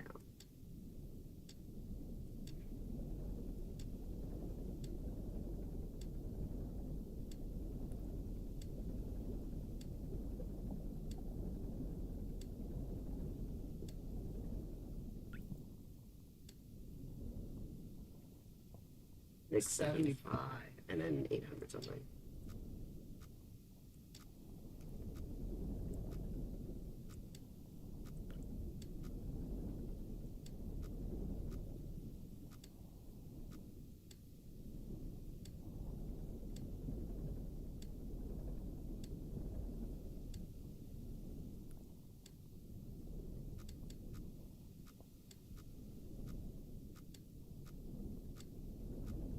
Need to go up.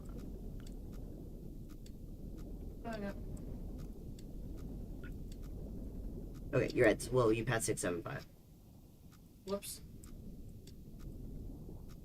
Okay. And go up now. Yeah. Yeah. 675, 828. Oh, What's up? which one's got to be 828? Why? That goes up, yeah.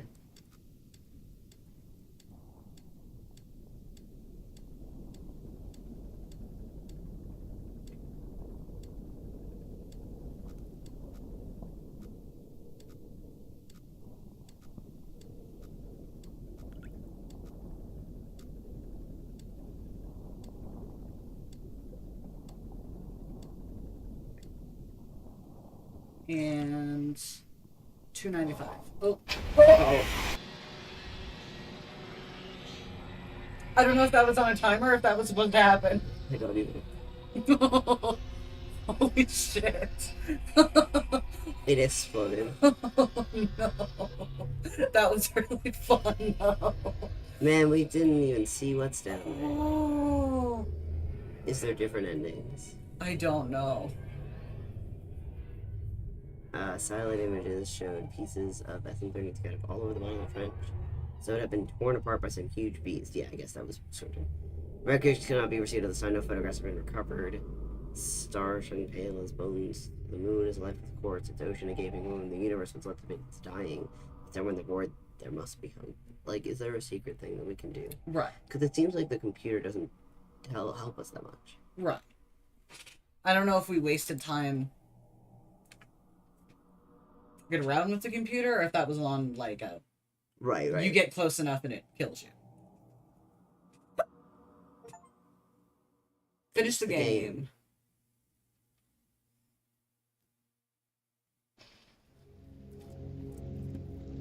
Well, that scared the poo-poo out of me. Okay. Well, it's 9 o'clock now. Yeah. Do we want to call it quits? Yeah. Entertaining gameplay, I hope. Utter silence and terror. We were so focused and scared.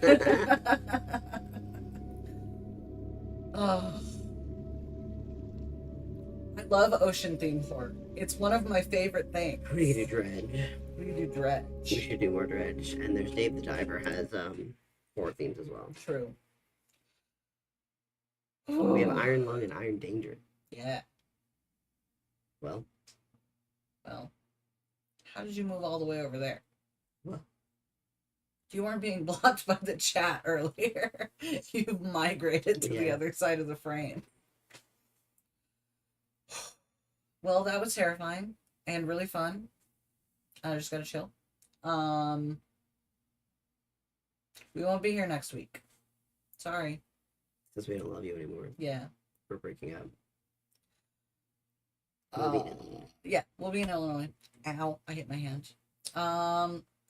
Might see if we can get my brother to do a stream with us, but I doubt it. He's not big into having an online presence. So we'll see. He's the streamer now. He's a streamer now. I'm just chat. Yeah. I think that's it. I don't know what we'll be playing when we come back. Who knows? Probably Dark Souls. Probably Dark Souls. It's been a hot second. Yeah. Bye, I guess.